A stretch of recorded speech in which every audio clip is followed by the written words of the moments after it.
right, you guys got to give me a minute to get my other streams going as usual. So I'll go ahead and get my YouTube horizontal going, which is always the one that you see me dealing with when I first come on. So we're going to be talking about life in Trump country. Trump country part two, I think this will be called. Let me make sure I'm getting everything right here. Or it could, oh, that's not going to be right.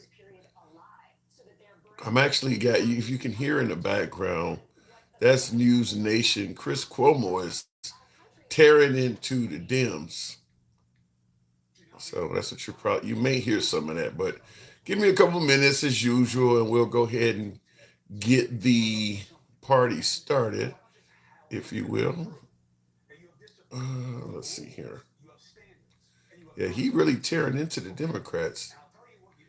Apparently, the Democrats are full of hypocrisy tonight. So Chris Cuomo from CNN. So you guys, a lot of you folks on the right have always viewed Chris Cuomo as a liberal, but he's really tearing into. He interviewed Tucker Carlson the other night, which was that interview's online. But let me go ahead and finish this out. It was a good interview.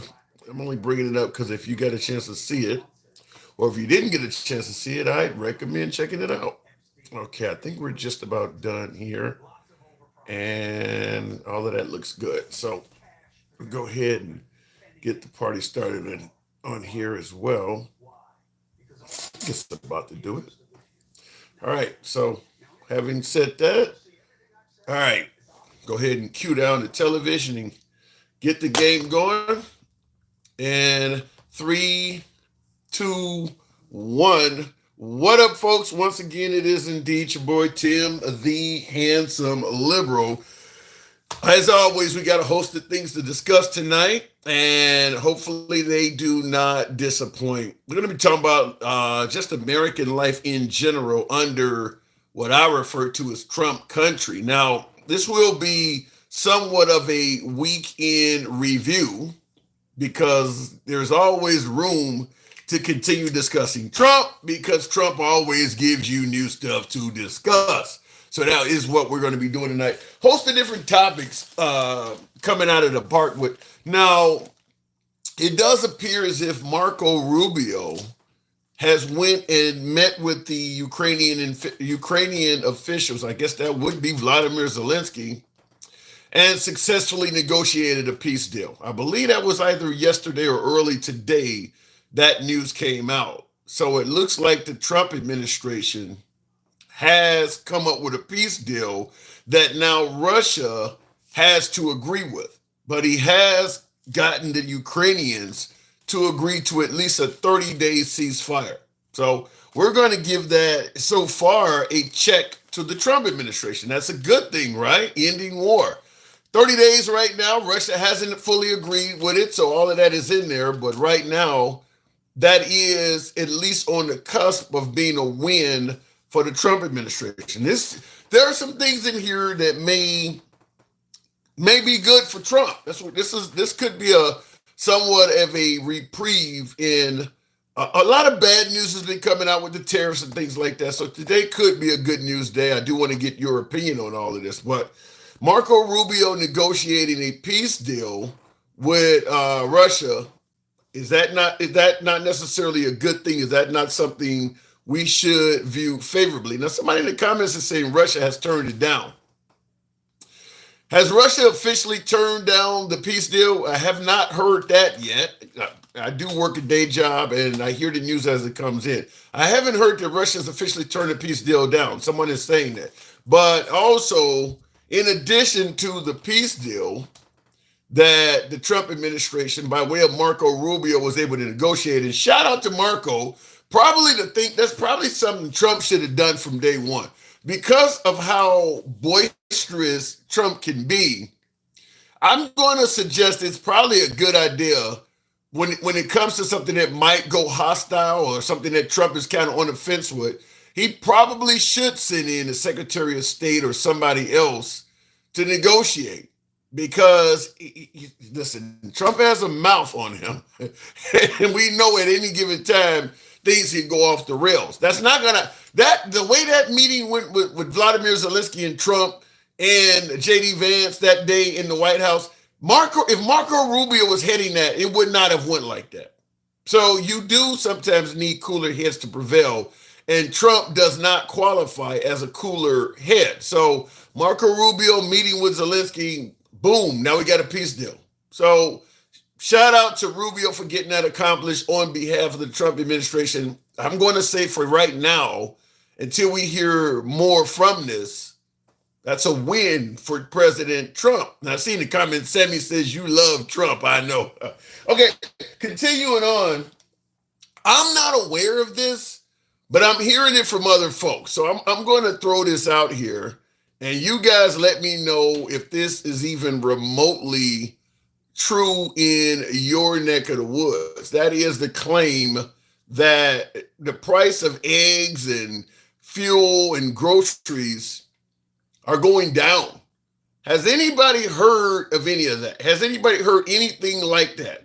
That the price of gas, the price of eggs, the price of, in fact, just inflation in general is going down. Now, I'm watching Fox News a couple hours ago. I'm watching the five, Jesse Waters, Janine Pirro, Dana Perino, and all of them. They're suggesting that inflation is going down under President Trump. Now, I tried to get a clip before coming on live so I could run that by you because that would be good news for Trump. I can't find anything like that.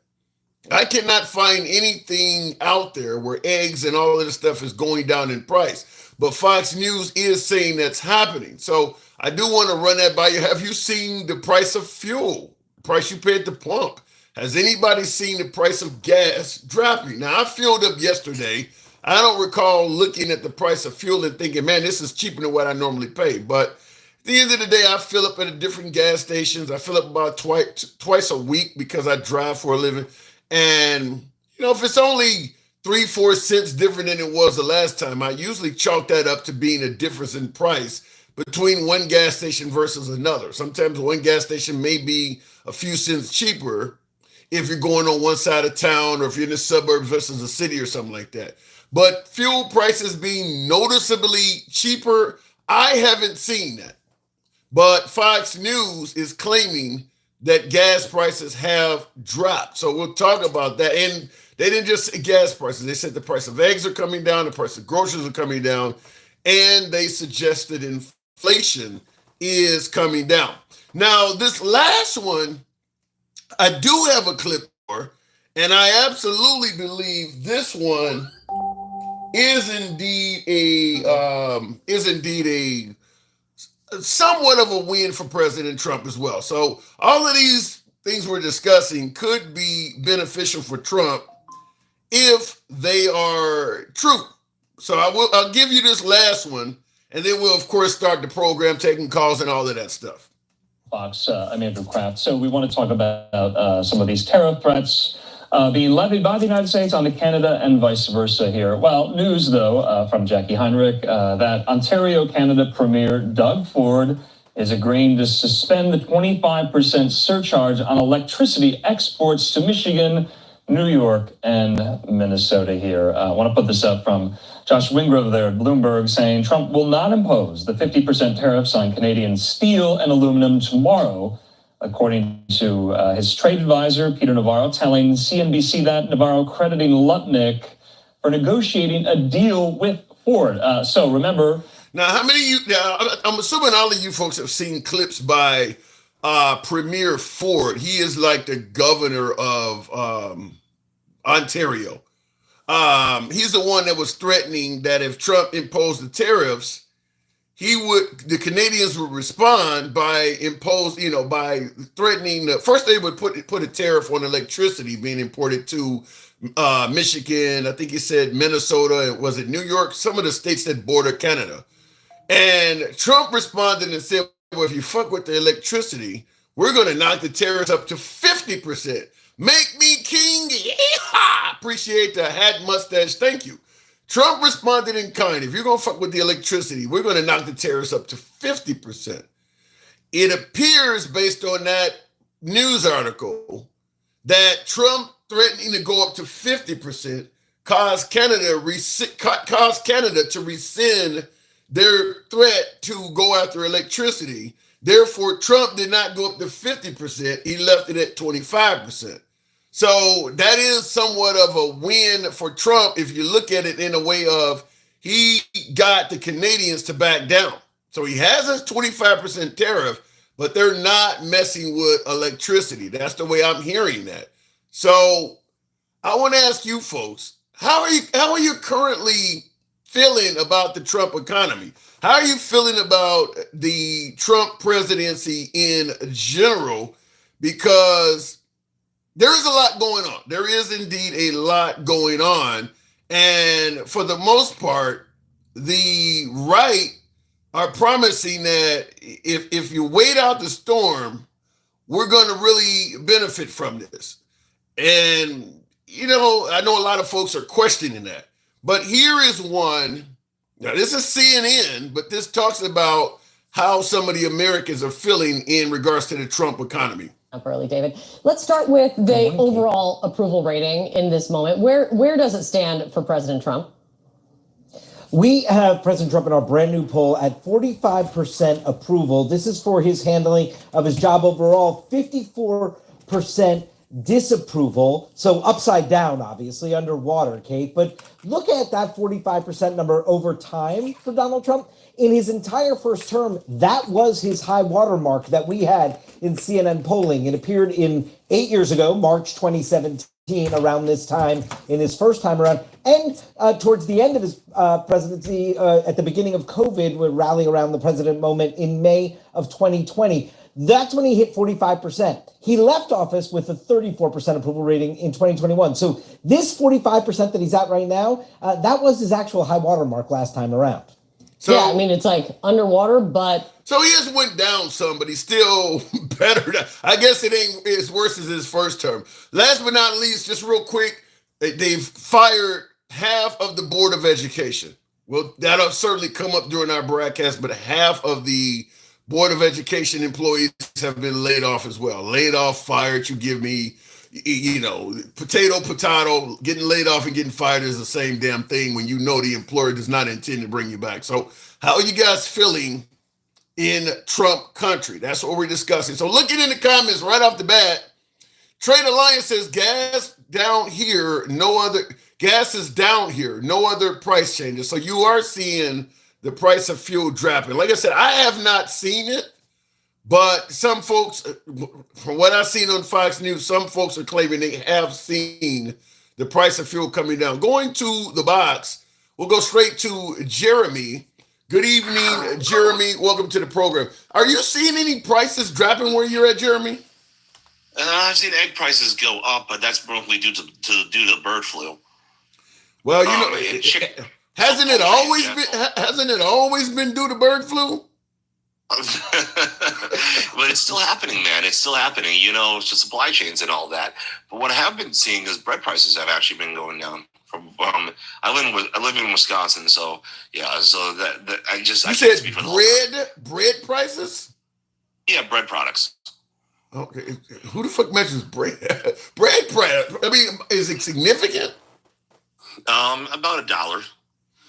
Okay, I wouldn't even, to be honest with you, I would not even know what the average price of bread even is. I mean, I just had... Yeah, but I'm poor. Hamburger. Go ahead, what'd you say?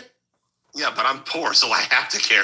Shit, I ain't fucking rich. I don't think anybody watching this show right now is wealthy. We all struggling in our own way or another, but I wouldn't even know what the price of bread is. But you haven't seen a drop in fuel. You said the price of eggs have went up. How are you feeling personally about the Trump economy? As somebody who just admitted you're poor, you're struggling, how confident do you feel? Scale of 1 to 10, 10, I have full confidence in Trump. 1, we need somebody else. Where are you at in regards to confidence under the Trump economy? About an 8. 8. And what are you basing that on? So, I'm basing that on the long-term implications of what he's currently doing. So, here's the thing. In the short term, I have been hurt a little bit by some prices, but I've also been helped by other prices. So the prices of bread I've been noticing in bread products, such as crackers. Hold on, hang on.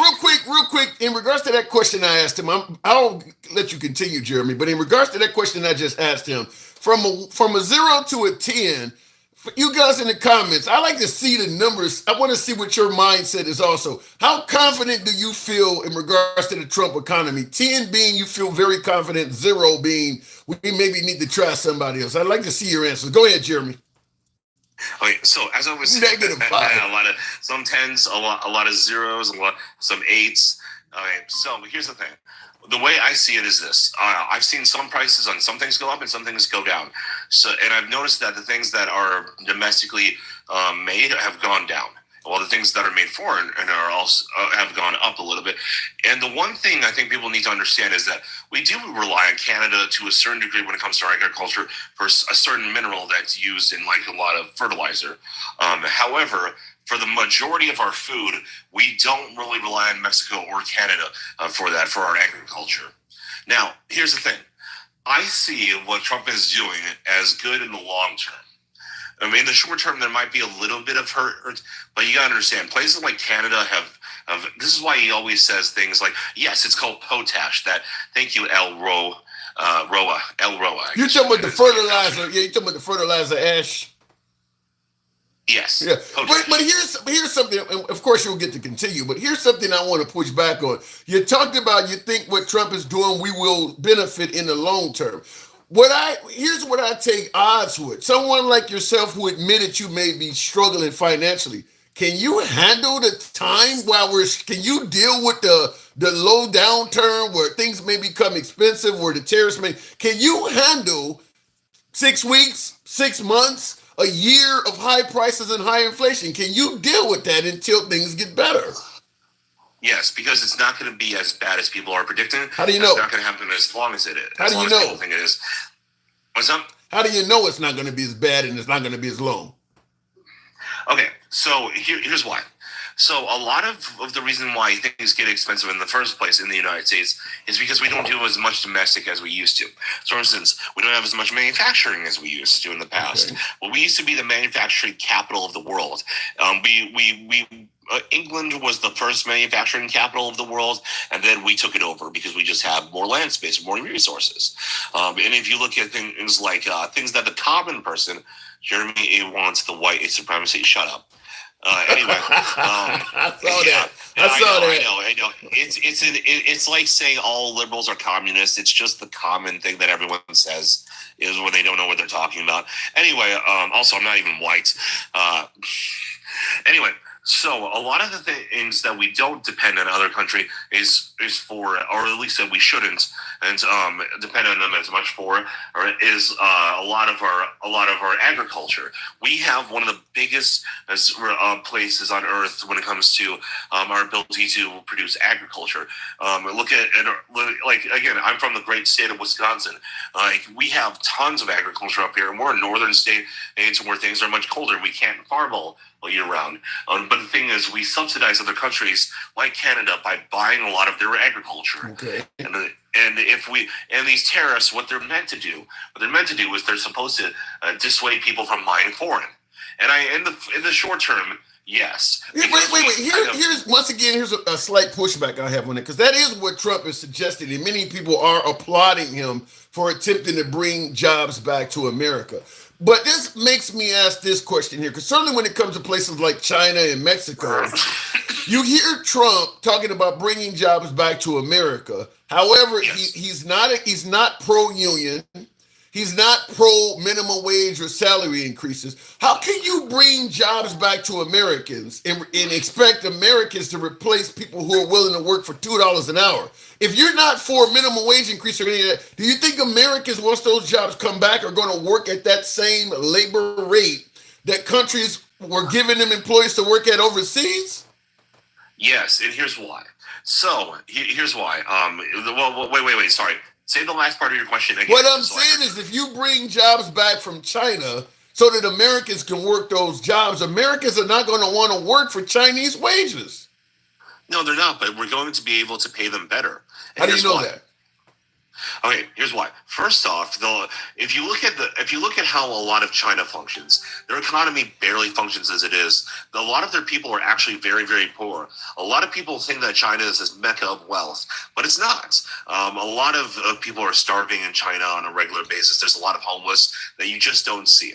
Now, in the United States, one thing you got to remember about us and about why we actually shouldn't want more unions is because, first off, unions used to be necessary.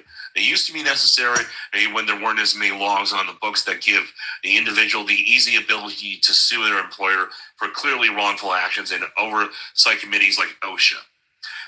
You really believe that unions, quote unquote, used to be necessary? You yes, think that an American let me ask it to you this way. There are American employees that work in unions, and there are American employees that work places that are not in unions. Let's say like FedEx versus UPS. FedEx is non-union. Yes, I've worked for both.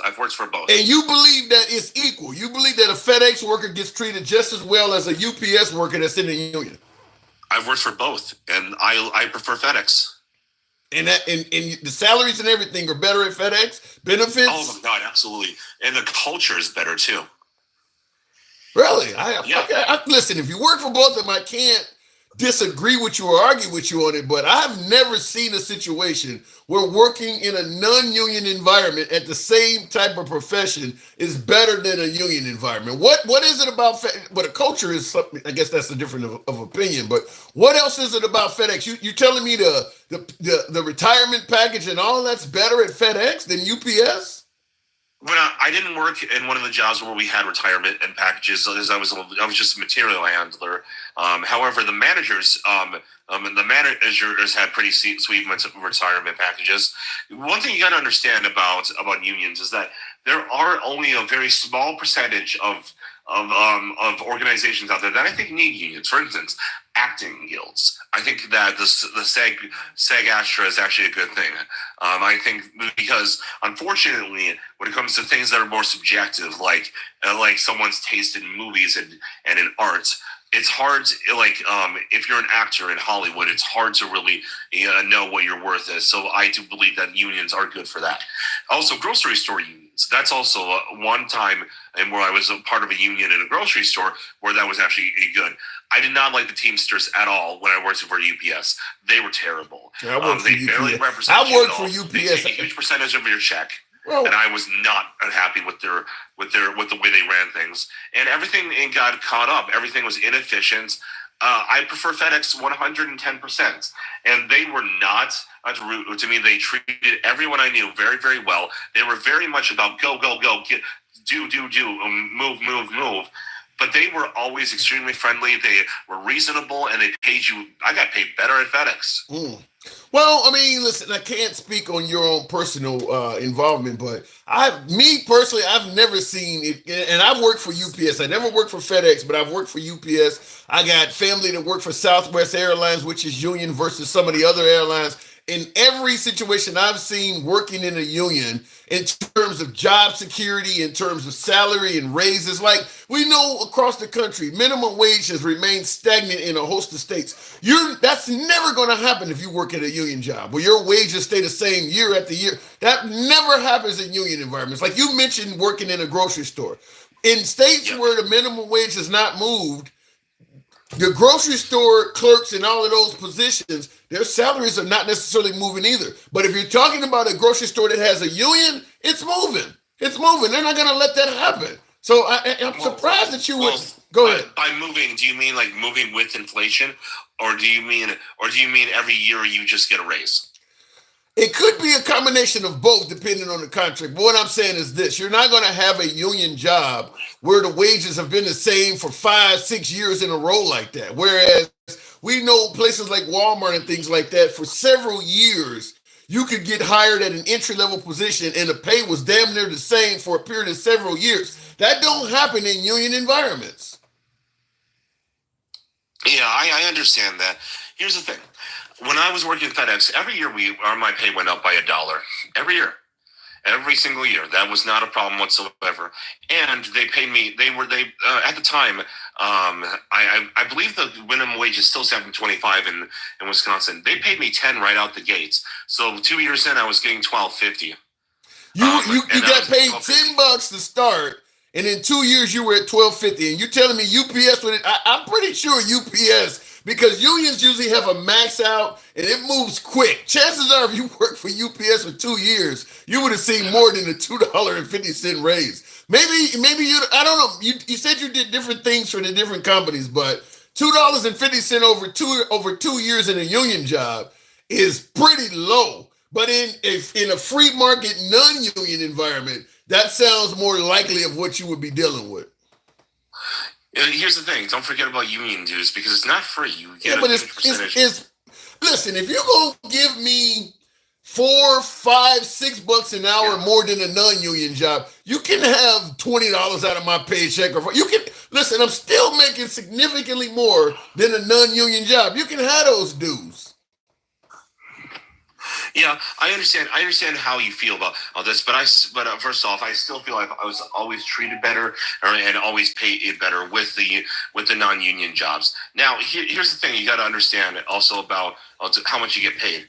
It's not just about the dollar amounts. The dollar amount does matter, but it's also the purchasing power.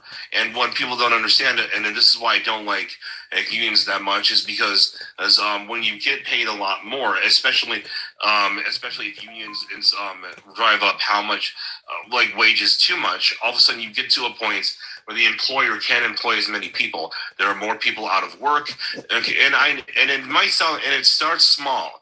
It starts small, but it does really happen. People will get fired, or they get laid off, or they just don't get hired as much in the first place.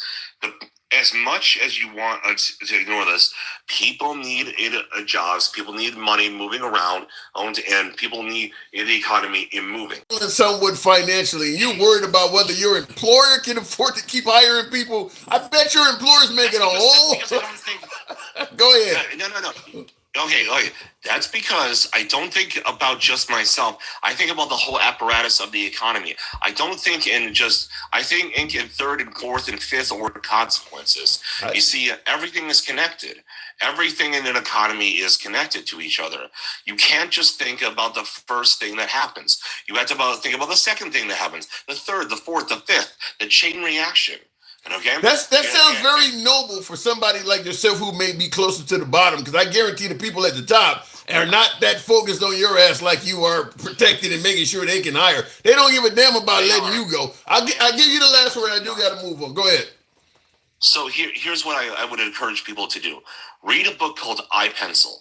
It's a book that shows all the different ways that all the different businesses that go into just creating a pencil. And then when you read that, you start to understand and that you're a part of a larger apparatus. Okay? And when it comes to an economy, you can't just think about your own pay. Your own pay matters, and you shouldn't want to be screwed over. And there will be people who will try to screw you over from time to time. But for the most part, you got to think about the entire system, because the entire system is what feeds you. Ever heard the phrase "Don't bite the hand that feeds you"? Yeah. Like, don't take shit from the hand that feeds you, but don't make it go bankrupt. All right, appreciate you coming through, man. Thank you. Thank you so much. Yeah. And, moving on with the program, that is why a lot of folks suggest that Republicans can sometimes be defenders of the wealthy. He's very concerned with how, the upper level is able to pay for the business. They don't give a damn about the people at the bottom. When they're cutting salaries or keeping minimum wage the same for years, or cutting your health care back time in, time out, they don't give a damn if you can't afford doctor's appointments or if you got that Luigi Maggione health care. They don't give a damn about you. And they're making millions. Here's a man that's admitting he's financially struggling, like, well, I want to make sure they have enough, and I don't want to think just about myself. Wow. He sounds like a great, true, patriotic American that's in an environment that just... Employers don't care about the employees like that. So I'll give him credit, because he is certainly above and beyond what the average person is. The employers, look, if I can make extra money by getting rid of the branch in San Antonio, I don't care who works hard there. I don't care who has a kid in college. I don't care who's struggling. You said I can make an extra $1 million and the company can work fine. If we get rid of those folks in San Antonio, lay them off. That's how businesses think. They're not thinking about you. They're not thinking about you like that. But he makes it sound like, well, I want to make sure they have enough money at the top. Motherfuckers making millions of dollars. Wow. Looking in the comments, make me king. Appreciate the support. Thank you very much. Jeremy, we need more Americans like you. That's my last caller. Going back to the box. I'm going to be pro-union myself because I've worked for unions. I'll tell you something before I go on to the next caller. If you want to find everyday, average, working class Americans without a large amount of education, I'm not talking about these expensive college degrees or graduate degrees, just a typical working American, maybe with a high school degree, maybe with an associate's or a trades degree that's making good money, they work for a union. That's where the people who make the most money with the least amount of education are located, working for unions. And none of them mind paying that 30, 40, 50 bucks per paycheck union do because they're making a whole lot more money than the same people doing the same shit without the union. That's the people, when they tell you you don't need a college degree to do well, just getting into one of the trades, they're talking about trades with a union. Union plumber, union electrician, union carpenter, union welder. Those are the people that are making the fucking money, where you can literally make six figures off of a high school diploma. And yet you got a whole bunch of Americans like, we don't need unions. Go talk to people who work for union companies. That's where the money is. Let me go back to the box. Continuing on with Tony Stewart. Good evening, Tony. Dangerous jobs need unions. I know firsthand, crane operator lifted semi-flatbed with me on it. Fell 20 feet on my face. Damn. Mark, I hope you're okay. But yeah, you definitely need... Listen, what happened with Luigi Maggione was trying to point out, that's the free market. The same thing, remember the town Palestine, Ohio, where they only got 2 people on a train with hazmat, spills out. Union environments try to push against that kind of stuff. Tony, good evening. Good evening to you. It's Troy, by the way. Troy, my fault. My poor eyesight. So we're talking about Trump's America. How confident are you so far? He's talking about the tariffs there will be plenty of light at the end of the tunnel. A little bit of darkness, but at the end of the tunnel, it'll be as bright as the sun for all of us Americans. How confident are you? I tell you, I'm not confident. And, Jeremy, God bless him, but I think he's a little bit delusional. If he thinks this economy that Trump is somehow running it the way it was intended. Joe Biden left an economy. It might not be the best economy in history, but it was a good economy. As it currently stands right now, we have trade wars that's going on between us and Canada and Mexico, China. Prices are going up on everything. If you look at the stock market, it's been down quite significantly. Yeah. 401ks are going in the toilet. It doesn't seem like there's any rebound at this moment. And a lot of Americans out here who didn't vote for Trump and suffered on the first time he was in office. I'm one of them. I saw my earning potential go down in so many ways. I wasn't earning enough. I'm not part of a union, but I know unions are a good thing. Right. They bargain for us. They fight every day. These employers who somehow like to, take money from the pot, but don't want to put anything back in for the employees who help to make them rich. And that's an issue going forward. As you can see, Donald Trump is not really thinking about the little guy who's out here struggling day to day, 9 to 5, getting up, going to 2, 3 jobs.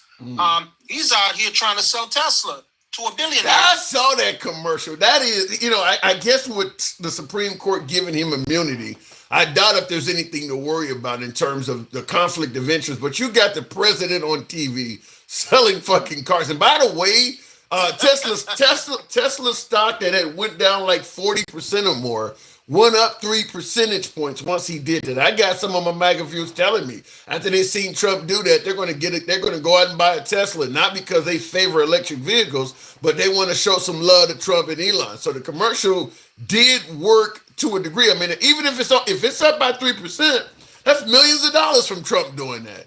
But that was a commercial. That was a commercial. But I'm telling folks, if they think what he's doing at the White House and the cuts that he's making right now is somehow going to make the guy who's working that 9 to 5, who's getting up at the crack of dawn to go to 2-3 jobs, taking care of his family, trying to put food on the table. Prices are not coming down. Egg prices are going up, and etc. It's not doing anything. It's just a show. He's a showman. He likes to show people, in broad daylight, hey, look what I'm doing for you. But behind the scenes, he's not doing anything to benefit the average American. And it's unfortunate. A lot of us out here are so delusional, thinking that this man and his wealthy friends are out here thinking about us, the little guy. You asked Jeremy a couple of questions about, UPS and FedEx, and he's telling you, oh, FedEx take good care of me, better than UPS. I know people who work for UPS, and they got a union behind them who bargained for them, making sure that they got a retirement package, making sure they got better salary, making sure that they got good working conditions, things like that, which if you don't have a union, you're not going to go to FedEx and go, I need all of these things. And that's been my observation as well. But what about the notion that maybe Trump is playing chess when we're all playing checkers? For instance, one of the users in the comments says, Trump knows what he's doing. You guys are just lost. Maybe he's doing something. He knows the end game is going to be successful, and maybe us laymen are just not savvy enough to understand it. Is there any possibility of that? I don't think so. And I'm sure you can attest to this. Which president in your lifetime have you seen try to sell so many things to Americans who voted for him or didn't vote for him? He's trying to sell Bibles, cars, coins, glasses, you name it, the list goes on. Have you ever seen an American president in history trying to hustle the American people in ways that this gentleman is trying to do? I respect the United States presidency. What I don't respect is a man that got elected to the highest office in the land, and you're trying to hustle the American people in real time financially when they're struggling themselves, trying to put food on the table, trying to take care of family, trying to look out for their community. And at the same time, the people who they're working for doesn't seem to want to give back. They just keep want to take and take and take. How much money do you really need at the end of the day to be comfortable? Well, I'll open up by admitting I've never seen any president in office that is actively merchandising while in office. And to reiterate that point, that was one of the main reasons why a hell of a lot of people believe that Trump would be a trustworthy president, is because he came in office already a billionaire. Make me king, appreciate the cranes. Thank you very much. A lot of folks said, look, the guy got plenty of money already. He's not taking a salary. You can depend on him because he does, unlike other politicians, he's not on the take because he's got plenty of his own money. And then they said that about Elon Musk as well, because he's number one. He got more money than anybody else on the damn planet. But when you look at both of them, it's exactly what you're saying, is that even though they got an incredible amount of wealth, they both are selling their asses off while they're in the White House. Both of those guys, considering how much money they got, they're making it clear they're trying to make more money. Trump is selling watches and shoes, and he's selling Bibles and NFT cars. And you're right, Elon is running SpaceX, Starlink, he got X, he's got Tesla, he's doing commercials from the White House. These guys do not come across as somebody who's rich and don't need more money. But this is exactly what I'm saying. So how can they? And this is the part that I struggle with. A guy such as Jeremy, who's out here struggling just like us, how can you identify with a billionaire who does not look at you, much less see you anywhere? This guy can lose $2 billion today and don't even wipe his brow, but you have that money. You lose that money, you probably gonna take your life. But in defense of Jeremy, I did ask him that when he said that Trump's tariffs may turn out to be good, but there's going to be some short-term suffering, and then at the end he'll be doing what's right for America. I asked him that as somebody who is admitting you're struggling, can you handle 6 weeks, 6 months, a year, whatever it is, of struggling until things get better? He said he could. That is crazy. That is crazy thought. You can, if this thing extend based on the way he's doing the economy right now, There's no American out here that can honestly, if you're going to be honest with yourself, say you can hold on for 6 months, a year, 2 years. There's no way. You have to think about today and tomorrow, and you got to think about the people who depend on you. There's a lot of people out here that is trying to figure out what their next move is going to be tomorrow. So they don't have that luxury to say, yeah, I'm going to wait 6 months, a year from now until things start to get better based on what he's doing.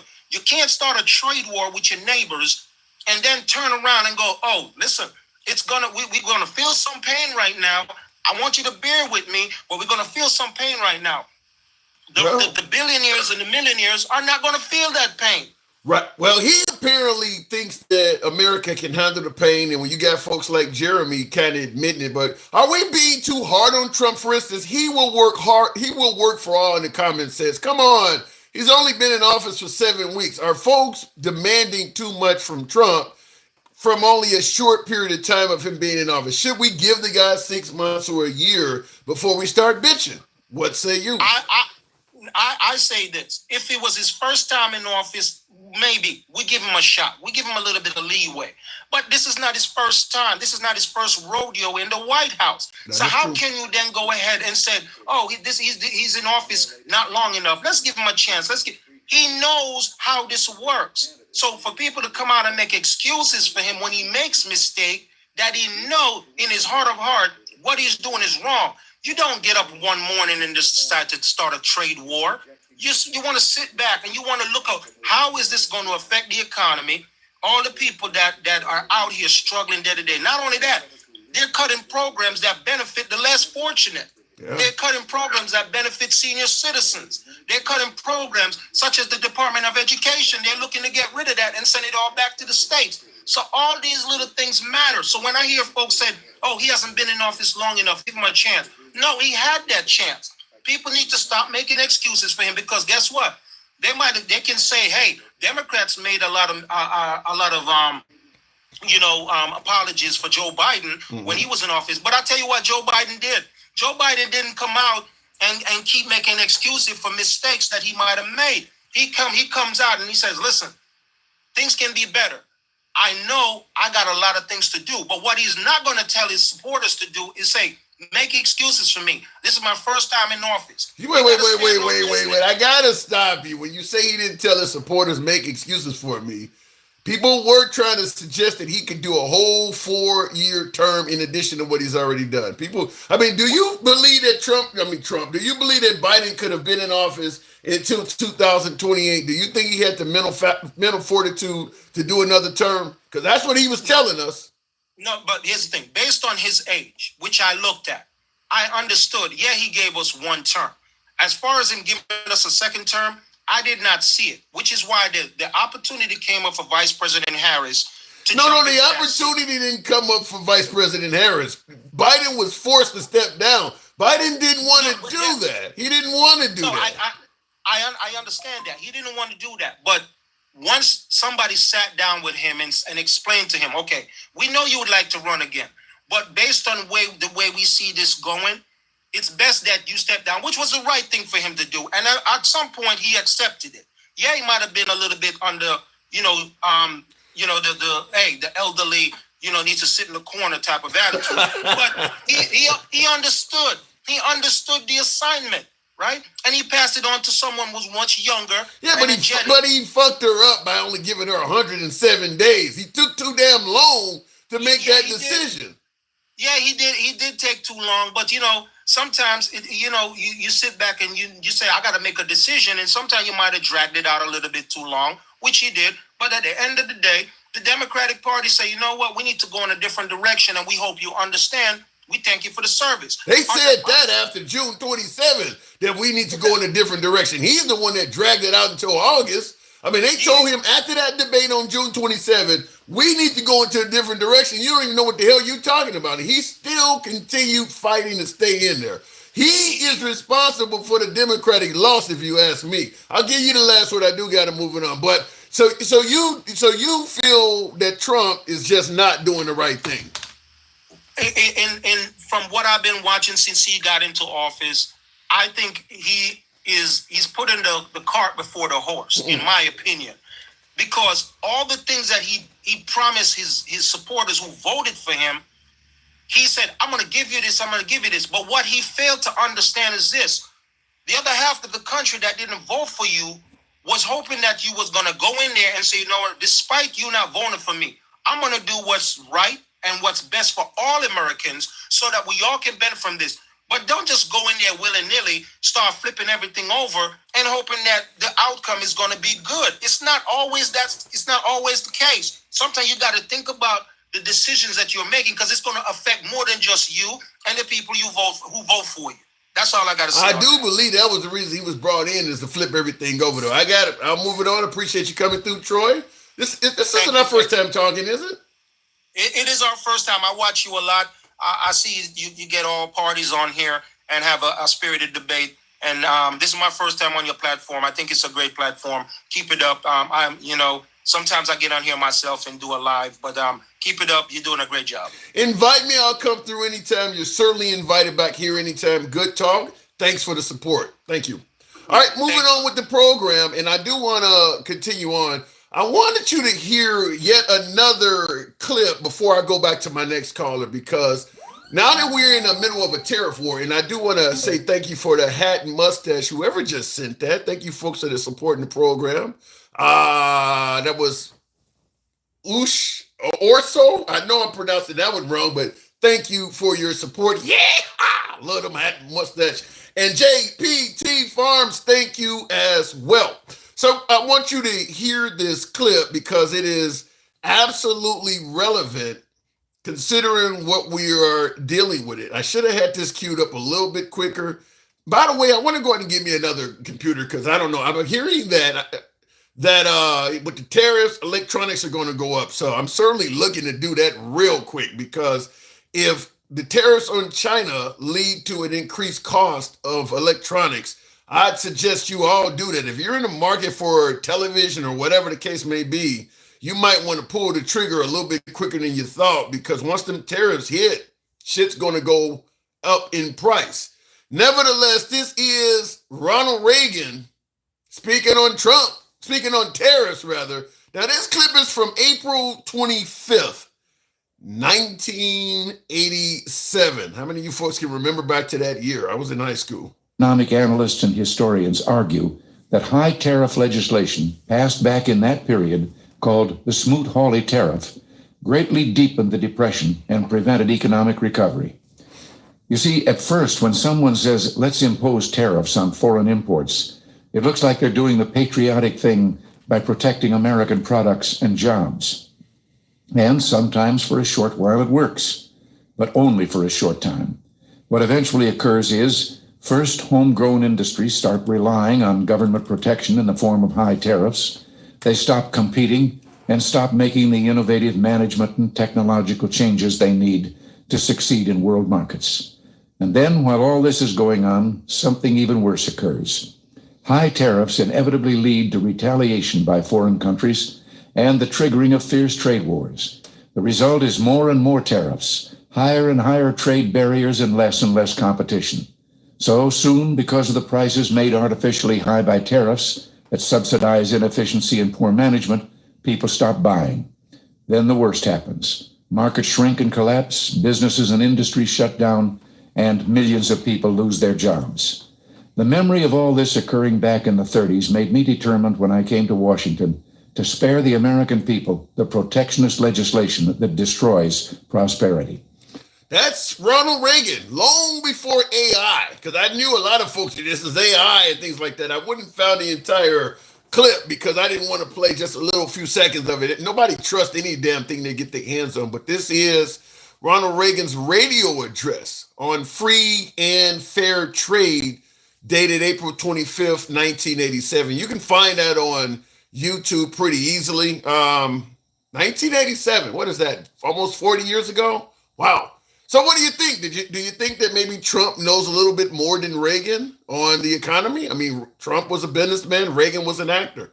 Maybe Trump knows a little bit more. What do you think? Do you think Reagan got that wrong? Now remember, Reagan used to be like the godfather of the modern Republican Party. They put Reagan certainly above all of the Bushes, Romney's, McCain's. He was the man. Trump came along, and apparently Ronald Reagan is taking a back seat. But what do you think about that? Anyway, looking in the comments, and I see somebody says he was no billionaire. Yeah, but he also didn't inherit $500 million from his dad either. People need to listen. You can give Trump credit for being a successful businessman, but let's not forget he started out with a huge nest egg. He made more money on the money he started out with. But he's not Drake. He didn't start from the bottom, now he's here. He started from the penthouse, now he's on the fucking roof. I think you're giving him a little bit more credit when you say he's a billionaire. Going back to the box, we'll continue on with Z-Pack. Good evening, Z-Pack. Welcome to the program. What am I getting wrong, Z? Hey, what's up? Not much at all, man. How are you faring in the Trump economy? Are you doing better than Biden? You feel more confident than Biden? I mean, it's still technically Biden's economy, but Donald Trump is doing his tariff dance. Yeah, I was going to say that. Normally, it takes a while to get away from the previous president's economy, but the minute he started imposing tariffs, Biden ain't got nothing to do with that. This is Trump's economy. Them tariffs are going to affect the economy in ways that Biden has nothing to do with. He is actually sabotaging the economy by the tariffs. And the thing about it is, you were asking earlier about, is he a smart person? Is he does he know more?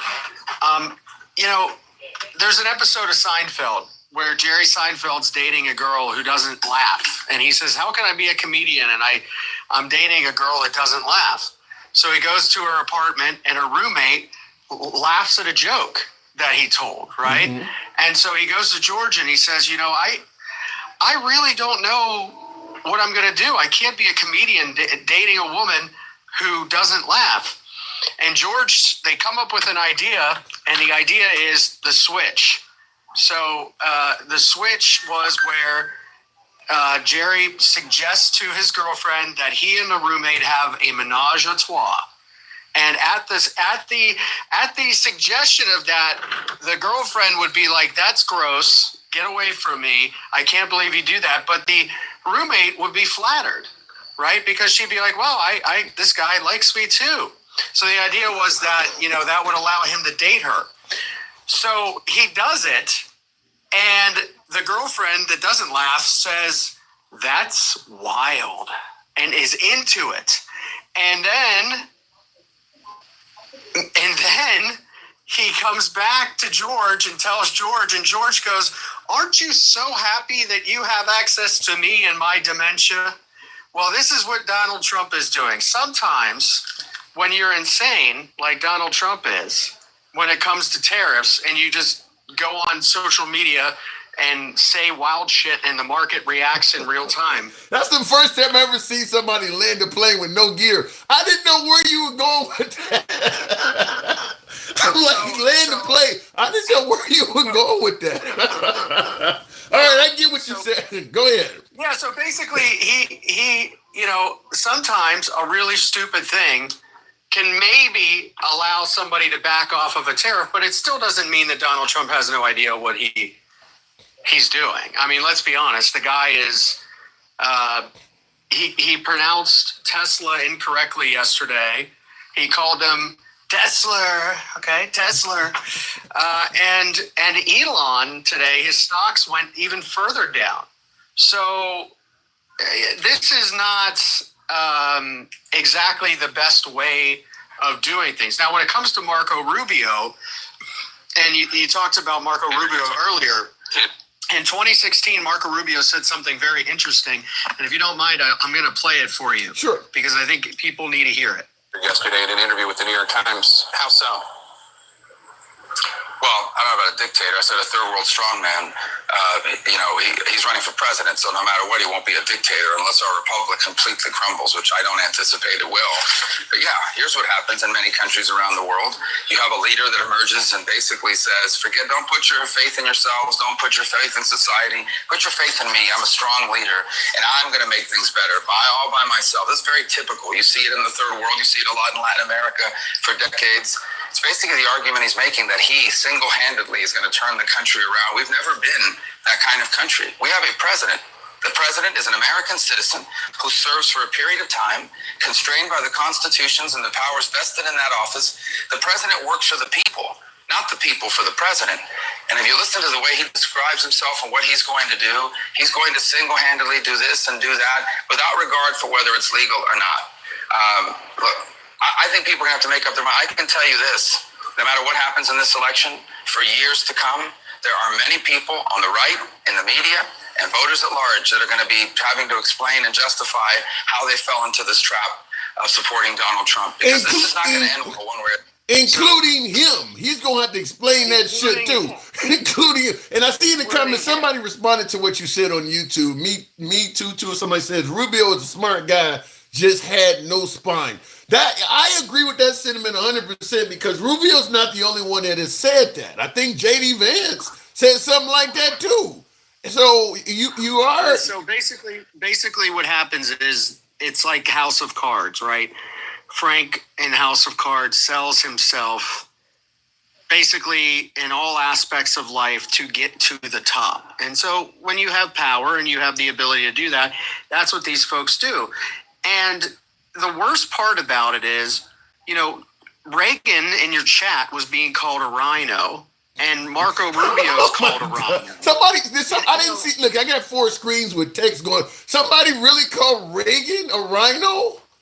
Yes, they did. They said that he was a rhino, and oh my God. The problem is, if you don't agree with what Donald Trump does, you're a rhino. Yep. And that's exactly what Marco Rubio was alluding to in, that 2016 interview. And, these are not different times. I saw somebody in your chat say, well, these are different times. They're not different times. Same thing. It doesn't matter what time you're in. Tariffs work the same way, no matter what era. If you impose tariffs, it leads to a trade war. A trade war has its consequences. Doesn't matter what era you're in. I mean, that's going to have an effect. Yes, but I would just say that when I said in the beginning of this call that the economy right now is Joe Biden's economy, right? When I said that, I meant that because when Donald Trump took over in 2017, it was Obama's economy, right? Mm-hmm. So it's about 18 months that certain policies, you go to 18 and 19, right? If you look at 18 and 19, those were years that Donald Trump was solely his economy. And his economy was starting to kind of go downward at the end of 2019, even before COVID. I didn't see that. I thought Trump's economy before COVID was pretty good.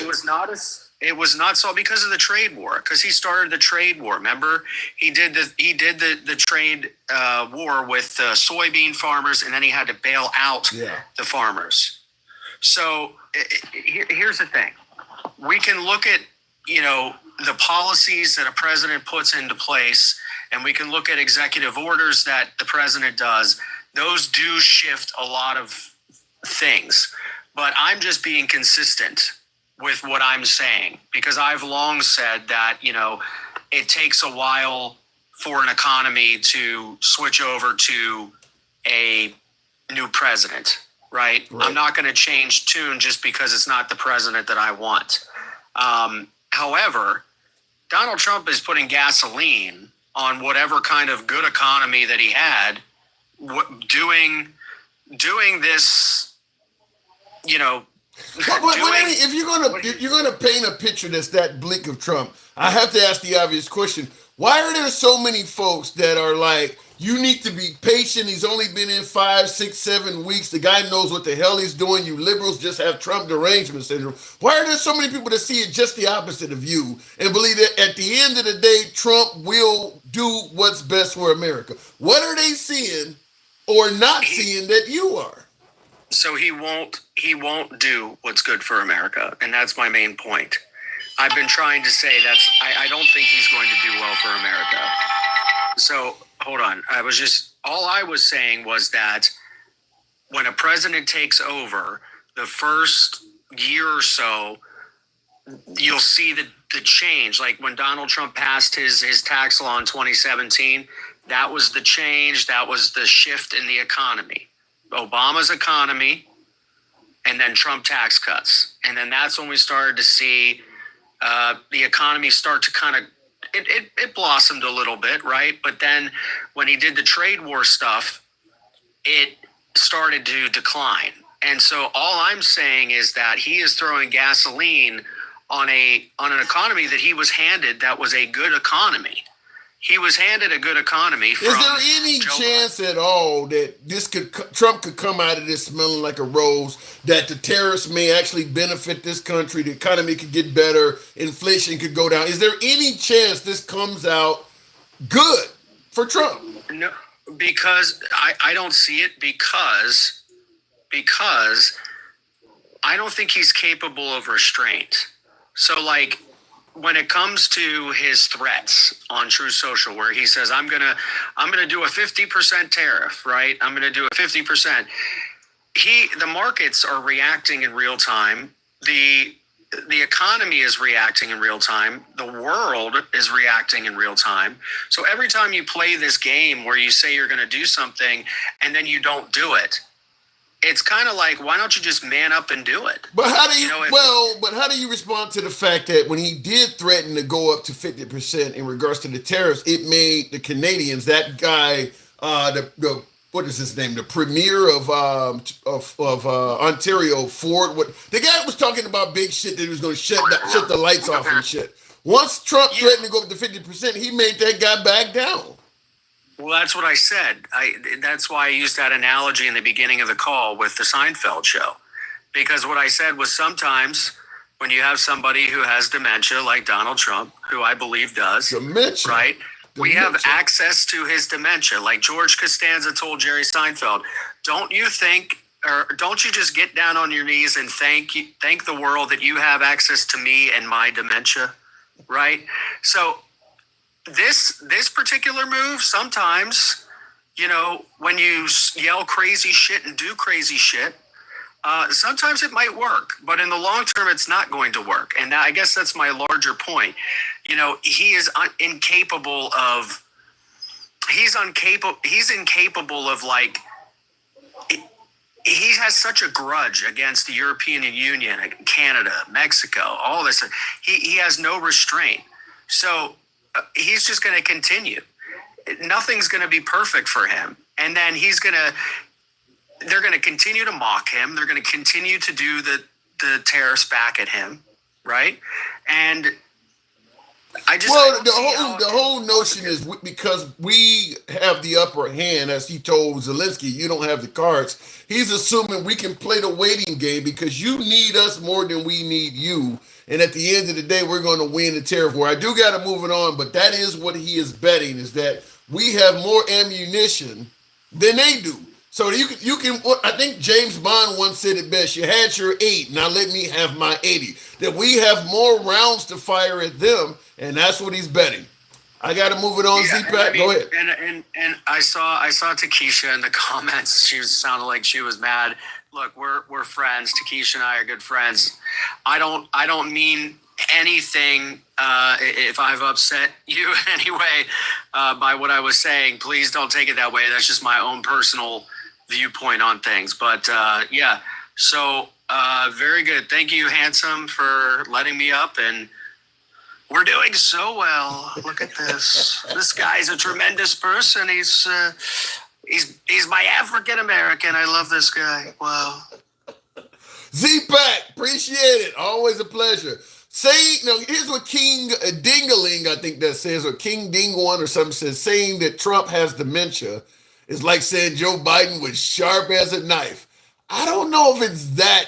I get your point. I'm not totally disagreeing with you. I'm not totally agreeing with you either. You're saying that saying Trump has dementia is like saying Biden was sharp as a knife, indicating that there was no way in hell anybody would believe that Biden was sharp as a knife, and there's no way that anybody would believe that Trump has dementia.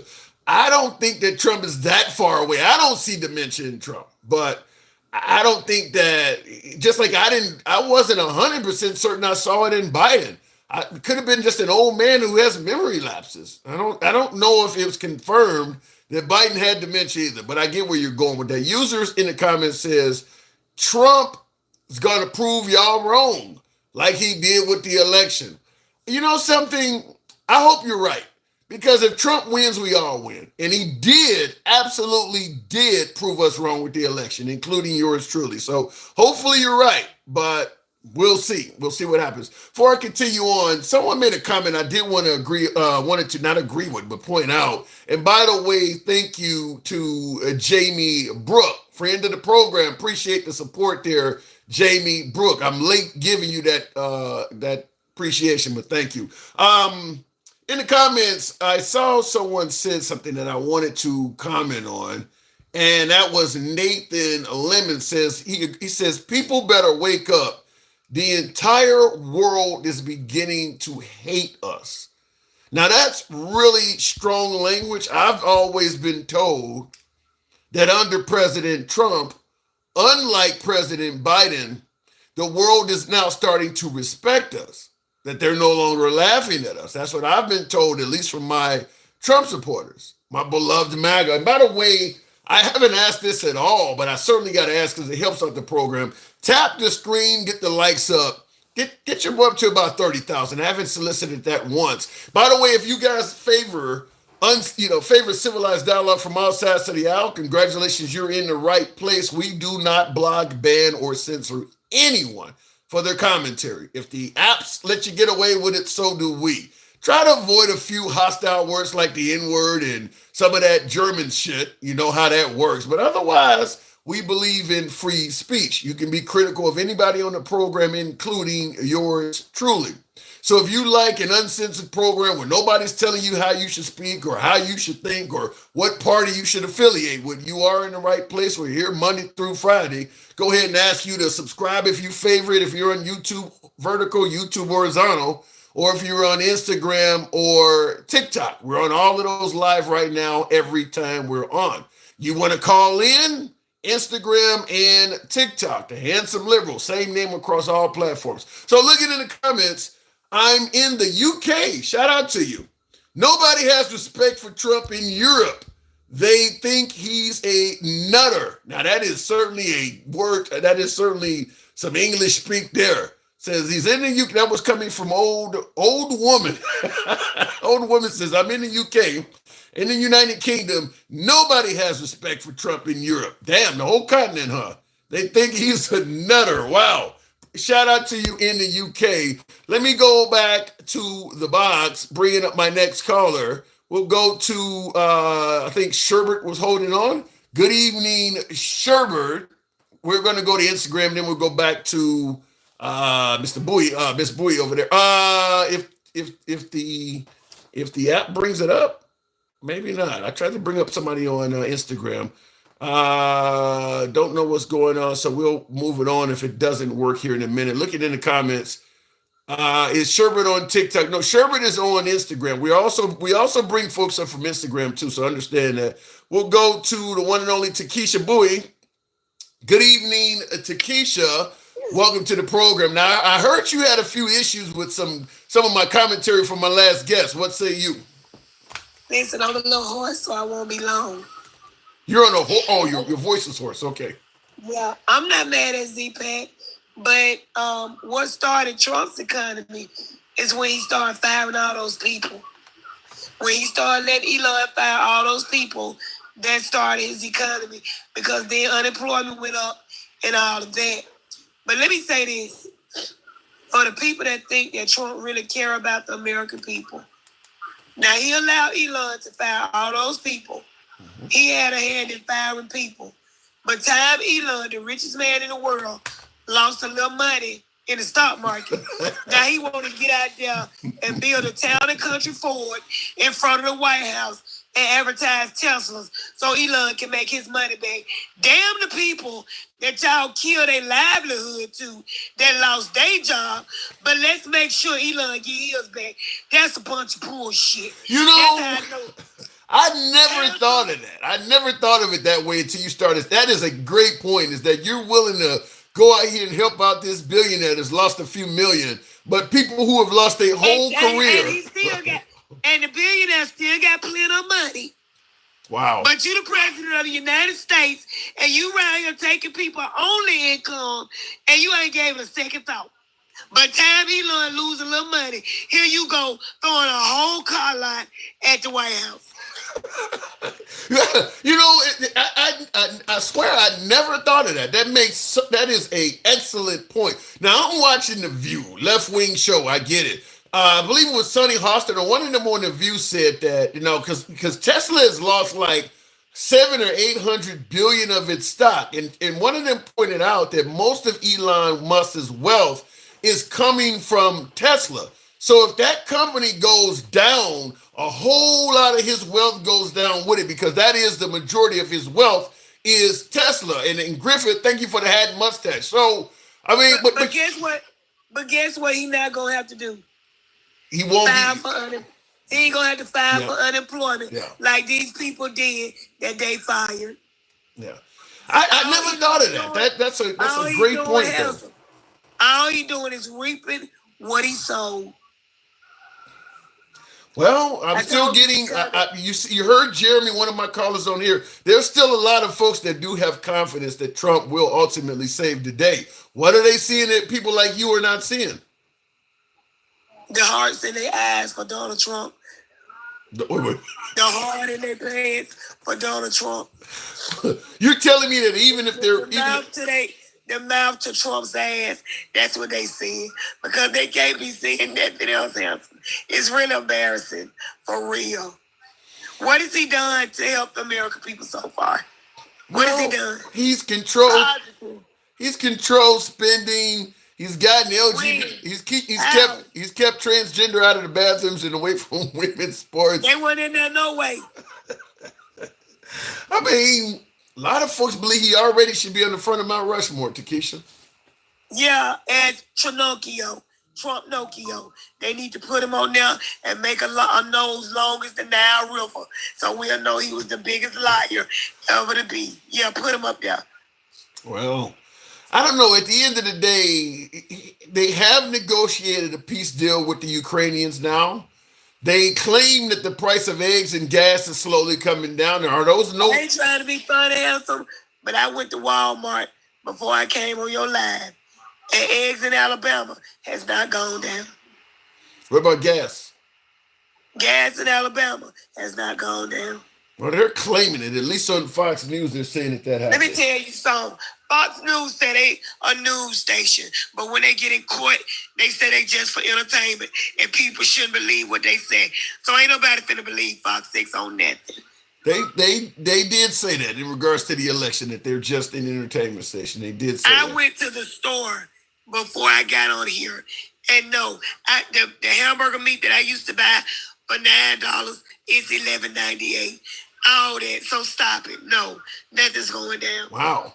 What about the notion that they got the Canadians to back off on the threat of cutting off electricity? Is that not a win? That was Ontario. Did you see what Canada did? No. They did some retaliatory tariffs today. Yeah, but they threatened to shut off electricity, and Trump got them to back down on that. Yeah, we don't know why. Floyd. First of all, we don't know why them folks back down. Why you giving Trump credit? Were you in the room with the people in Canada when they talked to their constituents and stuff? Well, it's not that I was in the room, but it's what's on the actual news, Takesha. Let me give you an example. But wait a minute. Did he come out and say, "Hey, I dropped that because of Donald Trump"? Let me give you the news and we'll talk about it. I already saw it. Okay, then the message that came out, No, of course the Canadians did not release that statement, no. Okay. So what's your point? My point is, we don't know why they did that. Maybe some of their constituents came to them and said, listen, we can't handle all that. Can y'all please try to do something else? And the man probably said, okay. Then that's still a win. Then that's still a win for Trump, is that if Trump was threatening them, and then they were threatening to do something back to America, and Trump's threats made their constituents go to them and say, we can't handle all of that, that means Trump won, right? Didn't I tell you I'm not giving Trump credit for a damn thing? But you know they're going to say you got Trump derangement syndrome. I don't care. That, first of all, let me say this. The tariff wars is ridiculous to be in a tariff war with our allies. That's number one. Number two, how is that helping the American people? It's helping the American people by undoing unfair trade agreements. If they're charging us 25% on... He made it. What?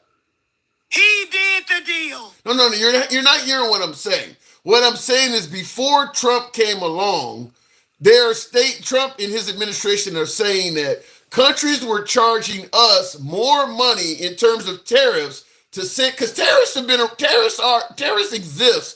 They existed before. Yeah. So, okay, go ahead. The deal that Trump got, I think it's with Mexico or Canada. One of them, he said it was the greatest deal ever. He made it, and now he's saying it's a terrible deal. You the one did it. Yeah. Yeah, he does sometimes, just like with cut it out. Yeah, just like with that's why I can't deal with him, because he lies so much. He don't know what he be done did. He do stuff. He can't keep up with what he did on his own because his mind is back here on selling rat poison, and he out here selling done dishwashing liquid. Rat poison? What? He'll be selling that next. Democrat poison is what he gonna call it. Buy my Democrat poison for the Democrats. You don't know what he gonna sell next. He'll be out here selling meow mix for cats. He'll sell anything just to make some money. Well, but you gotta give him credit for being you don't like what I said it. I get it. You don't want to give Trump credit for it. Would you give him credit if he cured cancer? No. What about the little boy that had brain cancer that they made a CIA agent? What about him? You don't give him credit. You sound like What about it? You sound like you just have hatred in your heart for Trump. I'm asking a question. What about the little boy? Didn't Trump cut the funding for cancer research? So how is he helping him? He helped the little boy by bringing him out to D.C., giving the little boy an honorary badge. Whoop-de-doo. He brought him in there so he can get some hand claps. Why he done cut the funding out for the research for the very brain cancer. He got to stand up in there getting claps for him. Stop it. So you're saying that if you were one of them Democrats sitting in that room, you would have remained seating too? I'd have sat my ass right there. Oh my God! You guys are. Listen. This is what's hurting the Democratic Party. Get a little kid some applause. Don't take out your hatred for Trump on the kid. Your parents didn't teach you that everybody ain't gonna applaud for you. Yeah, I get it. Okay, then. People don't have to applaud for you. They don't. I agree with that, Takesha, but you're taking out your hatred for the president on this little boy.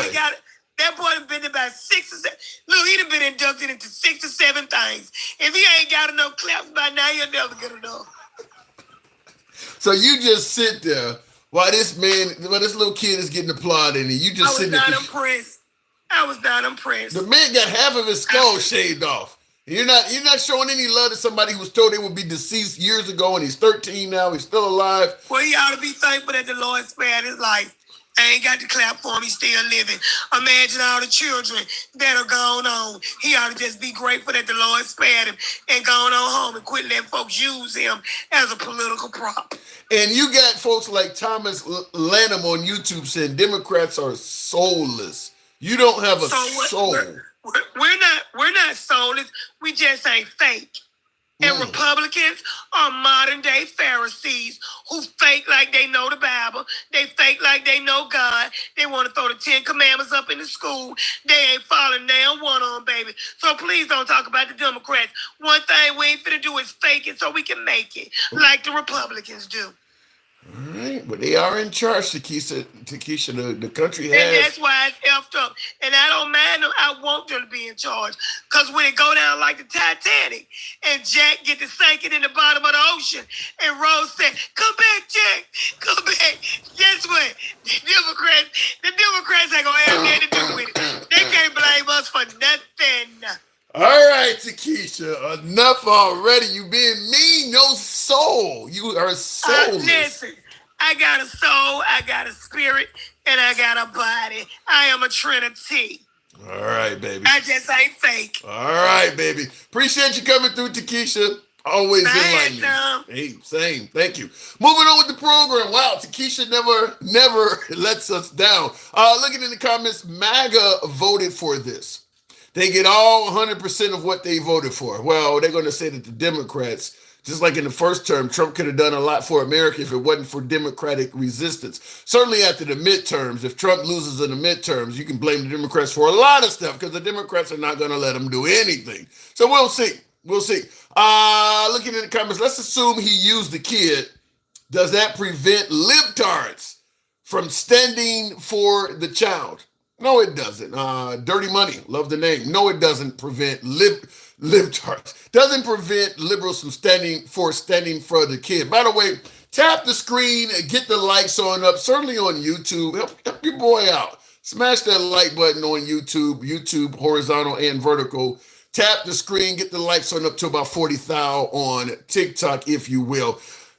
I said the day after that speech that if the Democrats had stood for the kid, they would have been complaining about the Democrats doing something else because Al Green talked over the president, and that he ended up getting facing censure from Congress. So that would have been a big story. They would have just ignored the kid and went on to the next biggest thing. But I get the little argument that Democrats didn't stand up for the kid, but as I pointed out the next day, I don't think the Republicans have the high ground on any of this stuff because, you got Al Green chastising the president and saying stuff, and they're not standing up for kids, but Marjorie Taylor Greene showing Hunter Biden's penis on the floor didn't seem to get any type of criticism from the Republicans. So you got a point today.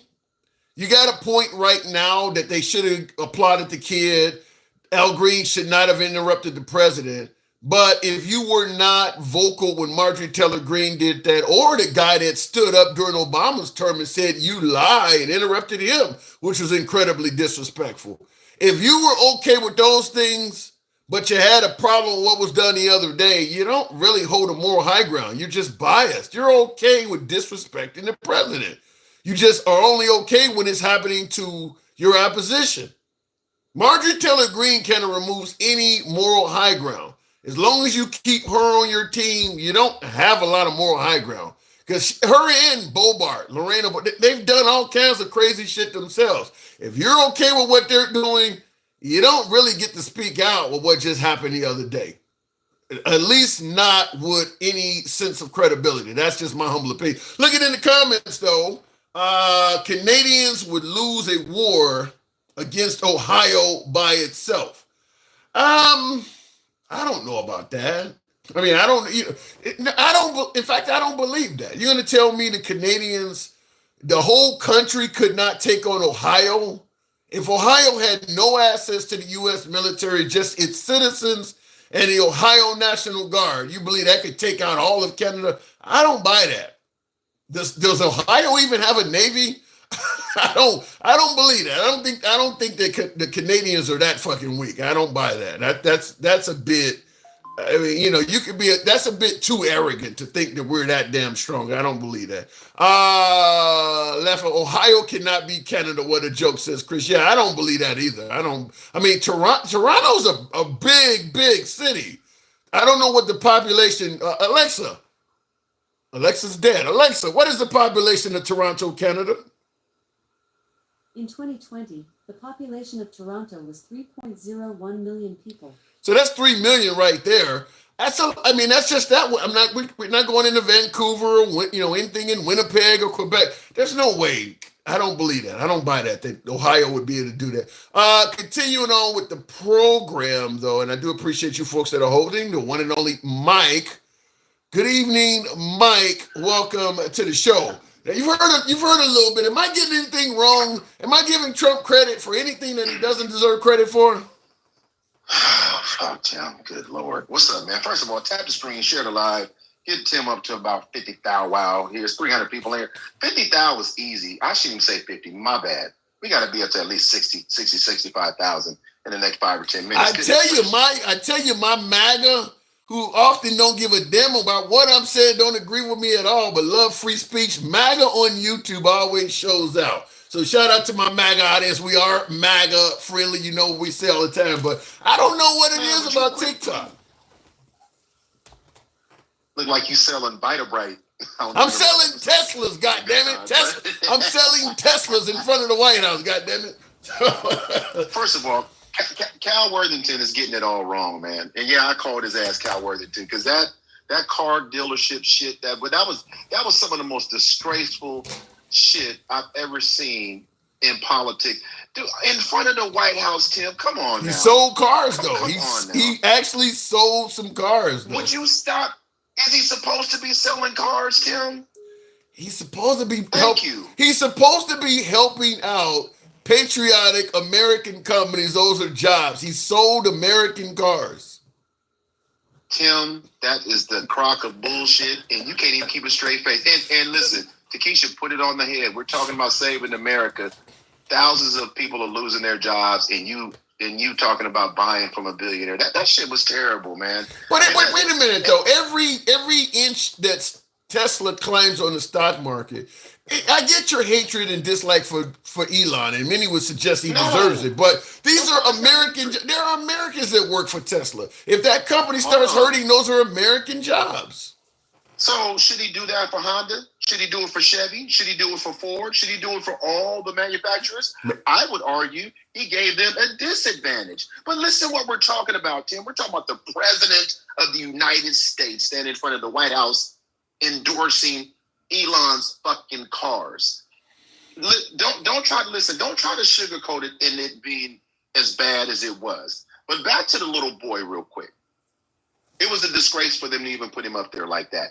Because here's the thing, and here's the thing, nothing in Trump world ages well. Because there have been little girl. There was a little girl deported from here that just had brain surgery. She was coming back because she went to Mexico with her parents. Was coming back into the country to meet with her doctors again, and they all got deported.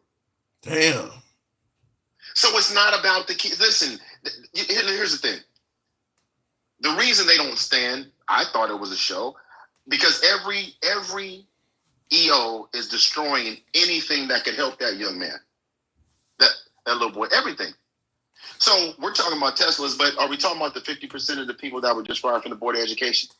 No, but a lot of folks favor shrinking the size of government. Are we talking about the 50% of the people that lost their jobs? Is he caping for them, but he's caping for a billionaire? Come on, Tim. You gotta call balls and strikes.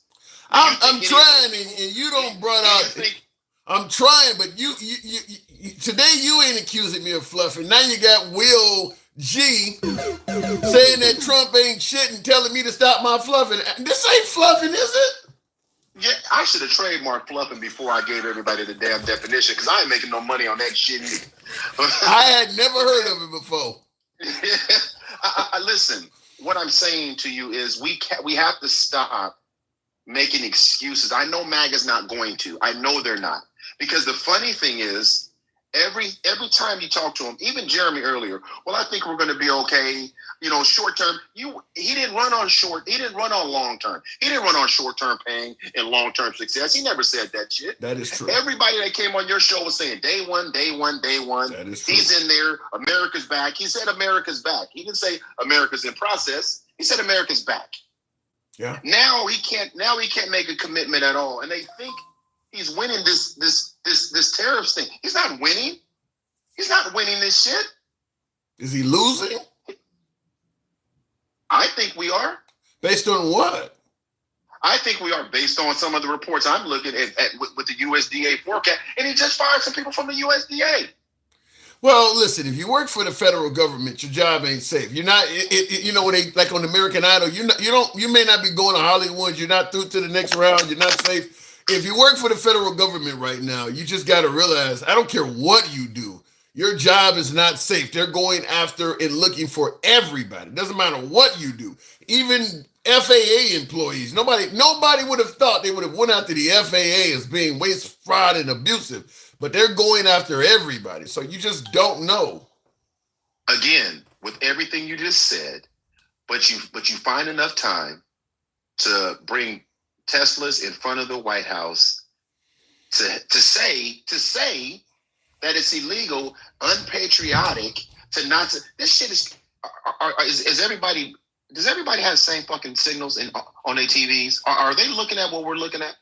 Because to excuse it like it's normal, we've never seen it before.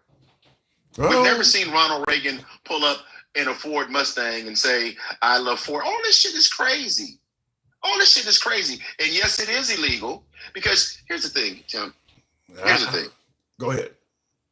I'm not saying that anything will come about.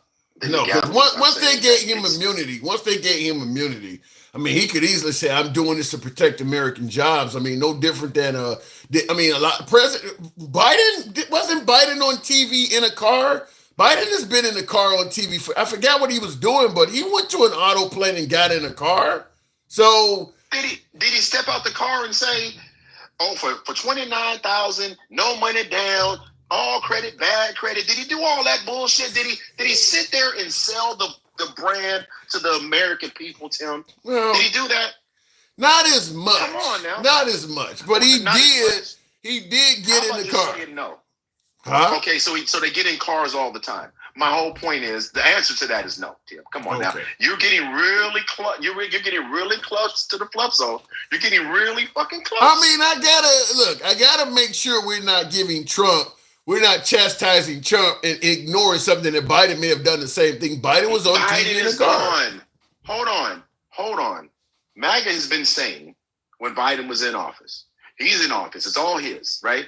This economy that Trump is creating, it's his. And it's his because on day one, he started signing these executive orders. He started talking about tariffs, right?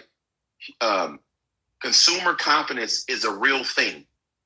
Okay. So when you threaten a tariff, companies, they maneuver, they react. That's why the market reacts, right? So when everybody says, well, the tariffs aren't even in place. So if the tariffs aren't quote unquote in place, but the stock market is tanking, people are losing their jobs, you're talking to the same base that can't even afford a Tesla.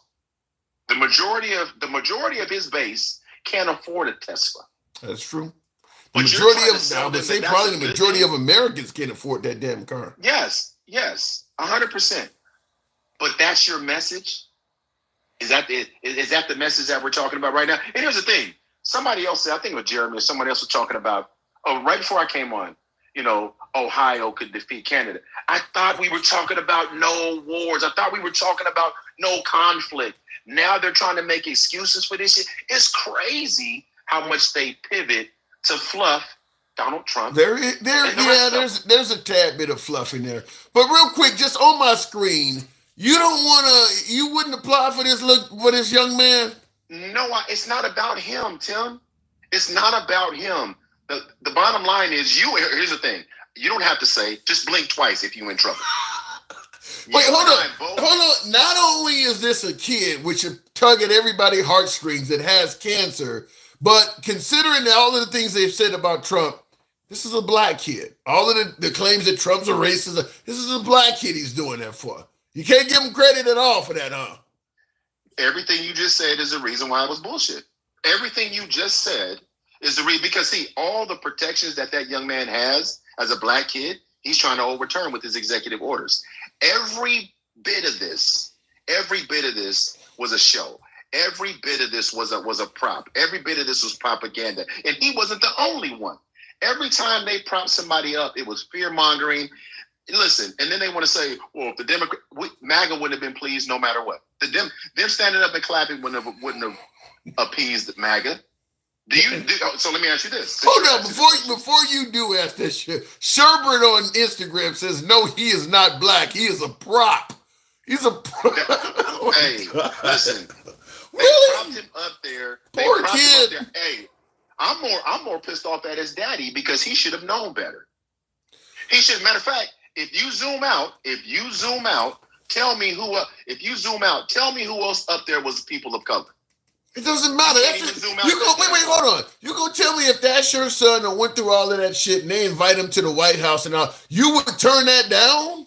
100%. I would have never, ever, Tim, everything that I have, I would have never let them use my son like that. Never. Do you really hate the man that much? I mean, it's not hate, Tim. And listen, it's not hate. And I've been telling you this. It's not hate.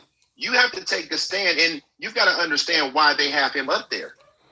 I would have never allowed that to happen. Never. They gonna fly your kid to DC and you. I'm assuming they get an allowance, a spending allowance, and all of that shit. Your kid's all over national news. He's making all sorts of rounds on cable news outlets. Literally just made your kid's day. Your kid who may not live that long. Now you really would turn all that down, huh?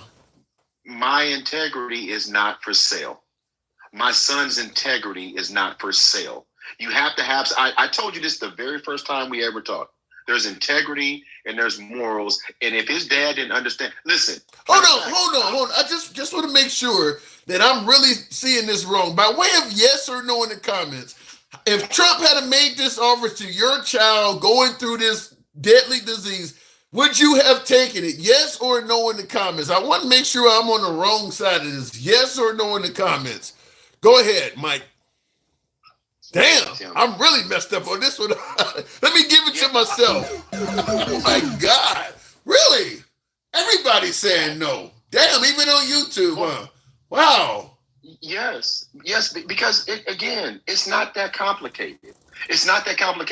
Listen, but all they could say is that the Democrat didn't stand up and cheer for the young man and all this other, the libtards. They said all of that, but it was all exploited in nature. Everybody that they put up there, Jennifer Littlejohn was exploited, and she sat there and lied. It was all exploiting. And I'm gonna tell you this: you can write this down and look this up later.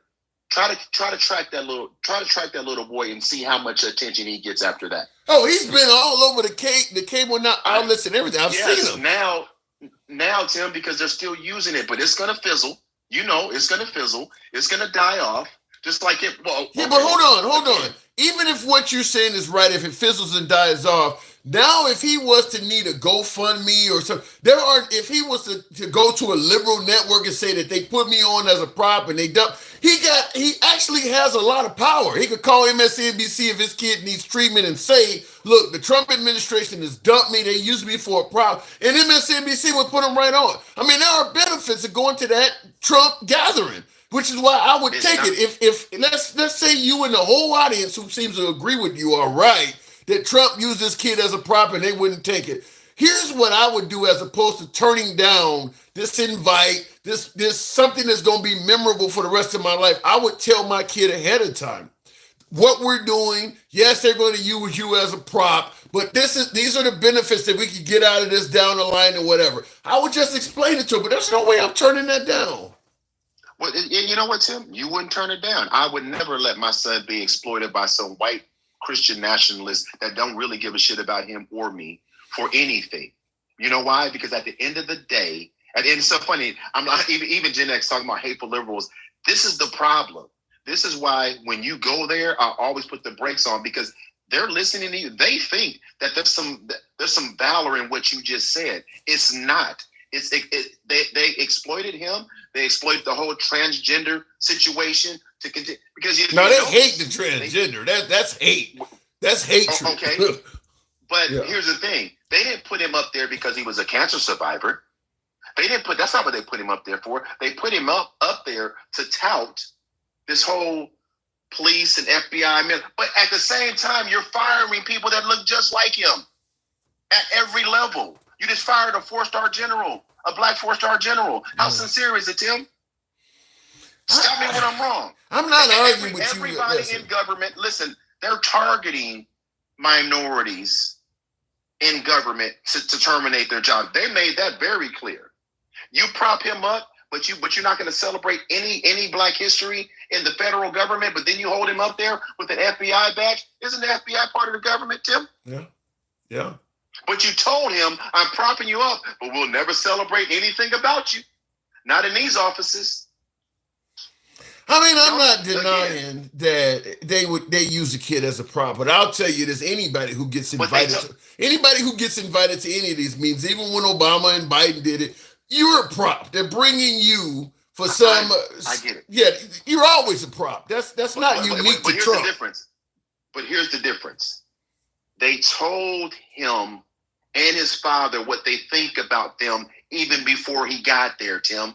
It's one thing, because every Congress session, the State of the Union, they always bring somebody. But they told him what they thought about him with these executive orders and the movement that this country is going in. They told him, they told the transgender community what we think about you, and they propped him up there anyway, and his punk-ass daddy allowed it to happen. Now, I'm telling you this, listen. Oh, my God, his punk-ass daddy? You mean. I mean that with every fiber of my being, because what he should have told his son, what I would have told my son is, listen, son, because here's the thing.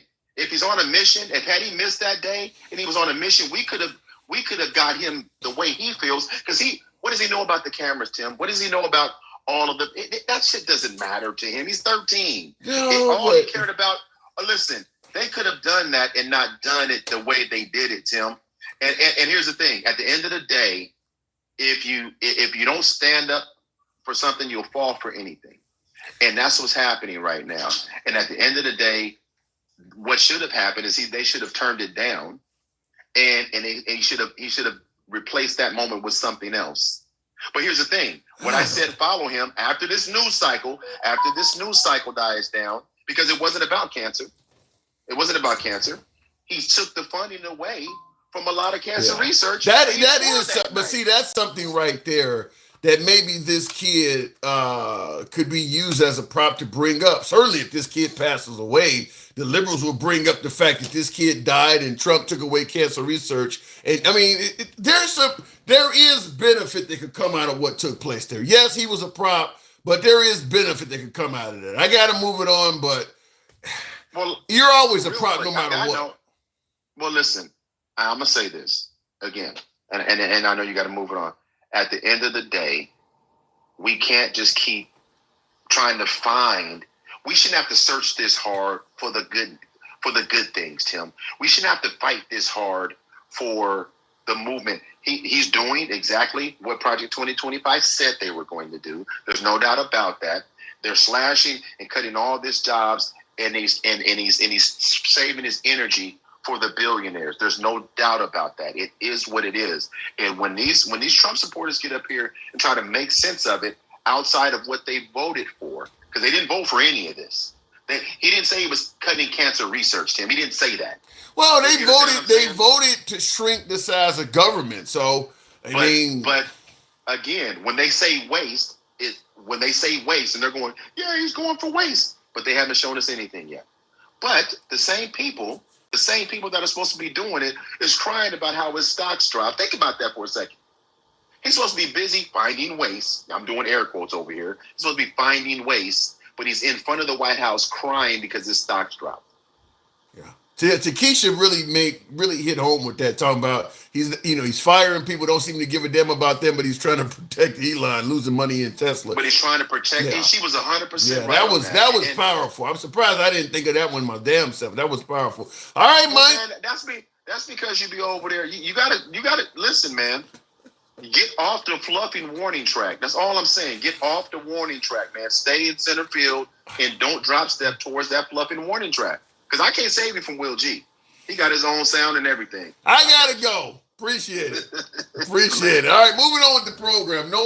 I keep forgetting to bring my no fluffing sign. I'm gonna have to do it digitally because we don't fluff here, folks.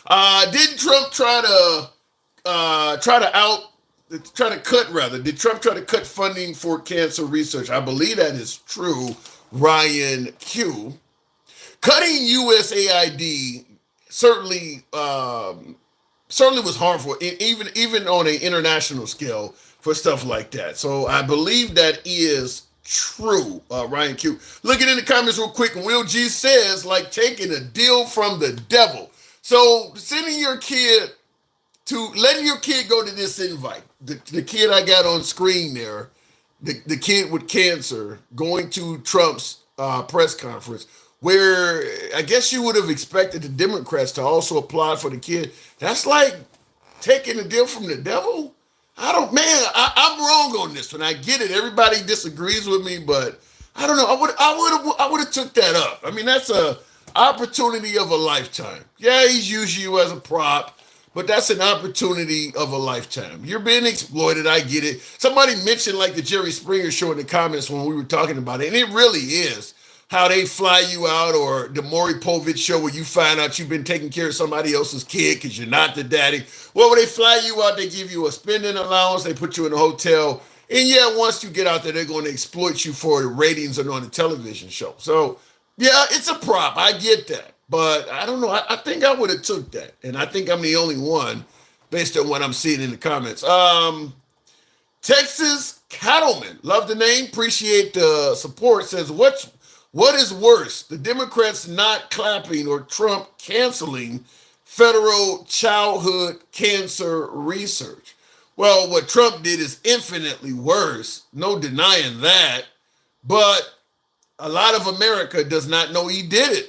But if you're going to compare the Democrats not clapping for a kid that is beating cancer, at least temporarily, to Trump canceling funding for cancer research, Trump's in those two comparisons, Trump looks like Satan. He looks like the devil in regards to those two. Anyhow, looking in the comments though, and that is something. If you want to say the kid was a prop, the Democrats should use him as a prop for a second time. Invite him out for a Democratic speech and bring up that he can't get access to treatment for cancer because of Trump. Bring it up. Use him again. And this time something that will actually benefit him. Because if the Democrats brought that kid out there and pointed that out, they could hold a GoFundMe page and raise all the money they need for his treatment. Because the Democrats would show out in force, which would be better for the kid than what Trump gave him a police uniform. That ain't doing shit for him. But if they brought him out and his dad actually said, look, my kid is winning, he's out of remission or whatever the case may be, the cancer's back, and we can't get any treatment because, they've canceled, money to research and all that. The Democrats would give all sorts of money to a GoFundMe page. He's a young child, he's an African American, he's going through a major, it would play to all the heartstrings. And it would allow the Democrats to use the kid as a prop. This is how politics works. I get it sounds like bullshit, but props are on both sides. That is how it works. Before I move on, I hope the stocks go down lower so I can afford Tesla. I don't know. I don't want, because listen, if Trump fails, we all fail. So I'm rooting for Trump to succeed because we all succeed. I get some folks do not like his politics. There's a lot of things he does that I don't like, but I don't want the country to fail financially because I have a beef with Trump or somebody has a beef with Trump. We should all be rooting. Now, and I'm going to say this. I know that the Republicans did not think the same way when Biden was in office. They didn't root for Biden. They wanted Biden to fail. The border bill is a perfect example where they didn't care how many folks crossed the border.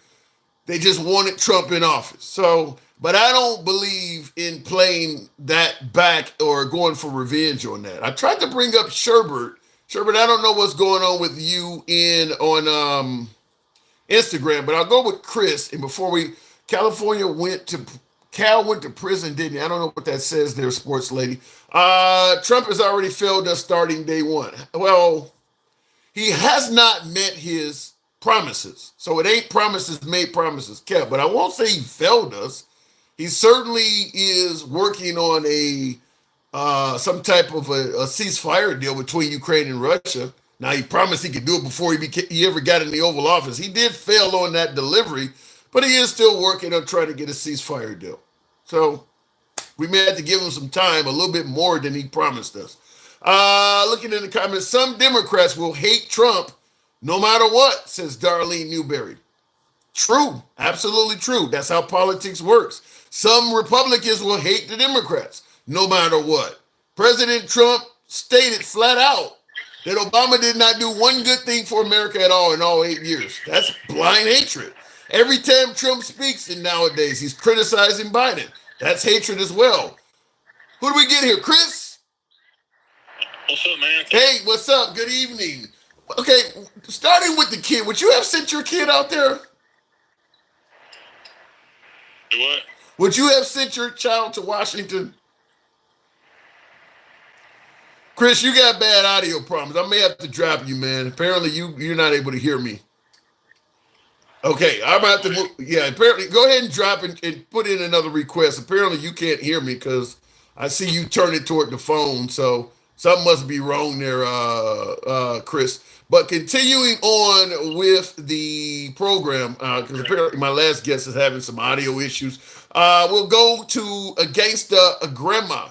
Good evening, Gangsta. Welcome to the program. Assuming the box brings her up, I don't know what I'm having going on here. Let me try this again. There you go, Gangsta. Good evening. Boy, you're fluffing big time, aren't you? What did I do now? You always on Trump, man. Oh, we're gonna want him to fail. Yes, we do want him to fail. You want the president of the United States, your president, to be a failure? He's not my president. He's not my president. Then who is your president currently? I didn't vote for him. I didn't vote for that man. Okay, that's fine, but who is your current president? Casper the Friendly Ghost. Now, come on, Grandma Gangster. That sounds like blind hatred. I don't go. He hates us. What are you talking about, Willis? He hates us. Wait a minute. You gotta what's making you say that Trump hates us? His own citizens. Oh my God, are you serious? Yes, Come ma'am. on, don't get that fluff going. You said you know he hates us. Based on you know what? What I mean? What? He hates us. Based on what? Okay, trans. You don't like trans. You don't like black people. You don't like us. He's taking everything out of schools. He's trying to defund the school system because, God forbid, you get taught slavery for real. Now, I'm going to agree with you that Trump has no love for the transgender community, but you're saying he hates black folks. What is that based on? Are you fucking serious? Yeah, I'm fucking serious. Oh, Lord have mercy, my God. I need to know. You like undercover MAGA, for real. Oh, my God. I'm a libtard if you ask MAGA. No, you're really not, No, you're not, Boogie. Because if you was, you would know he don't like us folks. He's taking everything. Okay, banning books. And it can't have no LGBTQ in it. It can't talk about slavery. God forbid. Oh my God. The white kids might have a chair. Banning book. Hold on, hang on, Gangster, hold on. I'll let you continue. But in the comments, Poet, Soul Fighter, oldest trick in the book, has in the comments says, so why don't you bring me on? Are you scared? This woman just called me the biggest fluffer. You know what that means? That means holding up somebody's dick. I don't even know you. Why would I be?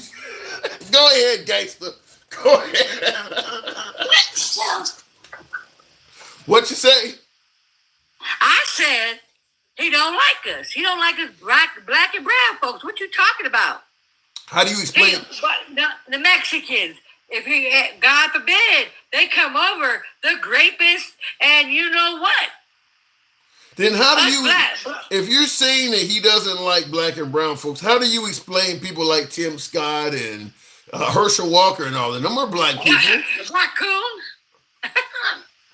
I guess I walked into that one. They want to be white so bad. They want to be closest to white so bad, thinking that they're going to get accepted. You think Tim Scott wants to be white? Shit, he damn near dark as I Yeah, he wants to be white so bad. am. I don't know. I mean, okay, honest to God, okay? What is good in the Republican Party for us black folks? Not a damn thing. Not a damn thing. He just wants to be white so bad, thinking that, they're going to look out for him. But they not. well, The black MAGAs, they make me sick. Well, they want to be white so bad. My guess is the Republican Party is looking out for Tim Scott. My guess is they probably are looking out for him. Well, for what? I mean, he's probably... He's not even there. Have you seen, Biden's cabinet was America. Every nationality. You go to the DEI side of the Republican Party. Where's the color at? Where's the color at? All of it's DEI. Like they over here blaming us for DEI. If you really want to think about it, what they is, they see what DEI is. All the cabinet is DEI. All the cabinet is. And go figure, right? What's making you say that? Are you trying to say that Trump's entire cabinet is unqualified? DEI. They say it's unqualified? Honey, I swear to God, all those white tea people there, unqualified. Unqualified. Then if they're so the white tea people in the comments are big mad because I'm telling the damn truth. Get over it, white tea people. I'm telling the truth. You sure you don't have a problem with white tea people? What the fuck? That's what I'm hearing. I have a problem with I'm telling the damn truth. See, white tea people don't want to hear the damn truth. The DEI is major, okay? They don't like it so bad. No, well, go get you some white teas. Let's drink them up. I don't know. Not white tea. I mean, some would argue that we've kind of got past a lot of this stuff. I mean, you sound very. When do we get past? They elected the Triple K in office. Okay, the white tea people believed this sorry piece of shit.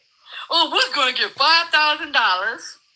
He's gonna lower the egg prices. There's a white tea woman on TikTok. I had to count my cheese to get to my kids. Well, I guess she's still counting. The cheese went up. We have Uncle Tom's, like you said, whatever that dude is, that's a Republican, he's an Uncle Tom. I thought he wants to get whiteness. Yeah, I'm telling the truth.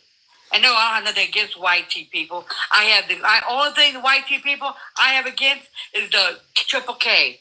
And the white tea people that want to take books away from the kids because they don't want to hear the truth. They're whitewashing history. Let's keep it a book. So you believe that basically what you're saying is that the Trump administration is just toxic for black people and people of color, basically. Well, duh. What the fuck did the popos? Give them immunity to unalive our asses. He did. You think they give a damn about us? Come on, Fluffy. He did say that, Fluffy. Oh my gosh, like a puppy. He did say that. Yeah, but he got didn't no do hair, it. Man. We had to rub your bald head. You guys are hard on me tonight. Damn, I'm tired of you taking the maggot side. You need to be on the right part of history, not the wrong part of history. Because we're going down like the Titanic. So you're telling me... You think these motherfuckers give a fuck about us? Hell no. Well, how about this? When in the comments, one of my users says, handsome, throw the Democrats' towel in. They're hateful temper tantrums. Run from that party. We are hateful. We're the ones that are hateful. We're the ones that are banning books. We're the ones that are giving the popos immunity to unalive our asses. We're the ones that are going against trans people that are only 1% of the goddamn population. 1%. They hate on some people that don't give a fuck about them. That just want to live their damn life. But have you seen, as a person of color, as a minority, have you seen the quality of your life downgrade at all since Trump became president. And this is his second go round. How is your life? I wish a white T person would walk up on me. I wish a white T person would. I wish a Triple K would walk up on me. Don't put him on a T-shirt. So I'm ready. So then, if your life has not been affected negatively since what are you Trump, talking? Oh, my life is fixed to get affected very badly. how? Very badly with the tariffs and stuff. But that's not just. Hell yeah. But that's not something. My business is gonna hurt. But that's not something unique to a person of color. The tariffs may affect us all. You're making it sound like Trump is doing things that are targeting people of color. Well, because you know what? Papa already unalived my brother. Okay, already. I have another brother that I'm really, really afraid for. See, I'm light skinned. Okay, I could pass, and that's fucked up. I don't even want to pass. You know what I mean? I could say that I'm a Hispanic or something, and I won't. Well, God, I could. Calling yourself an Hispanic, being Hispanic ain't gonna save you. It might save you a little bit, but never mind. I was gonna try to see. Now I can't even get saved. They unalive Hispanics and they unalive our people. You know what I mean? So you know what? Yeah, we are fucked.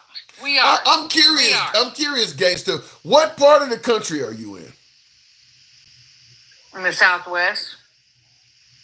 I mean, 'cause the police can be troublesome anywhere, but I mean, different parts of the country is worse than others. Where my brother got unalived, Albuquerque. Yeah, the popos are very fucked up.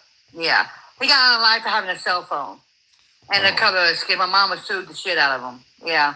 Sorry to hear that. So, you know what? Let me tell you something. Let me tell you something. That's why I said Donald Trump don't give a fuck about us brown and black folks. He don't.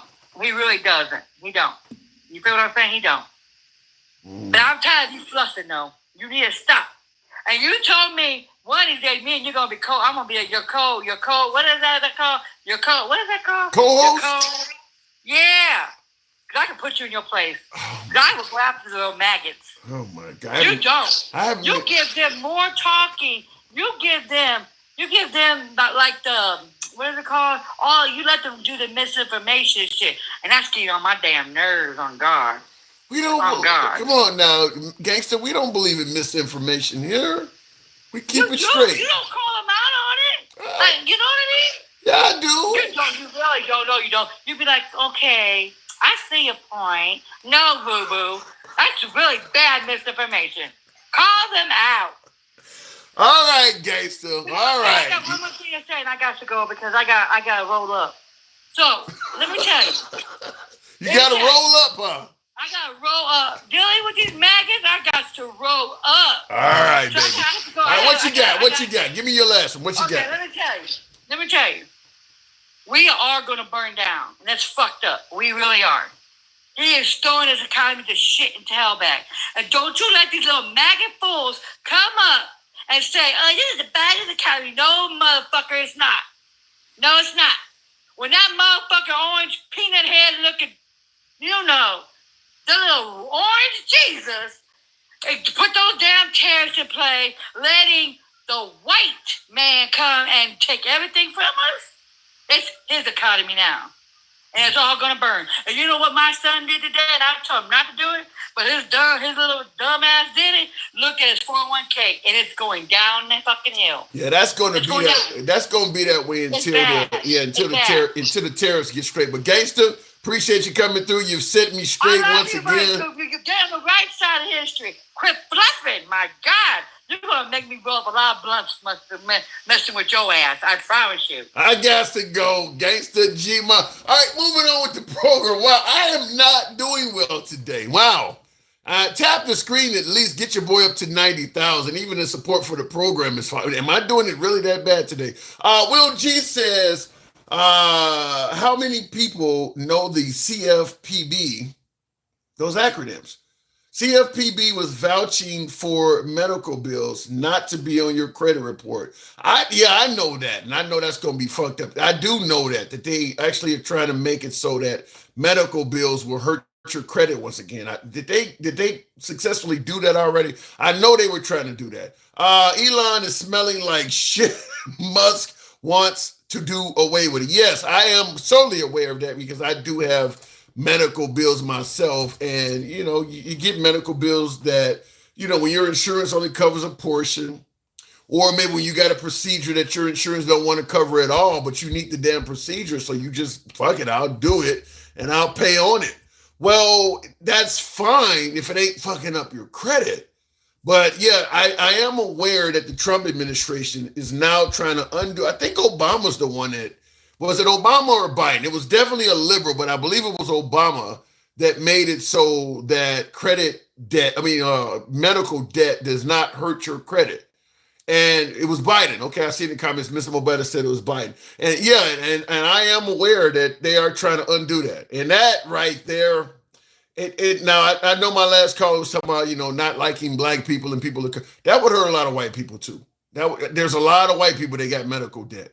And all of this is affecting the lower middle class and down. Lower middle class, poor people, maybe some middle class people, but yeah, the medical bills are beyond the expense capability for the average working American. It don't take much at all. If you go to the doctor or some shit like that, because the charges are astronomical, it don't take much at all. Certainly you get an MRI, you get a CAT scan. I've had all that shit. When you see just your portion of that can be damn near half of your paycheck. Just your portion of it. You get an X-ray, you get a bill from radiology. I mean, there's just that would fuck up a lot of people's credit.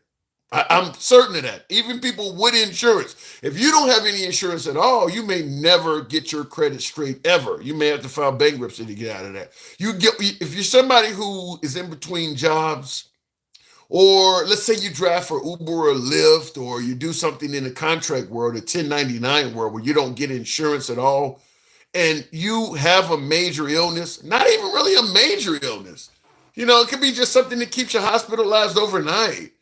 You're not going to be able to pay that. If that entire expense is on you as a citizen to pay, and you're like most Americans making 60 grand or less, you're not going to be able to pay that expense for a long time.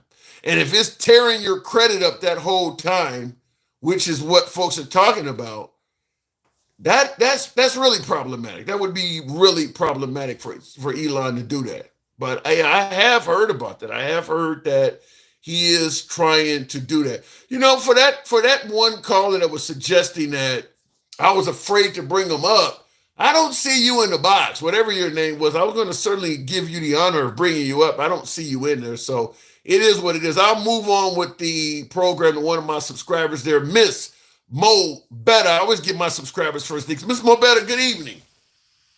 Good evening, Tim. Hold on. Yeah. I want you to see I want them to see my reaction. I'm being told that I'm fluffing. What the hell is that all about? I mean, you give MAGA a lot of credit at times where it's not warranted. I'm being fair. I'm being fair to the people. You try to be fair. I'll give you that. You do. You try to be fair, but sometimes you just be going way right. But you don't believe that 100% of Trump is bad, do you? Damn, you're hesitating. Listen, I'm struggling to find any good in him. I do. I'm gonna be 100% honest. I'm struggling to find the good because what he's displaying is not good. Not even for the people that actually support him. So that's the hard part that's the hard pill that they can digest. Okay, now I'm going to when you get harsh comments, I always bring them to you. Gen X in the comments. I don't know if you've seen this comment, but I do want to give you a chance to respond. You can ignore it if you want, but did you see his comment? No, I didn't. I didn't, but you can repeat it. I'm ready. He says you look like the Predator. What the fuck does a Predator look like? You ever see the movie with Schwarzenegger and Carl Weathers and... Tell him don't be mad because his mother was a Handmaid's Tale. Shut the fuck up. All right. I'm just saying, I always read your ass up. You don't know what the fuck I look like. Well, they can see you on the screen. That's why he's saying it. But Oh, that's okay. Yeah. Don't be mad because your wife can't wear like I do. Heard? Get him, girl. Get him. So at the so you don't see anything that Trump is doing that is good so far. What about the notion that he is negotiating a peace deal in terms of the war between the Ukraine and Russia? Is that not a good thing? If he can get it done, kudos. Listen, I'll give him his props if he can get it done. You know what I mean? But right now, it doesn't look like anything's moving. Everything now is about the tariffs and him being able to, buy a Tesla. First of all, and for anybody that knows politics knows that it was totally illegal what he did. Like you said, you try to say Biden did it too. I don't. No, Biden didn't do it to that level. And I didn't even hear MAGA complain about it. Yeah, Biden didn't do it to anywhere near that level. Biden was just simply being at an American plant and asking questions about cars they were making after allocating money. He was not selling cars. What Trump did was actually selling cars. So that's why you didn't hear the Republicans complain about it, because it wasn't what was done there. Now, in the comments, before I continue on with you, in the comments, Bama Landscaper says the only way medical bills affect your credit is if they send you to collections. Yeah, they do that pretty damn quick. It's like 90 days. It's pretty fucking quick. But Biden had put that in place to where that it was no longer going to affect your credit report, which it shouldn't. Yeah. Which it shouldn't. Yeah. Again, they keep saying Trump is American and he's about American people. I'm sorry, y'all. My TV is on. That's what I'm hearing. That he's about American people. Why are you cutting American jobs? Why? And that has nothing to do with finding ways, because you could have found ways with people still having their employment done. Yeah. People still could have been working, and that's why he's losing in all of these court proceedings. He's losing. Yeah, but at the end of the day, with him being over the Supreme Court and him being over the Department of Justice, eventually the Supreme Court may rule in his favor, and if they don't and he disobeys the judge, with him being in control of the Department of Justice, there's no enforcement. I mean, a judge can only do so much before it goes up the ladder to somebody who's on his side. Yeah. Well, and see, this is why when I cast my vote, I was casting on the strength of the Supreme Court. Well, because with them giving him immunity, it's like he has no guardrails. Yeah. So he said, I don't give a fuck what y'all say. I'm going to do what I want to do anyway. Yeah. A man unhinged, that it's dangerous. It's dangerous for economically and damn near physically. Dangerous. Yeah. I mean, I can certainly see where it could be problematic to let one guy have that kind of power, but I mean, it ain't like the American. Yeah, it's just not sane, Tim. It's not sane, because you have to have some type of self-control or whatever, for things to go right. Other than that, you like, I don't give a fuck. And that's why people don't really respect him. Well, besides MAGA. And listen, what are they? 1/3 of the population? Yeah. Are you saying that even though he is the president of this country, he's the commander in chief, you do not respect Donald Trump? No, I don't. I don't respect his. He has the character of a wet paper bag. I'm sorry. Damn. He doesn't care. Damn. He doesn't care who he runs over. He doesn't care who suffers. He has no humility, which that's what kind of representation that I look for.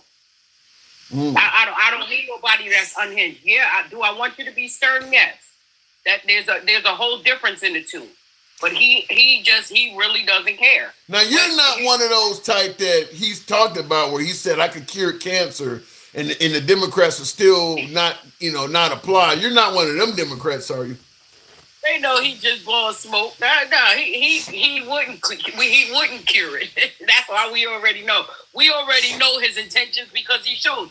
Well, wait a minute. When you said he wouldn't, why we expected him to even find a lot of ways. He's a man he said out of his own mouth he don't like paying people. But when you say he wouldn't cure it, he is the one that brought us the COVID vaccine, is he not? Why? He allowed COVID to run rampant too. He had to do something to redeem himself. Shit. But I mean, do you not give him credit for saving millions of lives during the pandemic? He brought us the vaccine. No, he did not. No, he didn't know. He cost millions of lives too.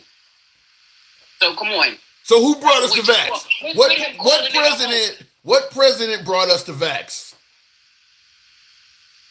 Biden. That's not true. Trump brought us the vax. When did he bring us the vax? Refresh my memory. Well, first of all, the vaccine was around before Biden had won. It was already available. Operation Warp Speed is what brought us the vax. That came from Trump. Okay, all right. So why so many Republicans was against it? Well, he didn't promote it like those Teslas is why. No, because they wanted to blame it on Biden with the vaccine. That's why. They wanted to blame it. I knew where you was going with it, Tim. You fell for it, but yeah. Why did they blame it on Biden then? Why did they?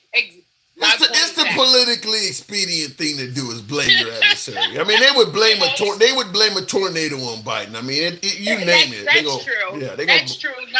Trump does nothing wrong. He is the savior. He's God sent. He's God put him here for whatever reason. But because if that's the case, if God put him here to save it, why he didn't win 2 back-to-back terms? I'm not. Well, according to them, it's because the Democrats cheated. So bullshit. He only in there now because Elon bought them votes. In my opinion. Do you think that Elon himself could be good for America? No, you that crybaby? Please. Why do you say he's a crybaby? He crying now because his stocks done dropped 40%. He lost a few dollars. Yeah, no, because first of all, and you're around here cutting American jobs and all kind of stuff. And now what you want us to do about that? Now you're gonna come to how you asking people that are not working to buy some shit? Let me ask it to you this way. Let's say with all of the job cuts in the federal government that Trump has did, with all of the tariffs, if the economy starts going well, even with so many federal employees that have been fired, if the economy starts going well and things start looking good, would you then give him credit for showing us that we were able to function without all of these extra employees and that was indeed waste, fraud, and abuse? Would you give him credit then? No, stop asking me to give him credit. I'm sorry. Oh, so you just hate the guy. He just doing his job. That's all. He's doing his job. I'll give him credit for that. All right, I'll give him credit for that. So he's doing his job. It sounds like you're willing to chastise him when he does wrong, but if he does something right, you're not going to give him credit. Because he rarely does things right. He's like a cow. He's like that old cow that gives you a bucket of milk and then turns right around and kicks it over. That's what he does. That's what he's doing with these tariffs. All that inside trading and all of that stuff. Oh, all of that stuff is happening. And that's why when you see every time he mentions tariffs, the stock market go one way and then he say, oh, we're going to pause it, and then they go the other way. And that's all that is. So all his people can buy him up. But I'm hearing that Trump is a patriot. So what do you think Trump's goal is then? You make it sound like he's just trying to destroy the damn country. What I want to know. What is his goal? That's exactly what I want to know. What is his goal? Because he really doesn't get up there and talk about much. Well, you see, when he went in front of Congress, that whole thing was an award show. Well, according to the hat, his goal is to make America great. Didn't somebody else say that too? Yeah, but he's the guy in office right now. My thing is, I need him to define what is great. Define great. Financially, power, superpower, economically. I mean, there's a bunch of different for areas. Himself. Huh? For himself, because from the looks of it, with everything up, you can't even have an egg sandwich because eggs cost more than your car payment. Mm-hmm. Like even though they keep saying that bird flu been gone. How long is this bird flu supposed to fucking last? Where the regulations? Are they looking into these plants and all of that stuff? They talking about this bird flu. Yeah, I can't speak on what's going on. Gas has been pretty stable. That's been pretty stable. It's went up, but not crazy. Nothing crazy. Yeah, I can't speak on what's going on behind the scenes. But before I let you go, let me ask you this one simple question: because he is the president, are you rooting for him to succeed? Do you want Trump to succeed as president? I want any president to succeed because that, again, a lot of that stuff, our lives depends on it. All It right. does. But again, my 401k is dropped. I'm not happy about that. No, and it's because of the stuff that he has going on. Yeah, I think it's safe to agree with that because of the tariffs and the market uncertainty. Yeah. Yeah, that ain't Biden's He's fault. still playing with people's livelihoods. I do not clap for that on either side. I don't clap for that. You cannot go around messing with people's livelihoods. And what do you think is going to happen? You fire people, they can't get unemployment because all of that stuff, you're shutting down all of the stuff where they can go get resources from. Make that make sense. And yes, I do believe he is a racist. He's just an opportunist. If it looks good on paper, if I can get a photo op out of there, I don't care if they're white, black, or different. So maybe it's not just a racist, he's a bigot. He doesn't really like people, period. He likes money and power. He showed that. That's what he showed. All right. Appreciate you coming through, Mr. Mobella. You're allowing an immigrant to run the country right now. And there's a lot of people that like Elon, so we'll see how it go. I got to move it on, but they bought into the illusion. They did. We'll see. Appreciate it, Mr. Mobetta. Thank you. Thank you. All right, moving on with the program. By the way, tap the screen. Might be to get up to 100,000. Show the program some love. Let your thumbs not be lazy. A good minute of tapping. Y'all can get your boy up to 100,000 on TikTok. Show the program some love. Real quick in the comments. Biden, because when Trump left, there was no infrastructure. I don't know if I agree with that, Sherbert. I don't know if I agree with that. Tim, is now the time to pull together and get us a good counter to the Republicans. Well, if you favor the Democrats winning, that's 100% true. But keep in mind, Trump has only been president for 2 months. I get folks, particularly on the right, that are bragging about the Democrats are in shambles and they have no leader and Trump destroyed the Democratic Party. Hey, look, at the end of the day, the Democrats just lost the damn election. If you take the way things are right now as a sign the Democrats have become in disarray or the party's falling apart, go back 4 years from today and look at where the Republicans were. They were still reeling in folks that were still outraged by January 6th. Trump was being charged with crimes, getting impeached, and all of this stuff was still fresh on people's mind. The Republican Party was in disarray. That's where my whole phrase, I go left of Bernie Sanders to having dinner with Q, came from. Because I started doing lives back in that era, and Q was everywhere. Trump had lost the election, and they were talking about Nancy Pelosi was going to be arrested by the military. She was going to be tried and convicted and possibly executed. And Trump was going to be reinstated in the middle of February. Then he was going to be reinstated in August as the 17th president. He was going to be the president of the corporation or something crazy like that. So when people tell you the Democratic Party's in disarray, just point out where the Republican Party was right after they lost 2 months into the Biden administration. It was just as chaotic. Democrats is not done for. It's just they lost an election, as Obama once said after the midterms. They took a shellacking. Obama talked about taking a real bad shellacking, and he ended up getting reelected for a second term. It's just politics. It ain't the end of the damn party. You lost. You get back up, you try again. So for folks who believe the Democratic Party is overwood and the Republicans, it ain't overwood. I keep pointing out, look at how your damn party was when you lost. Folks are still trying to say Biden stole the election and people were going to get arrested and all this bullshit that never happened. Q-draps is what they were calling them. Q-draps were coming out damn near every day. Trump was going to be put back into the White House and all. Wow, Dencal. Whoa. Appreciate that, Dencal. Thank you. Appreciate that. So, yeah, it's lit. At the end of the day, they lost an election. The Democrats lost the election. Kamala Harris couldn't get it done. And we'll see when the Democrats get back on their feet who they put back to the top. Now, many would suggest it'll never be Kamala Harris. I don't even buy into that because Biden won in 2020. That was his third time running for president. So people have lost and came back before. Keep in mind when Trump just got elected last November, he had lost the time before. So people run, they lose, they try again. So yeah, it's not the end of the world. Don't let anybody tell you that. Looking in the comments, and I do appreciate that. Babalan, shout out to you. Thank you very much. I'm gonna make sure I didn't miss out on any super chat before I go back to the box.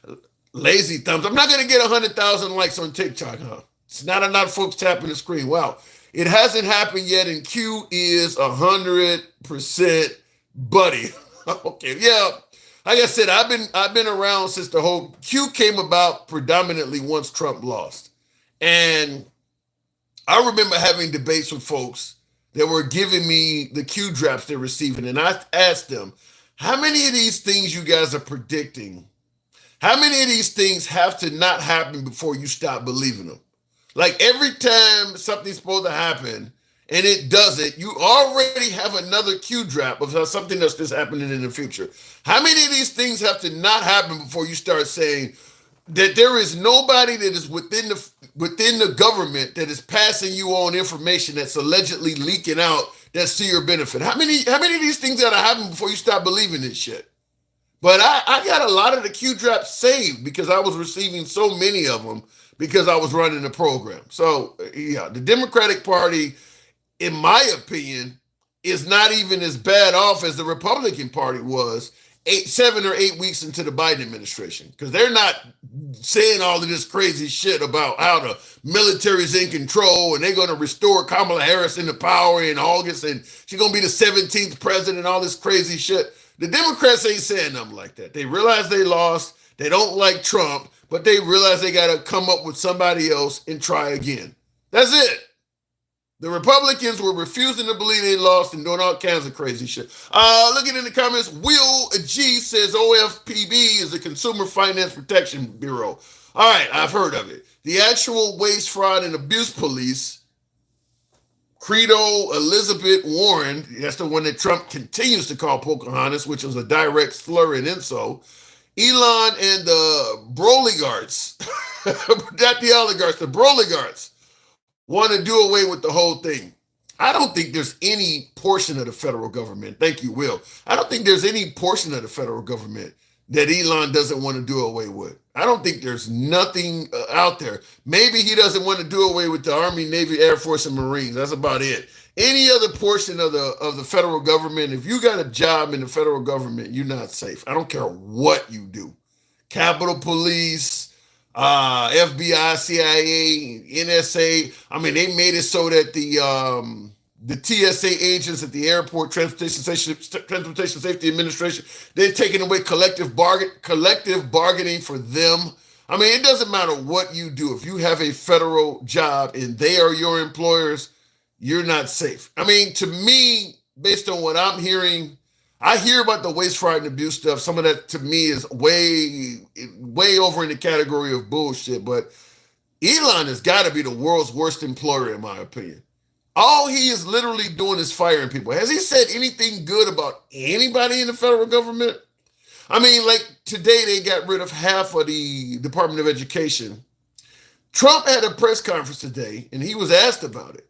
And he went into this whole spat about they're not coming into work and they're not doing, how insulting that is to some people who've been working for the Department of Education, working hard every damn day. And you got the president on TV saying that you don't come into work and you don't do shit. You know how insulting that is?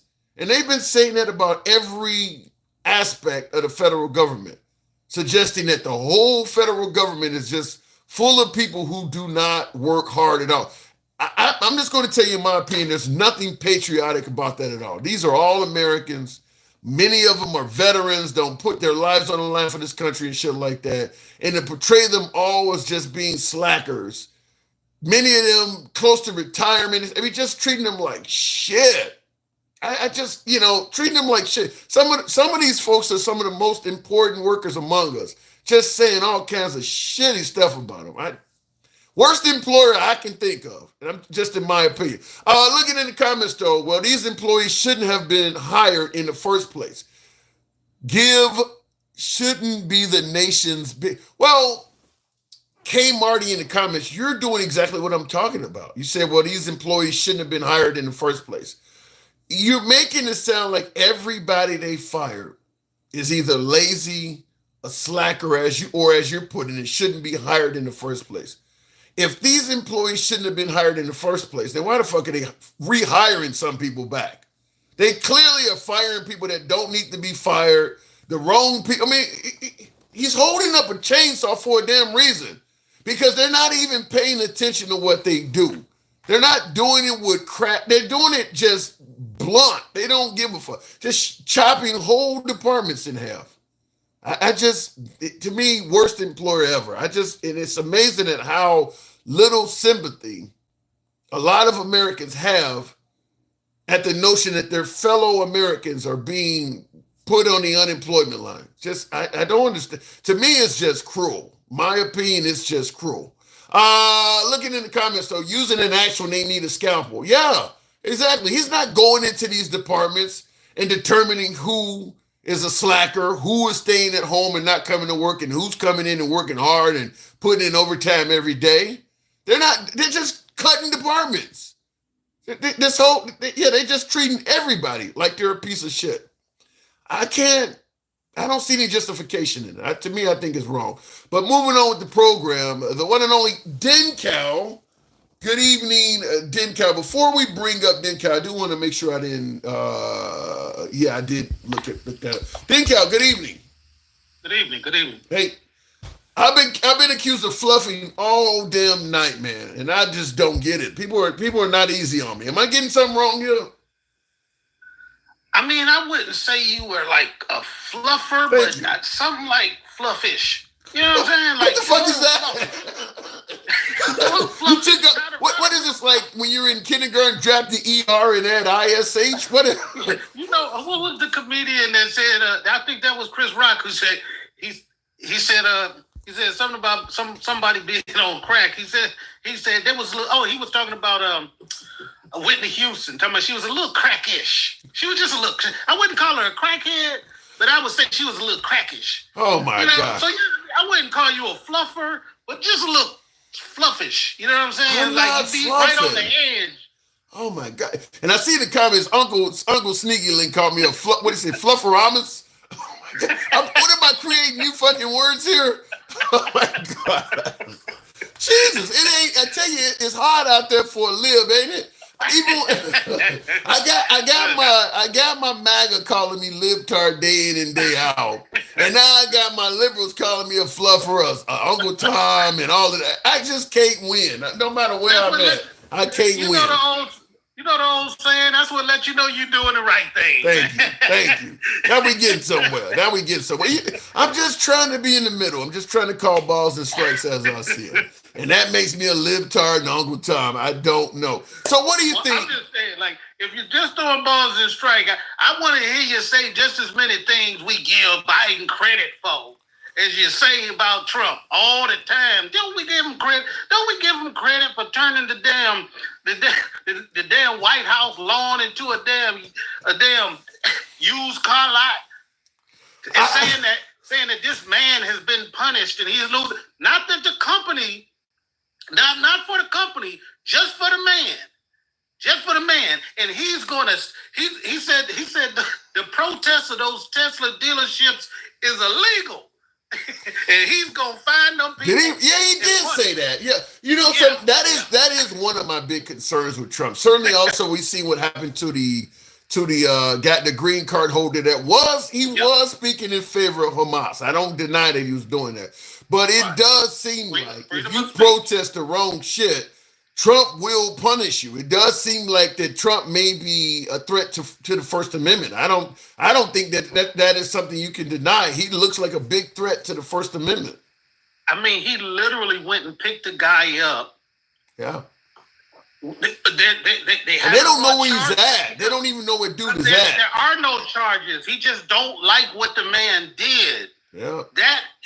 And what did he say before about the weapons? Remember, he said we should just go ahead and take them first and then figure out. He said that about the Second Amendment. Right? Yeah, take away. That was after the Mandalay Bay shooting. Take away weapons first and then due process. You ever heard it? People make the joke about the CIA could make you disappear and throw away the key. That's kind of what they've done with this dude. He is in no man's land. He has no charges. You're right. There are no criminal charges on him. He has not been deported. You cannot visit him. He is literally somewhere, and nobody know. They literally took him in and detained him somewhere, charged him with nothing, and they're holding him indefinitely. That goes against everything the Constitution has offered. Overseeing his capture, let him stay in custody, no charges. Yeah. Just said, y'all can just hold him. Yeah, that goes against everything the Constitution, there's speedy trial, all that. I mean, it goes against everything in the Constitution. You can't just hold somebody indefinitely with no charges or anything like that. That's exactly what they're doing to him. And he said he's just the first of many. So they got a hit list of people who protest that they don't like, that they are now calling illegal. Yeah. With no charges. They just don't like the protests, so therefore they will hold you captive and figure out a way to fit a law around you, or even make one up. Well, I will say this: if the and I see somebody in the comments says holding him like a January 6er, no, big difference. They're not holding him like the January 6ers were charged with a fucking crime. No, big difference. They're not charging him with anything because he didn't commit any crimes. So no, it ain't the same. But yeah, if the justice system, whether the lower courts, the appeals court, or even the Supreme Court, if they allow Trump to do this, we are in new territory. We are definitely in new territory. If they can start detaining people with no criminal charges indefinitely, we're in a new territory. And that's why I think people are saying you might be fluffing, because we already know we're in new territory. We already heard him say the things he would do. Now that he's doing it, we saying now the courts got to stop it. We already in the new territory because the president of the United States is literally going around all the way down to street level and having people fired, arrested. Yeah. I'm talking about just because they got an assignment on their desk to investigate somebody, not even him. The people who was looking into what's the mayor of New York. You talking about and that's corrupt too with the mayor of New York. That whole quid pro quo thing, and that mayor may lose to Cuomo. The whole quid pro quo agreement he got is contingent on him winning the election. So if he lose the election, fuck you, they may throw him back to the wolves. Right. And then the other prosecutor, she got fired because the people from the Trump camp came to her and said Mel Gibson should get was terrible. Get his gun rights back. Yeah, get his gun rights back. There's no legal grounds to allow him to do that, because there's many people who petition the court to get there, but nobody gets them back unless you have a real rationale for doing it. They fired her because she followed the law. Yeah, that, like I said, that right there. We gonna be. Go ahead. We're gonna be in new territory. We're already in the territory. We see it happening in front of us. And MAGA has the nerve to compare these people who have not broken the law with the January 6er that we got their face on camera beating the hell out of a damn cop. Well, they don't believe the January 6ers committed a crime either. They don't believe that. There's no way you can tell me they saw a man, hit somebody with a fire extinguisher and, spray bear spray in somebody's face and they didn't commit a crime. I don't care how you felt about the election. A crime is a crime. I understand. I agree with you 100%, but they do not believe those folks really committed any crime at all. Or they believe that they got railroaded or over-sentenced or it was a setup, it was rapes. I mean, they got a million reasons, but at the end of the day, they do not believe those folks did anything wrong. Right. Well, according to the way our system is supposed to work, they all had lawyers, they had their days in court, they had everything that they needed to prove that in court. We don't just get to say all of them people down there did nothing wrong. When we got witness statements, we got tap telephones, we got emails, we got people talking about what they was going to do, the plans. They caught people down there with weapons. Like, we got all of this information. Well, yeah, I get all of that, and I'm not disagreeing with you, but the point they're making is, look, it was all proven in a liberal court. the judges were in. I mean, they're not going to buy that. It doesn't matter. They got their minds made up. These people did not commit a crime. Even for folks who took plea deals and pled guilty, well, they only pled guilty because the system was going to railroad and they're going to get a bunch of time. I mean, they believe these folks were not guilty and they're not going to accept anything other than that. I mean, because the fake electors, a lot of them folks down in Georgia pled guilty. Well, they only pled guilty because the system was going to railroad them. They will not accept anything else other than the election official, the female. Remember, she let those people in there that got into the voting machine. Yeah, I think that was in a small town was it in Michigan or Georgia? Well, it happened in Georgia. It happened in Wisconsin. It happened in Arizona. Several states. They had her on film, like letting the guys in there, shaking their hands, letting the guys go in there, mess with the machines and tap into the machines. Now they talking about they want to look into her case. When we got her on film, you're not supposed to allow anybody. When you're an election official, you're not supposed to let anybody have access to those machines. It's cut and dry. Well, the problem is though, when you got the power of Trump, even at the state level, some of these people are willing to back off because they just don't want the heat from the Trump administration and MAGA. So even at the state level where Trump doesn't supposed to have any power, he kind of does. Certainly if you're in a Republican state like Georgia, and even though Trump doesn't have power, but he's convincing the constituents in your state that you're corrupt, I mean, you can keep pursuing this case, not only lose your career, but fuck around and lose your life, or you can do what he wants and let it go.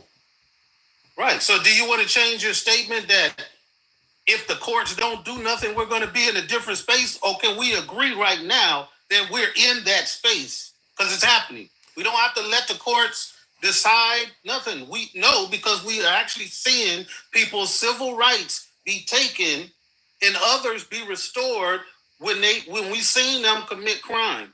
So we don't have to be in this. On the fence. You made your case. I would certainly, the way you presented, you are right. We are currently already in that environment where things are happening that go against democracy, the normal traditions, the Constitution, and your safety in general. The Constitution, big one. All of those. The one that they swear, the one that they bought a Bible from Trump that had the Constitution in it. Except for, everything besides everything from the 17th Amendment on up, everything else, they eliminated those parts. Yeah. That's, as much as Trump denied Agenda 47 and Project 2025, it sure is a lot of that shit coming to life. Man, it's crazy. I don't know, was it Flynn or one of them who made the reference that I guess we can tell him now that it wasn't a joke? It's like if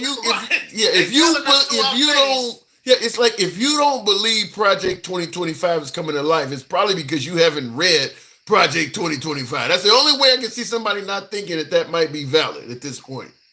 Which is why he came out on TV and said, I haven't read it. I don't plan to read it. That was a signal to his people.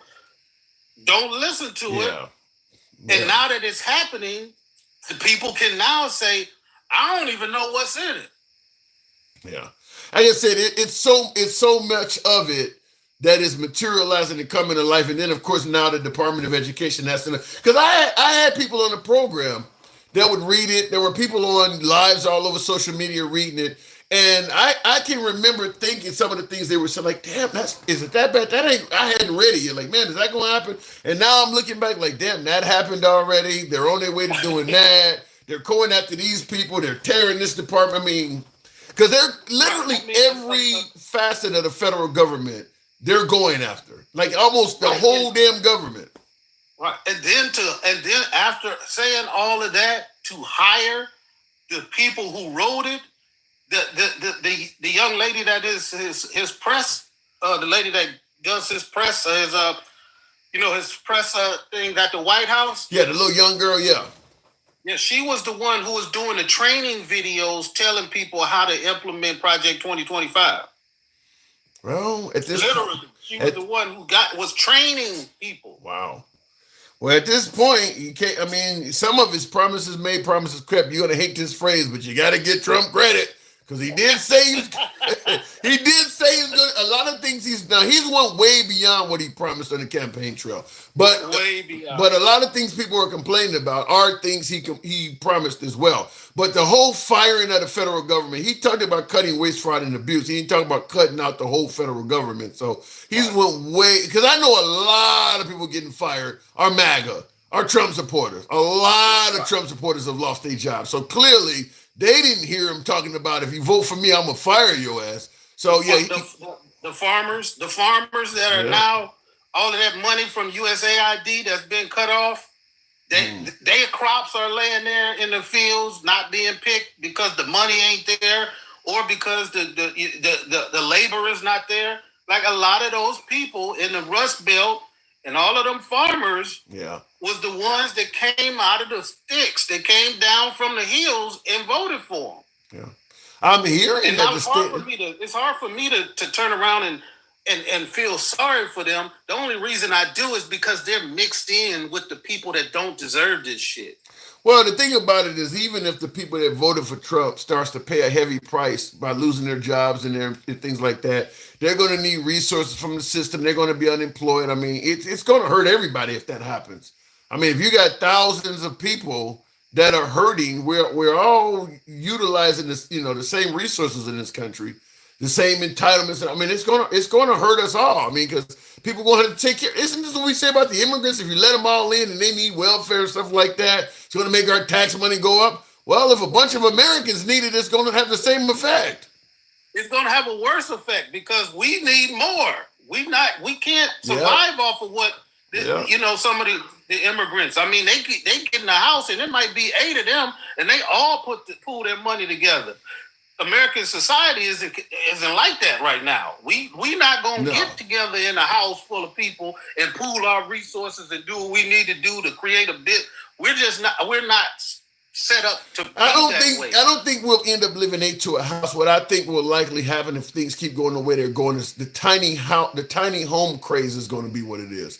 People still only live 1 or 2 to a home, but the size of that home is going to get smaller and smaller and smaller. That's what I think we're going to be doing. Is the tiny home craze is coming up. Is that people? Yeah, I mean, because the idea of people are saying right now, this might be the first time where people do not feel confident that their kids will do better than they did coming up, or the kids may actually be poorer than the parents were when they were in the working environment. Because of salaries and all that shit. I feel the same way, and I chose a life of military and civil service. My kids went to college, they like nurses. I still don't think that they're going to have, they're going to be able to equal to the life I had. And, it's like... Well, yeah, because you got out of the military, like you mentioned the other day, you've been out of the military as a retiree longer than you served and stuff like that. They getting rid of that. I wouldn't be surprised if they start, because if he's cutting waste, fraud, and abuse, like the private sector got rid of pensions in favor of 401k, shit, they may start doing that to the military, or make it so you got to do 30 years or something like that before you reach retirement. It would not surprise me if they start making that harder. Yeah. Oh, definitely. But the way they're doing it now, the way they're accomplishing their recruiting goals, and don't be fooled when you hear somebody say, "Oh, we're reaching our goals and stuff." They're using what do they call it? It's like bonuses. Like you get a bonus when you join. Mm-hmm. They're using bonuses to get people to join the military. So they might give you a $20,000 or $30,000. It's called a sign-on bonus. Okay. So a lot of young people, if they're in trouble, if they in financial straits or whatever, and they really need to make a move, now instead of just joining and getting regular salary, just imagine if you could go in and get a 50K sign-on bonus, set your family up, you know what I'm saying, as you start your career. So they're using sign-on bonus. Yes, Gonzo, it's called incentives to get people to join. Whereas before, there was only incentives for if you went into the nuke program, certain engineering programs, you would get that. Certain flight schools, you would get that. Why do you think they're doing that? Is it because enrollment was down? Yes. Wow. But we keep saying the DOD budget go up, right? So That's what they're using to bring these people in. But that doesn't necessarily mean you bringing in the best and brightest when you use money to inspire people to come in. So he's talking about a DEI soldier? Hey, I'm just saying. I'm just saying. If they coming in just because of the money, it's not because they love the country. It's not because they really want it. They're giving their life to civil services because they broke. Private DEI, give me 10. I gotta move it on. All right, man. Thank you. Good talk. You too, man. Appreciate it. All right, moving on with man, DEI soldier. What is next? All right. Airborne Infantry Officer say King Mo, appreciate your service there. Yes, he is a monster to communists. Damn. This says Ashley. Wow. These Democrats like being bitch slapped by other countries. This ain't no Diddy party. Shaking my head, Paul Warner. When you say that Democrats like being bitch slapped, I'd like to know what the explanation of that is. I think folks believe that, Trump is demanding the tariffs and things like that. I guess you want to see Trump as a tough guy and the Democrats are letting. Remember when Obama got elected and they said he was being soft? He was on an apology tour and things like that. Because he was going around and literally telling countries, look, we haven't been perfect. Like what's going on with the Israelis in Gaza. Obama would have been certainly more sympathetic to the Palestinians, and maybe he would have been like that. We've given Israelis too many weapons, and because I think he mentioned that. They've been settling in your country and doing things like. I think I brought up one of Obama's speeches where he was in Israel and he was telling them to their face what they've done is wrong. I've played it on the program before. So Trump, as you say, he doesn't, under Trump, we're not getting bitch slapped. My opinion is that Trump is more like putting us in a position of being a bully.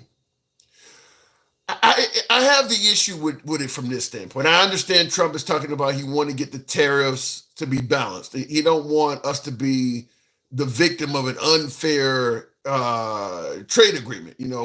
Canada charges us more than we charge them, or as he talked about, there are no Chevys on the streets of Munich when he said he was talking to Angela Merkel in Germany, how we don't have Chevys in Germany, but you got BMWs. And I get the argument, but here's where I'm kind of on the other side of it.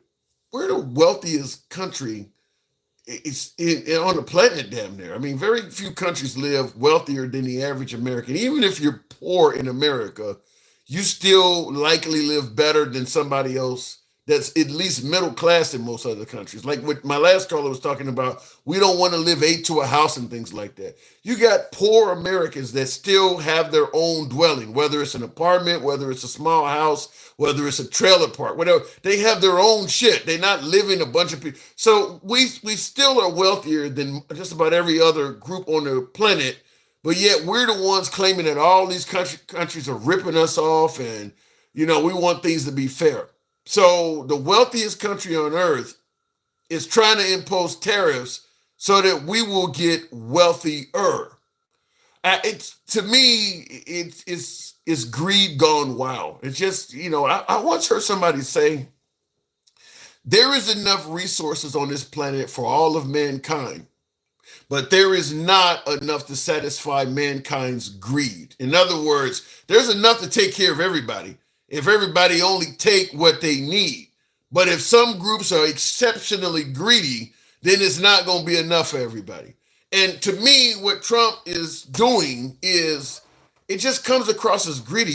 We're the world's wealthiest country, and we're saying we're being mistreated. We want to, fix all this stuff so that we make more money. Same thing with the Panama Canal and some of these. What do you think's going to happen to Panama if we take the canal? They're already considerably poorer than us now. What do you think's going to happen if we take over that? So to me, I understand what he's saying, but I don't like the picture it paints. It just makes us look insanely greedy, and we're using the fact that we are a superpower, whereas they can't do anything to stop us. That's how I see it. Looking in the comments, though, he can control tariffs without Congress, and he is trying to offset his tax cuts with tariffs. It has nothing to do with bringing in more money, really. Well, yeah, it does, and he's saying it. He's saying it does. What do you think he's going to put us in a position where we pay no taxes at all? I don't see. Yeah, I don't see the light in what you're saying there. But looking in the comments, I'll continue on. BlackRock USA company already bought it. Don't know what that means. Total abuse. I do know what that means. I agree with that. Let me try to go back to the box. We'll try it on this side on Instagram. Tap the screen. Thank you, folks, that have gotten the likes up to over 100 and some odd thousand. We don't block, ban, or censor. So for you folks that are wondering, we are indeed MAGA friendly. I had to put up there no fluffing because everybody is accusing me of fluffing for MAGA. I play both sides, folks. I believe in calling balls and strikes as I see them. If one side does something I think is good for the country or favorable, I call it out. Doesn't have to be a Democrat, doesn't have to be a Republican. So for some folks, that's fluffing. I tried to bring up Gen X. For some reason, Instagram is not letting me bring up guests. I'm trying to do so. I may have to go back to TikTok, but looking in the comment section here, don't know what I'm looking at here. He plays both sides. Yeah, I believe that there are good and bad to both sides. I don't favor anybody that is involved in politics that can only see good when their side does it and only see bad when it's coming from the other side. Examples.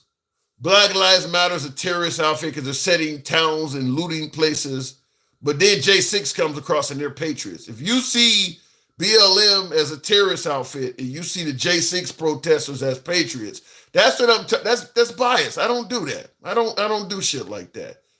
Where my side is always good and the other side is always bad. You just won't see that here. And when I call out my side, I'm MAGA. I'm a fluffer. But when I call out the Republicans, I'm just the opposite. I'm a libtard. I'm a socialist. I'm whatever they want to call me. It is what it is. All right, let me go back to the box. Trump lying about hurting Social Security. I think they're lying about the claim that they're not going to touch it.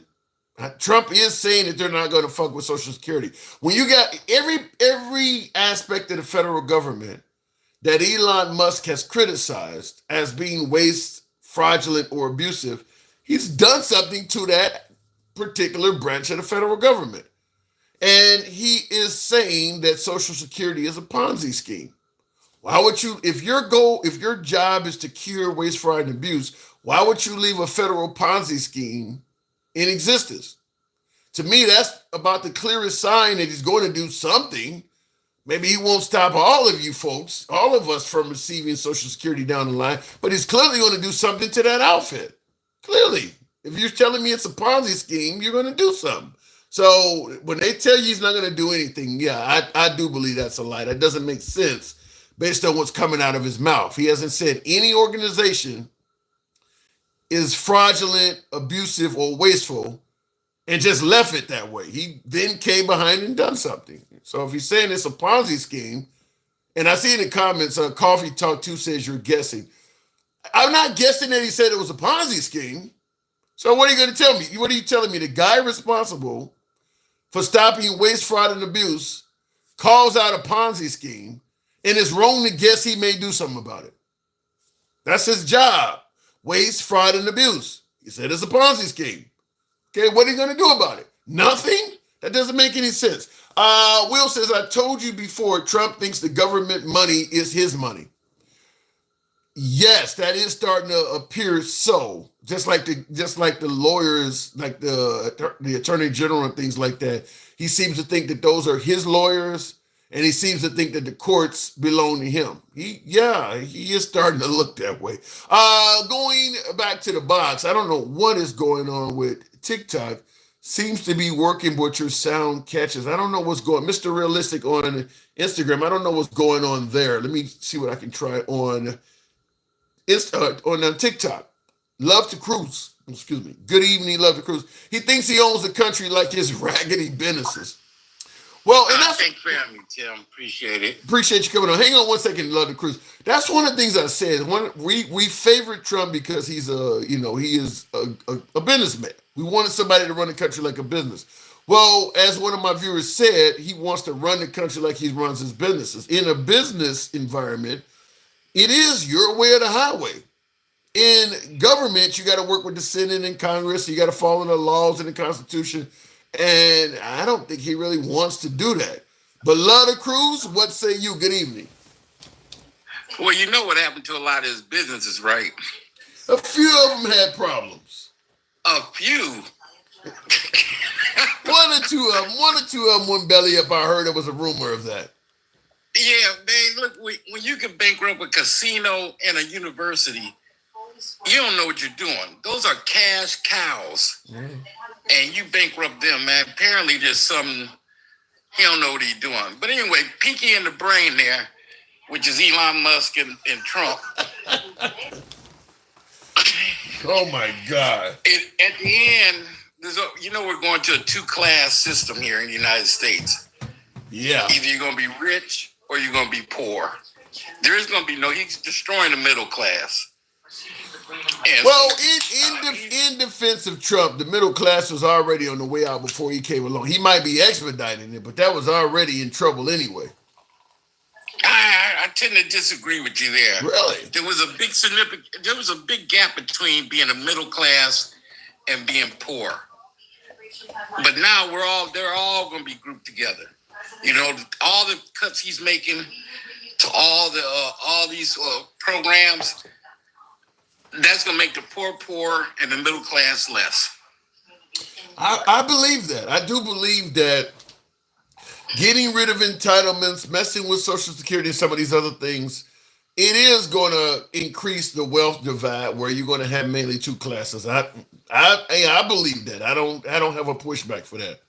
I mean, there is no help for it. I mean, the tariffs, who is that going to help? Tell me that. Well, Will in the comments has said that Trump plans to pocket the tariffs himself. Do you see Trump benefiting financially himself from these tariffs? Absolutely. Anything that he's doing is for him and his group. He's doing things for him and his group. President Elon is more on the international schedule trying to do everything for his companies. And Vice President Trump is just killing us. There is no favor for the poor people, the middle class. Everything is geared for the millionaires, billionaires. Let me ask you. I'm not going to say the millionaires. I'm going to say the billionaires. Let me ask you a question that might be more of a tougher question. If what you're saying is true, where he's going at the poor people and all of this stuff, there's a lot of poor MAGA, a lot of poor Trump supporters. I mean, they're not rich either. They're hardworking people like everybody else. How long before MAGA starts complaining about Trump? If what you're saying is true, where he's hurting poor people, that would be MAGA as well. How long before they start complaining? They're never going to complain. Never? You just had, what was the first guest you had, Jeremy? Yeah. Where he was willing to sacrifice his own self for the people. That is true, man. He did say that. Come on, and it's a cult. They all think like that. All the MAGA will let him do whatever, because he sells them a bill of goods and they follow it, they believe it. That in the long run, things are going to turn around. And they're going to be saying this 3 years from now, 4 years from now, things will turn around because Trump told us they will. So in other words, they just have blind, infinite faith in Trump. Well, I'm going to say the hardcore MAGA does. Now, you have some people that I don't consider MAGA. I just figure they just voted Republican last election. They're going to see the light. But the hardcore, I think they said it's like 17 to 20%, they're really Trump lovers. Mm-hmm. They're never going to see it. He can do no wrong. He already said it. I could shoot somebody on middle of Fifth Avenue. Yeah, and that's his 20%. If he shot somebody, they would back it up 100%. It was an accident, or the guy had it coming. I've asked this question many times, but I just can't help but ask it again. How does one get in that position where they literally can do no wrong, even when they're clearly doing wrong? How do you get people to ignore that? Man, that's a good question. And, there are con men, and then there's super con man. Trump is a Trump is con a super man. con man. There's con man and then there's super con man. That's right. Oh my you know? God. And, and he's a super con. Look, he's doing there. He going ahead and by cutting the Department of Education, he's even going to, those 20% are even going to get even deeper because they don't have education anyway. So he's, all that does is it brings more people on his side. Wow. So, okay, Trump. Hey man, we're going down. Go ahead. The only thing we can hope for is he doesn't make himself a dictator. Do you feel there's any chance of that happening? Actually, no, but it isn't going to be because of a lack of effort. Wow. So, okay, I believe a lack of effort, yes. But like I say, weak-minded people will follow him because he presents himself as a strong person.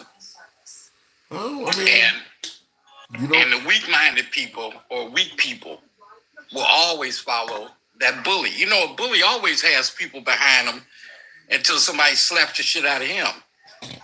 Then they'll fall. Then they'll fall back. But you know it's crazy you say weak-minded people because that's what they say about the liberals. They view the libs as weak-minded. Of course. But we think for ourselves. I mean, come on. How can you not think some of the things this man is doing is wrong? How can you think that even vote for a man who told you he was going to mess with your life, that you might be part of his casualties? Well, okay, in regards to, things that they think that they know is wrong, they believe it benefits them. So yeah, just like all of the firings and things like that, MAGA knew he was going to fire people. They just didn't expect to be one of them. Most of the folks that he is firing that work for the federal government, they voted for him expecting people to get fired, expecting waste to be. They just didn't think, damn, you view me as wasteful too. They weren't expecting it to happen to them. That's true. They thought it was going to happen to all us black people. And the fact that it's happening to them, it crosses up everything. Yeah, they voted. They didn't vote for helping the United States. They voted on let's hurt people. Let's get them out of here. But they don't know we survivors. You know, when the times get tough, they're the ones who will be jump off of bridges and buildings and everything. We'll put on a bowl of beans and make it. You know, that's what we do. I like that. So do you think it's going to be a case this time in the next election where people actually show up to vote? Because that's one of the reasons why Trump won, is so many people that may have not voted for him decided not to participate. In addition to folks believing that Kamala Harris was not an authentic candidate, but a lot, if everybody that didn't vote had voted, chances are the left would have won, because most of them folks probably leaned left, but a lot of people did not vote in this last election. Well, first, I think by the Democrats being so quiet, I hope they're coming up with a plan. And I think after the primaries come in, and if they take over the House and the Senate, then they're going to start making noise and start gearing toward the next election. Right now it's a little too early. And if you play your hand too early, then he has time to retaliate to what you're saying. So let's wait till the primary, get through the House and the Senate, and then we'll start rocking. Well, it would help if they had an established leader, though. I mean, you want AOC to run? I mean, they need a leader.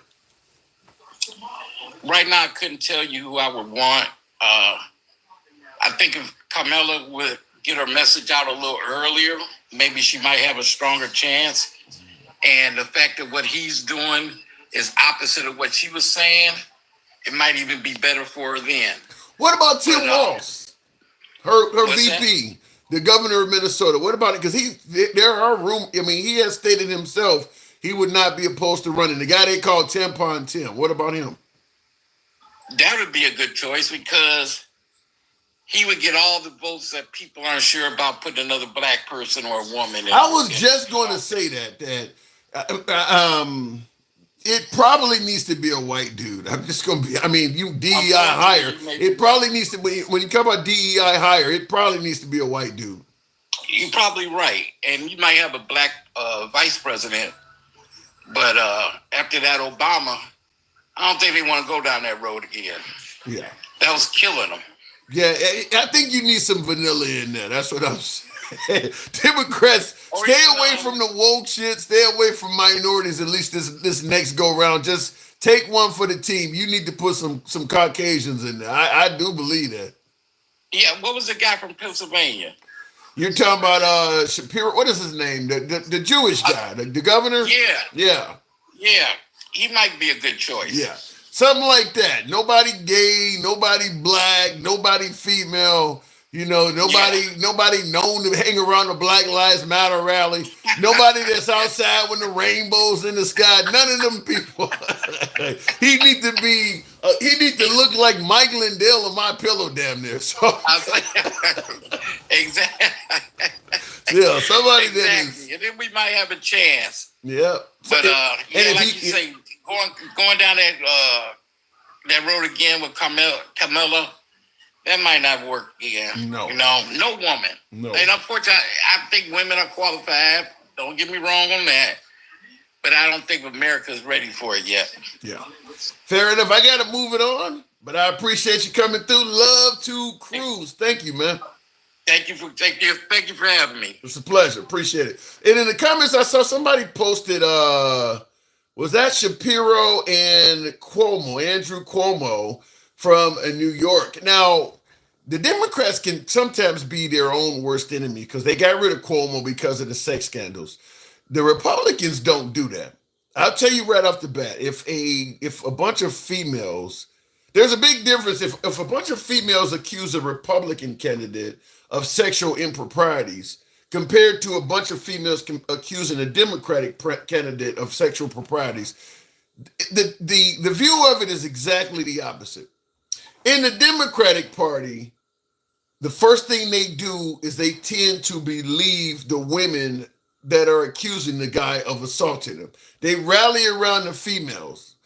And I'm not saying it's wrong. I'm not saying any of this is wrong, but the Democrats tend to believe the women that are saying they're victimized. They rally around that person and they ostracize the male that's being accused. The Republicans do just the opposite. They tend to rally around the man and then they start dirtying the females that are making the accusations. And as a result, the Republican politician can often continue on, whereas the Democratic politician is gone. Like Al Franken would have been totally fine if he was a Republican. Senator Al Franken is a perfect example. The Democratic Party will really just believe the female on face value. The Republican Party, they tend to believe the male that's saying he didn't do it. They're saying the person is just trying to get paid, they believe the man on face value. So it's a whole different ball game there. So I don't know how Andrew Cuomo, because Andrew Cuomo, minus that, probably would make a really good candidate because he knows how to talk. He knows how to get in there. Like almost not as nobody does it as well as Trump does. Nobody wants to go that far down that road, but he does know how to get his hands dirty. Andrew Cuomo, minus those scams, or what do you call it? Not scams, but scandals, would probably be a decent candidate. But unfortunately, the Democrats are known to eat their own. For a Republican, he'd be great because them scandals wouldn't mean a damn thing if he was a Republican. Will G, you says as official duties. Damn. So they just label it official that he wants to pocket the terrorists. Jesus. And Dennis Calhoun, I do apologize for missing your comment. You says BlackRock took over the Panama Canal ports at the inlet and outlets, not the canal itself. I'd like to know how that affected the Panamanians, because they don't have a lot of money in Panama. So you start taking portions of their proceeds from the Panama Canal away. That's probably one of their biggest revenue earners down there. There's no reason why people be coming across the southern border trying to get to the United States, and sometimes it's because of what we've done to some of those countries. We really destroyed Venezuela with the sanctions. We didn't like Hugo Chavez during the Bush administration. We didn't like them that they didn't cave to us. So we imposed some really strict sanctions on their country. Same thing we did to Cuba. Just pushed them back as far as we could. And well, the people are desperate. So they try to get out of that country and go places where they can make a better life. But oftentimes it is because of what we have done to some of these countries. If you don't play ball with the United States, we can ruin you. And that ain't got nothing to do with Trump. We've been doing that long before Trump. They would have a lot less if your country didn't build the fucking thing. Now, that's not true, Sheldon, because if our country didn't build a fucking thing, somebody else would have. And the notion that we built the canal 100 fucking years ago and we're still making clear, that's insane. I don't know how we got that deal to begin with. How do you build something where they got to still be paying 100 years later? I mean, that's insane.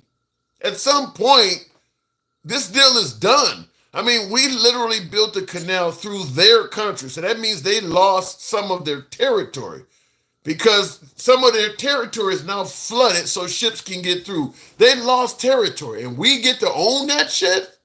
We get digs on it 100+ years later. How does that work? I don't know how that deal went down, but that was a shitty deal. Eventually, we got to be able to pay this off. You can't come back to us. It's 1920 right now. You telling me past the year 2000? If that year even exists, when they're going to have flying cars in the year 2000, you telling me you're going to come to me back in that year? In the 2000s claiming on this shit? 5 generations later? How the hell did that work? Trump make, well, Americans died building the canal and all. It's crazy that he brings up that Americans died building the canal and all that shit that happened back then. But we can't even bring up the civil rights era because that shit happened too long ago. Why won't y'all get over that? You ain't got nothing to do with what happened in the civil rights era. You're not a slave, but you bring it up the motherfucking Panama Canal that happened damn near at the end of the 1800s. You can do it, huh? But we can't. Looking in the comments real quick. Panama, Americans died back in the early 1900s. You bringing that shit up. At this point, Democrats would lose even with Jesus Christ as their candidate, says Creed. Before I go to the next caller, while the Democrats have zero leadership in terms of being reliable, I don't think Hakeem Jeffries is the man either. Well, they don't have a strong leader right now. But I'll tell you, the thing they ran on, which many folks admitted you can't win, which is you can't just run on Trump is bad. I still agree with that, but I do believe that is becoming a bigger and better tool to run on, like the tariffs and things like that. If right now, the best thing the Democrats got going for them is that there is a possibility that Trump could really fuck up a lot and piss off a lot of people. I mean, there is a point where he can do so much wrong that people will start looking towards just about any damn body to fix it. If it goes as bad as some people are projecting. Hopefully it doesn't. Hopefully Trump gets things done right. But listen, don't believe. Listen, I don't expect Kamala Harris to pop back up, and I don't want her to. But if we get to a point where people are fired all over the damn place and we're facing a recession and all of that, I'd rather have her over that. I'd rather have her than Trump over that. So let's see where Trump takes us. But don't find yourself believing the Democrats are so fucked up that we can't lose. Yeah, you can lose. You can lose by fucking up. As you rightfully point out all the time, the Democrats took a lot of areas too far to the left. You do realize the far right is a real thing as well. You can overcorrect. You don't want biological boys playing in sports and all of this shit. They're going too far to the left with it. So all of a sudden you start hating the LGBT community. You no longer recognize the transgender. All of a sudden you're starting to take away gay marriage. You can actually go too far to the right as well. And that's what's starting to happen. So don't get comfortable. I want to make that clear to you. You can fuck up a good thing. You can snatch defeat from the jaws of victory. Real quick, make sure I didn't miss any. Bring Tampon Tim back. I actually think that Tim Walz could be a respectable candidate. I certainly think that. Also, something else the Democrats have going for them is that I don't care who runs in 2028, they're not going to have the respect of MAGA like Trump does. I mean, even if it's J.D. Vance, there is nobody in, I'm thinking that's J.D. Vance, Ron DeSantis, there's nobody in the Republican Party that will get the love and adoration from as many Republicans as Trump. So understand that also, that in 2028, the Republican candidacy will not be as strong as it was in 2024. Because Trump is in a position where a lot of Trump supporters believe he can do no wrong. I don't think there's any other Republican out there that has that type of support. We see what happened to Ron DeSantis when he tried to run. And he was a rock star in the Republican Party. I mean, J.D. Vance, you know, Trump has even said himself that J.D. Vance won't succeed him. Officially, Elon Musk can't run. Now, there may be some changes to that, because if Trump could make it so that Elon Musk could run, he probably would have somewhere near the same love from MAGA that Trump does. Other than Elon Musk, nobody does. Nobody does. So that's also something you got to take into consideration, is why you're bragging about how weak the Democratic Party is. Once Trump is out of the picture, the Republican Party is weaker. It is definitely weaker. Maybe not as weak as the Democratic Party is right now, but you know, Don Jr. and none of them talk like Trump, know how to move a crowd like Trump, know how to hold rallies and energize. None of them have that. None of them have what Trump has. So the Republican Party will be weaker too. In fact, probably the biggest thing that whoever runs for the Republican Party in 2028, biggest thing they will have going for them is a Trump endorsement, hoping that he still has the energy to do rallies and stuff. So don't pretend like you got it in the bag, because that dude will be in his early 80s at that point. So keep that in mind. Looking in the comments, I'm voting for Trump for a third term, says Kevin Durant. Well, you obviously are not the NBA player, because he ain't gonna do that. Kevin Durant has said he's voting for Trump for a third term. Well, we'll see what happens, but you are admitting that he's here to destroy democracy in your very statement. Big Al says Americans have such a short-term memory. That is true. Remember, he went right along with the banker scam in 2020. Shaking my motherfucking head. I'm gonna leave it at that. The illegals were hurting the poor. I can't speak on that, because the notion is that all illegal immigrants are here getting welfare and free health care and things like that. And that's just not true. A lot of them are working. A lot of them have fake names, and they're actually putting more into the economy than they're taking out.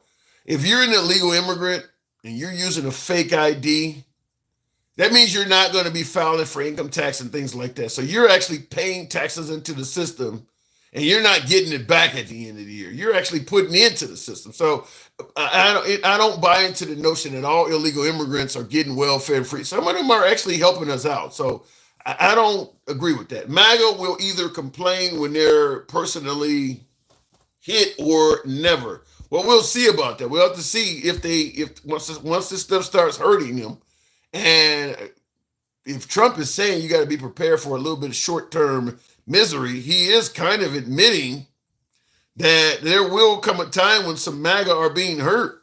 Now, this is what I played earlier. This is Reagan, before I go back to the box, and he has an interesting to say about tariffs. For those of us who lived through the Great Depression, the mental suffering it caused is deep and searing. And today, many economic analysts and historians argue that high tariff legislation passed back in that period, called the Smoot-Hawley Tariff, greatly deepened the Depression and prevented economic recovery. You see, at first, when someone says, let's impose tariffs on foreign imports, it looks like they're doing the patriotic thing by protecting American products and jobs. And sometimes for a short while it works, but only for a short time. What eventually occurs is, first, homegrown industries start relying on government protection in the form of high tariffs. They stop competing and stop making the innovative management and technological changes they need to succeed in world markets. And then, while all this is going on, something even worse occurs. High tariffs inevitably lead to retaliation by foreign countries and the triggering of fierce trade wars. The result is more and more tariffs, higher and higher trade barriers, and less competition. So soon, because of the prices made artificially high by tariffs that subsidize inefficiency and poor management, people stop buying. Then the worst happens. Markets shrink and collapse, businesses and industries shut down, and millions of people lose their jobs. The memory of all this occurring back in the 30s made me determined when I came to Washington to spare the American people the protectionist legislation that destroys prosperity. And that's Ronald Reagan. That's dated April 25th, 1987. So he used to be the godfather of the Republican Party. I don't know how Trump came in and made him take second place. I mean, people do believe Trump was a better Republican than Ronald Reagan. I'd love to understand why, but they do believe that. But that is Reagan's take on the tariffs. And he makes it sound like tariffs are very destructive. I miss the old Republican Party. At least a respectable man, says Sheba Dad, says, well, the old Republican Party would be McCain, George W., George H.W., Mitt Romney. That was the old Republican Party. Yeah, that party's gone. In fact, all of them are on the wrong side of Trump. Every single member of the Republican Party that won the Republican nomination to be at the top of the ticket does not like Trump. Every one of them in our lifetime. Now, Reagan wasn't around, but I think his family don't like Trump either. But Reagan don't count. But we know the Bush family was no fan of Trump. And who's made it to the top of the Republican ticket? Folks like the Reagans, folks like the Bushes, H.W., George W., Mitt Romney made it to the top of the ticket in 12. McCain in 2008. Like none of them like Trump. None of them. So he doesn't have the support of any of the former leaders of the Republican Party. He kind of trashed all of them. So it is what it is. But the right has trashed them too. The right likes Trump. They don't care about any of those folks anymore, even though they supported them all back in the day. Democrats nomination 2028 Prime Minister Zelensky. You know, Zelensky is a fucking hero. I get you guys on the right do not like Zelensky. Anytime somebody offers you the ability to leave a war zone and live a really comfortable life in a safe area, and your response is, I don't need a ride out of here, I need ammunition, that's a fucking patriot. Ain't no bone spurs in Zelensky. Say what you want about Zelensky. You cannot like him because somebody told. You know, a lot of folks on the right say the Democrats don't like Trump because the media told them to. That's, in my opinion, what's going on with Zelensky. People hate him because their favorite politician told him he's bad. Everything about that dude says he's a hero, he's a fucking patriot. I mean, he looks like he's always ready for battle. I mean, he could truly be living somewhere in Eastern Europe or even in Western Europe in a nice first world country with enough money to live for the rest of his life. They offered him a way out. They actually offered him a way out, offered him asylum, told him the Russians are looking to kill you and we'll take care of you. You can come stay in this country and you're out of this. And he chose to stay and fight with his countrymen. How the hell is that not a patriot? So have we gotten to a point where people who actually served and put their lives on the line, willing to die for their country, are lesser than a business guy that never served at all? Have we gotten to that point where the businessman is not a patriot and the person that served is not? Because Zelensky he's a fucking hero. If he was in America, yeah, the Democrats should take him. I would say this is the dude you should go with. This is actually the guy you should go with. How many folks have even challenged President Trump in the Republican Party? He did it. He didn't let Trump talk down to him. He can barely even fucking speak English. And he fought back.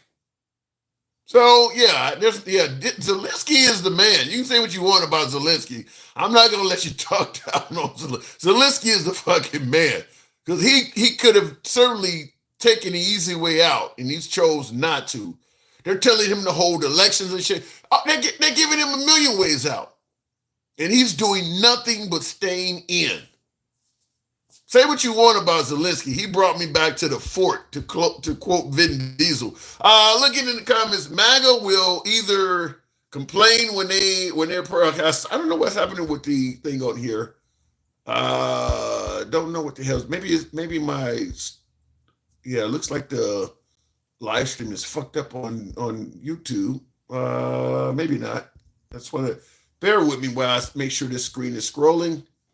Anyhow, yeah, Zelensky is the man to me. I think you guys are really wrong on the judgment of Zelensky. Trump is convinced you they got biolabs, or they're wasting and spending money wrong. If Zelensky was truly as bad as Tucker Carlson and the right claims that he's hiding money, he would have left. Why would he stay in the battle zone? I mean, he would have took some millions and left. Why would he stay around knowing that Russia would love to see him pass away like they've done to a lot of their other adversaries? He could have took a ton of money, went to a nice first world country and lived lavishly and been done with it. He don't have to stay in that. He's at a way out.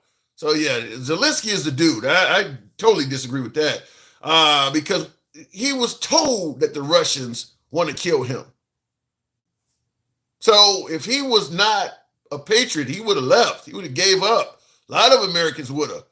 Wasn't that Trump that had choice words to say about folks that fought in Normandy and shit like that? He didn't view him as he made it clear he don't think this stuff is smart. Appreciate the hat and a mustache there. The Travelman, appreciate that. Going back to the box, you're not gonna get me to say nothing bad about Zelensky. I don't see it. I just don't see it. And certainly when he challenged Trump in the White House, something that no Republican would even do. Travelman, good evening. Welcome to the program. The only reason he has a backbone is because the U.S. is backing him. Yeah, well, the U.S. ain't backing him now, and he ain't getting out the game. Yeah, the U.S. helped him out, but he is willing to fight for his country. He didn't have to do that. Even with the U.S. helping him, the Ukrainians were predicted to lose rather quickly, and they have fought a gallant fight. Travelman, good evening.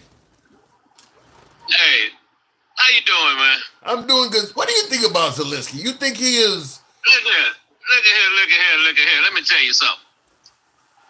Zelensky has allowed us to decimate the Russian army without putting a boot on the ground. Right. We have decimated the Russian Navy. They ran the Russian Navy out of the Black Sea port. Yeah. They sunk some of their most advanced ships. Okay? The man, he goes on every night and speak to his people. Okay? That's a leader. Yeah. He don't come on and lie. He don't come on and grift people. He comes on and give people updates of what's going on. He is a leader. He came to the office, and Trump and shit for brains tried to ambush him, and he stood his ground. He said, "JD, have you been to Ukraine?" He killed him with that. They're so used to lying that he started to lie, but he couldn't. He had to stop. Yeah. He had to catch himself. And said he saw it on video. Yeah. That right there took him down 3 or 4 notches. Yeah, he killed him with that. And he also pointed out. He also pointed out when they said he was going to lose, he was like, "Yeah," he said. Putin said 3 days. He said, "I heard that from Putin already." Yeah, he said, "I heard that already." You know, and then he said, "I'm not playing cards." Yeah, Trump said you ain't got the cards. He's like, "I'm not." I ain't playing cards. Yeah. And look here, and see, this is how petty. This is how petty our leadership is. Not just in the White House, but over in Congress, because the Ukrainians, they were holding their own, and then them clowns over in the House decided they wanted to withhold funds for 6 months, and it got so bad they were almost counting shells on when to fire shells one day, don't fire shells the next day. And they were holding their own until then, and that allowed the damn Russians and Putin to regroup, and that's when they started making the progress that they're making now. Well, some would happened? argue that Trump actually is rooting for the Russians. Yeah. Oh, yes, he is. Because then you get von Shits and pants, and he gets upset because Zelensky wouldn't bow down to him. And what did he do? He pulled the weapons. He pulled even the satellite, the intel. Yeah. And for the last, that is blood on the United States hands over the last few weeks because that was petty. Yeah, he's taking at this point he's withdrew 100% of our support, hasn't he? Well, now he say he's giving it back now. No, because they tried after the supposedly the ceasefire. Okay. You know, now we're starting to back up. Now they're forcing them into a surrender. Okay? Because what has Putin been asked to give up? Nothing. Yeah. Nothing. Trump, I'm a master negotiator. Dude, you get away. You know what? All they're doing right now is freaking breaking our government. That's all they're doing. Because they're not doing anything else. Well, why they're selling Tesla. They're selling Teslas. What you folks, he said they selling Tesla. What you folks believing that they're doing so bad? Why are there so many folks that believe what Trump is doing is good for the country? I told you, Tim, there's an epidemic of head up Trump's ass syndrome. That's what's going on. Okay, what he's doing is good. You're going to cut 50% of Social Security workers? And then you're going to say you're going to shut off the phone service for seniors that call in? That would be, the acronym for that would be HUTS. Head up Trump. I know. HUTAS. HUTAS. HUTAS. Head up Trump's ass syndrome. There's a severe case of it going on, and the only way to cure it is to kick his ass out of office. Because right now, they are jacking our country up. They jacking it. You go take Noah?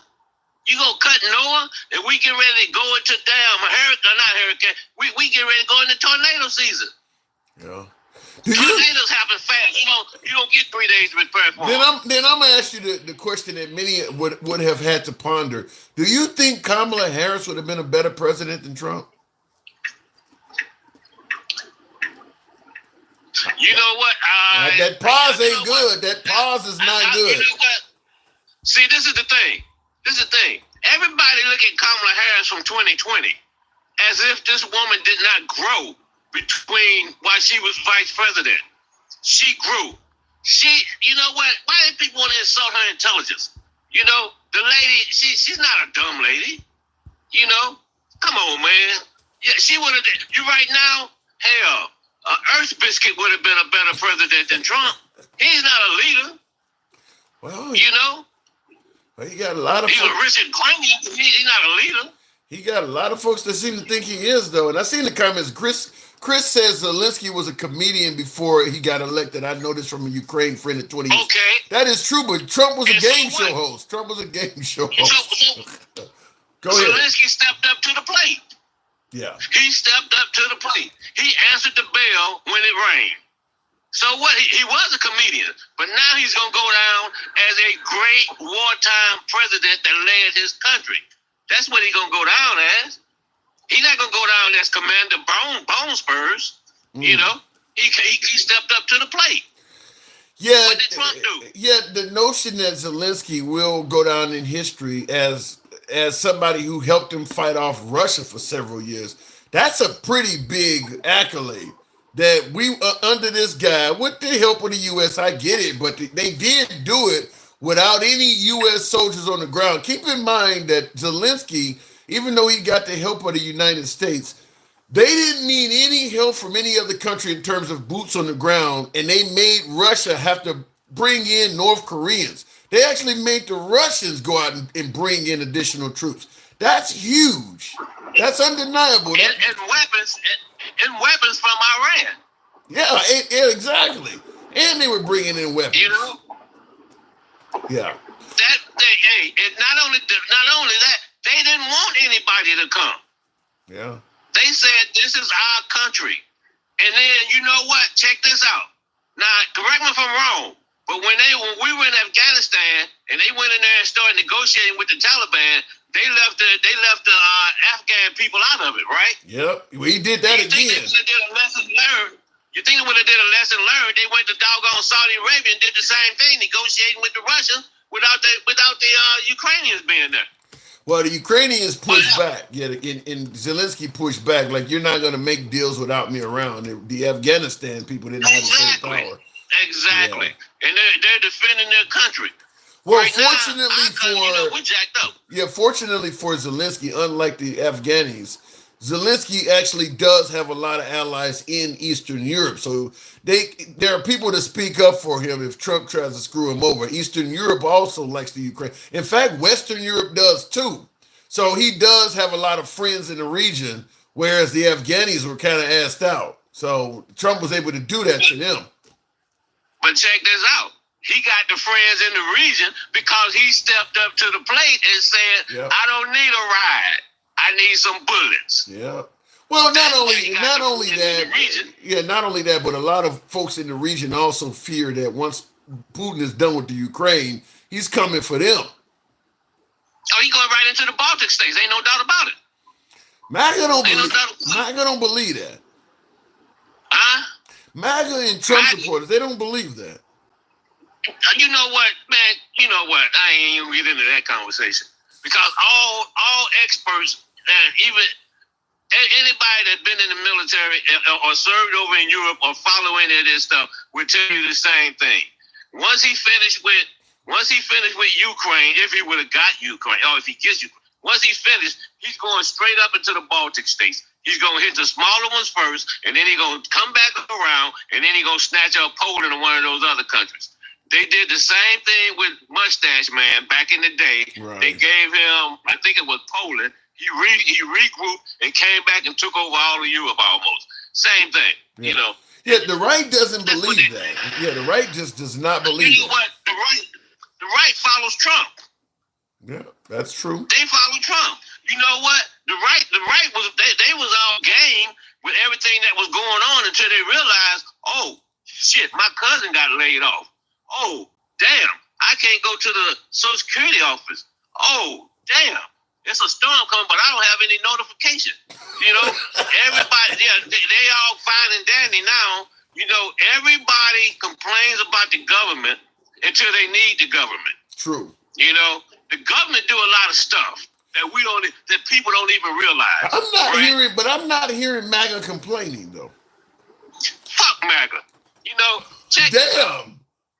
Government workers on average work 45 to 50 hours per week, right? But then you got doggone Richard Cranium up there today talking about government workers don't go to work. You got that other knucklehead over there that ran the wrestling league talking about we only kept the good people. You know, meanwhile, this lady came on, she's a lawyer. Oh, she's not good, but you fine. Come on, man. I see Make Me King in the comments. The minute you said fuck MAGA, you started donating to you. God damn. because you know, man, look, Tim, I try not to curse a lot, man, but they full of shit. Okay? They are, man. Ever since Reagan said, I'm from the government and I'm here to help, the right has been beating up the hell out of government workers. You okay? You got 3 million people providing services to 340 million people. See, but they beating the hell out of them. You know, we gonna cut Noah. You know what? They took out the whole freaking top level of the FBI and DOJ. We better hope something don't happen. Then they went in there and damn near scalped damn NIH, and now we got the measles that popped up in 4 different states. And you got this damn knucklehead with a worm in his brain over there talking about take vitamin A. Come on, man. So I'm taking it. What happened to our country? I'm taking it you're not an RFK fan. The whole damn cabinet is incompetent. Name me one person in that cabinet, maybe the listener or the businessman. You got Tulsi Gabbard that half the damn Europe, the Five Eyes, 4 of them ain't gonna give us shit. Well, I'll give you one. I'll give you one. You said name somebody that's competent. I think Marco Rubio's. I think he earned it. I think he's worthy of the position. In fact, Marco Rubio, he's a punk ass. He gonna do exactly what Trump tell him to do. Well, That's what he gonna do. Okay, listen. He is experienced. He just helped negotiate a ceasefire with Ukraine. Did a lot better than Trump trying to negotiate that ceasefire. He has the merit. You don't think Rubio? Trump up there talking about they eating the dogs. Well, hey man, look here. I'm just saying though, they wiped out. What else did they do? The division in DOJ that handled corruption. Okay, they taking them out. They took out the civil rights division of them. They took out they messing around with those stuff, the agreements they had going on with the police departments. You got Cash Money running the damn FBI, and then you got Bongo Balls as his second in command. Come on, man. Well, Marco Rubio was not part of any of that. No, he wasn't. I give him credit for that, but the rest of come on, man. I think the biggest, some of the stuff you're naming, I think the biggest detriment to the Trump administration is probably Elon, because he's the one that's tearing all that stuff up. And the problem is, if something go wrong, Trump is going to say that, I didn't know, it was Elon. It wasn't me. I would have never done that. I thought I could trust him. He's just, that's just like you had in the first term where Mike Pence didn't call the election or whatever, or Attorney General Barr didn't find the corruption. So he started blaming members of his organization. There's a good chance that if things really hit the fan with Elon, like let's say a few plane crashes happen and they can point to where you don't fire too many motherfuckers, Trump just going to blame it on Elon. Elon paid $250 million. Yeah. Okay? Yeah. Nobody sitting right. See, this is how I know. This is how you know MAGA full of. MAGA need a double XL X-Lax, okay? This is how you know. Back in 2020, Mark Zuckerberg and his wife donated that money for the elections because they were having the different election officers was having a shortage of money because of COVID and stuff, right? Mm-hmm. So they donated about $250 million. The money went all over the place. It didn't just go to Republicans or Democrats. It went to everybody. Okay. Next thing you know, MAGA numbnuts running around here talking about that he rigged the election. They did say That's what they said. Every time they mentioned Zuckerberg, that always came up. Meanwhile, right, the South African Krugerrand has donated $250 million to Trump, sitting in the damn next to him and going through the government agencies with a so arrogant he on stage with a chainsaw, right? And them numbnuts in the audience clapping for him. Meanwhile, probably about 10 or 15% of them work for the government, so their ass gonna lose their job too. Damn. You know what I'm saying? That would be crazy. That you clapping for this guy and you work for the that would be crazy. Nobody said a word. Where's all this secrecy? What's up with this secrecy? No, with Doge's in here, Doge's in there.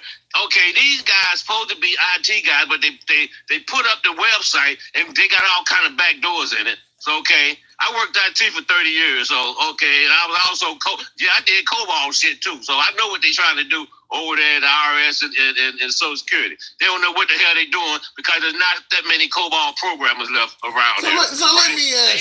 Let me just ask you this. Do you believe Trump did anything good for America at all?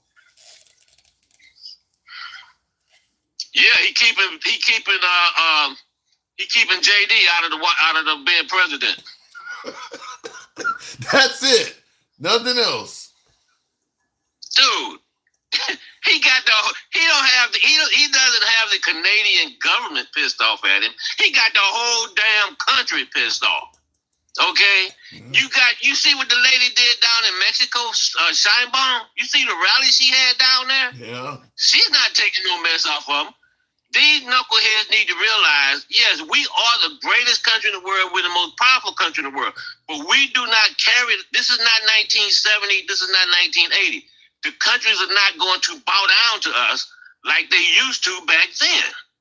But we still got the clout if we have the right leadership. And right now, we got, it's a shame. It's a shame, man. All right. Dude is out of control. They took the most powerful office in the world, and they said we're gonna give whoever occupy that office immunity, right? That's likely to go down in history as a problem. That was a bad idea. And then you get that, and then you got that knucklehead rolled in, and he's taking advantage of it. Yeah. And he is bullying the hell out of everybody. One more thing, Tim, before I go, I'm gonna let you go. So I do Uber in DC, right? Yep. So I deal with a lot. I probably deal with people from about 10 to 15 countries on a weekly basis. Mm-hmm. And I talk with them, and they always ask, "What's wrong with the Americans?" That's what we trying to figure out. Wow. What's wrong with you guys? And then the next thing they say is, and then we're laughing at you. You know what I'm saying? These are people that are getting off the planes. All right, some of them live here, some of them over here for conferences or whatever, and that's the conversations that we have. Well, you could always tell them what the right would say, which is, if you don't like America, leave. 5 days later, they do. Oh, okay. Well, then that's different. Because they're visiting. Right, they're visiting. All right. But yeah, man, the dude got us jacked up, man. Jeez. They got 3.5 years. Explain it to me. What happened? How? Why? Loyalty. No, lies. If you repeat the lie over and over and over and over, people start believing it. They believe. One more thing, right? they like to say that DOJ went after him. Yeah. Dude started running to stay out of jail. Okay. He took them down. He took those documents.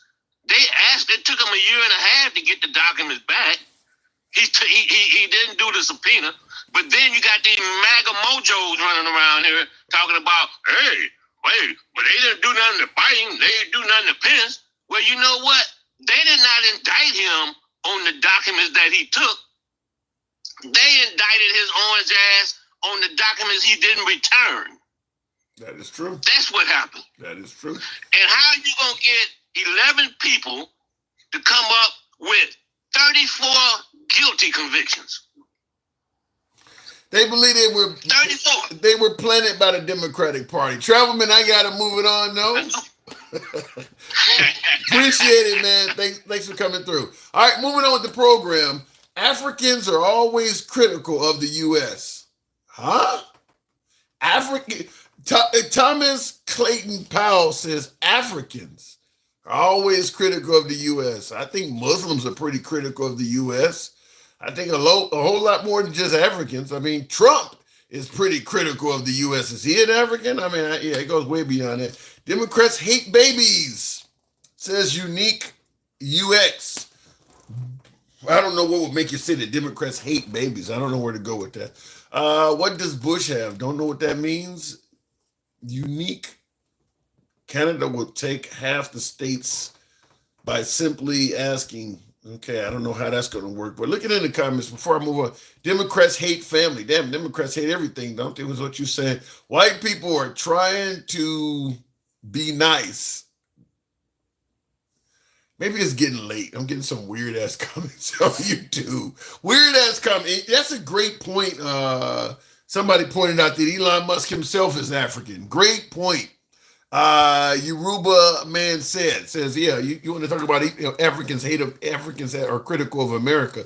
Elon Musk is an African. People don't credit him for that, but he is an African. Democrats don't hate babies. They just don't believe in forced birth. Okay.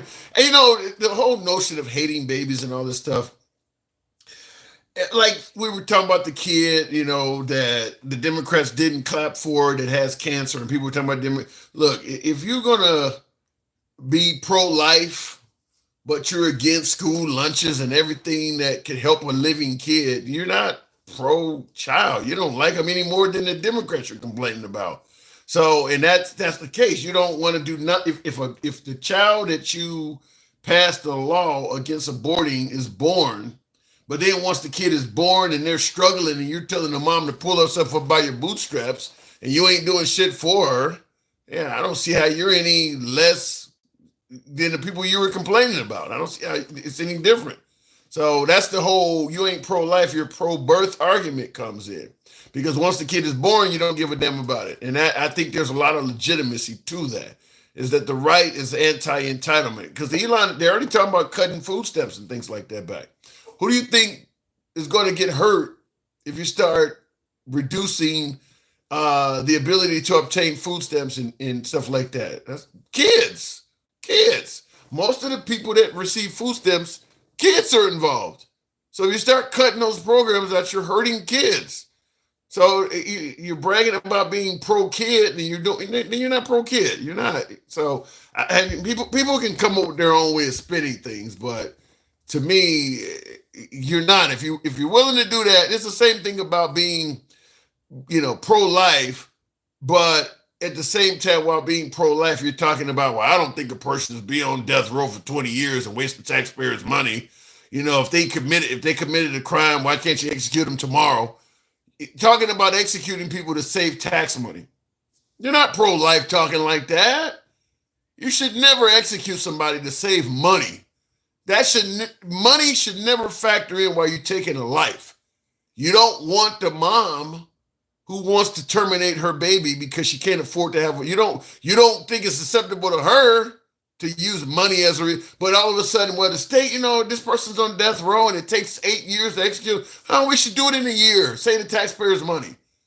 It's the same shit. You're using money to do it. To me, the pro-life, pro-argument is really corrupted. People have their own way of thinking, but to me, none of that shit makes sense to me. Africans is not what the fuck? African is not a race. That's true. It should not be. It should be a continent. They always say, if you come to America and you're a non-white, you get a prefix. Muslim American, African American, Japanese American, Chinese American. But if you come from Europe, you're just white. You don't hear people. You don't hear people call themselves German American, Irish American. You don't normally hear that. They're just white people. But for some reason, all the other groups get this prefix. I don't understand how that works. No matter how long you've been in the country, they're gonna, I was born and raised here. So was my parents. So was my grandparents. Now I'm descendants. Both sides of my family came straight out of slavery, but several generations back, all born and raised here. And each one was never called an American. They were always called something else before American. I have no ties to fucking Africa. I can't even tell you which country on that continent that my people came from. We don't know because we were chopped up and sold off like fucking puppies. But they're still calling us African American in 2025. I don't know why 200, 300 years later, we have no ties to that continent at all. Don't know the language, don't know the religions, don't know the customs, don't know the foods or anything.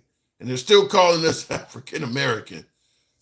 Just like when Kamala Harris ran, born and raised in America, she instantly became Jamaican and Indian or something like that. Did she even speak Indian?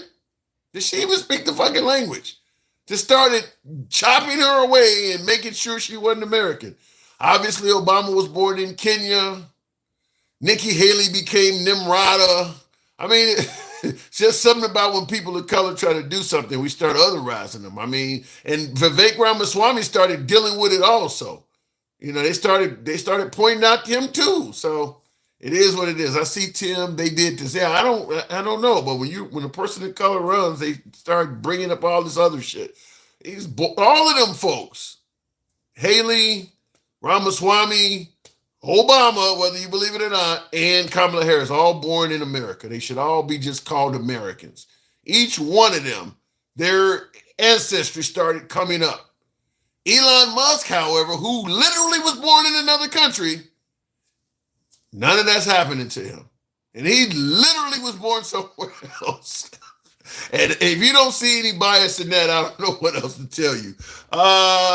Looking in the comments here real quick. Black people are idolized in this country. Stop whining. Really? You think black people are idolized? You think when they put Aunt Your Mama on a bottle of syrup, they were doing that to idolize her? Really? Really? Okay, well, show me where the idolization is happening at. You know, the pants around their ass and don't like the rap music, and you know, I don't see the idolization. I don't see it. There are some people that like some of the culture from the African American community. I don't think the police idolize us. I don't think the government idolizes us. I don't think the system idolizes us. I don't know where you're getting that from. Democrats hate babies so much they introduce bills to get them out of poverty. They give them free lunches. Yep, there's some truth to that. Whoever wrote that comment needs to be put the bottle down. You guys are going insane on YouTube. It might be that time. If Elon was black, apartheid South African would no. Answer to that MDJ here said if Elon was a black apartheid South African, would MAGA welcome him? Maybe, because if Elon was black, but he talked like Clarence Thomas, where Clarence Thomas, Justice Thomas, is actually further to the right than a lot of white right Republicans. He is really far to the right. So if Elon Musk was talking like him, yeah, they may still take him in. I think they would be okay with it. They're not, MAGA ain't totally opposed to black. But I mean, you do have to adhere to the party. This is why I always keep saying on the program, it's easier to be a Republican politician than it is to be a Democratic politician. Because Democrats give all these people a seat at the table. You got to hear from the feminists. You got to hear from the trans and the LGBTQ community. You got to hear from the Muslims about the whole Palestinian shit. You also got to hear from the Jews. They want to be in there too. Israelis got to be heard from. You got to hear from the blacks. You got to hear from the whites. You got to hear from the Hispanics. They all get a place at the table. So a Democratic politician got to try his best to, at least in some areas, work with all of those different groups to keep them at least somewhat happy. You've seen them interrupting Kamala Harris and Joe Biden's rallies. Genocide Joe, they were calling Joe Biden. And then they started interrupting Kamala Harris rallies and yelling free Palestine as well. Trump is on TV every day. You notice they ain't showing up at his shit at all. Trump will fucking gas you. Get the hell up out of here with that bullshit.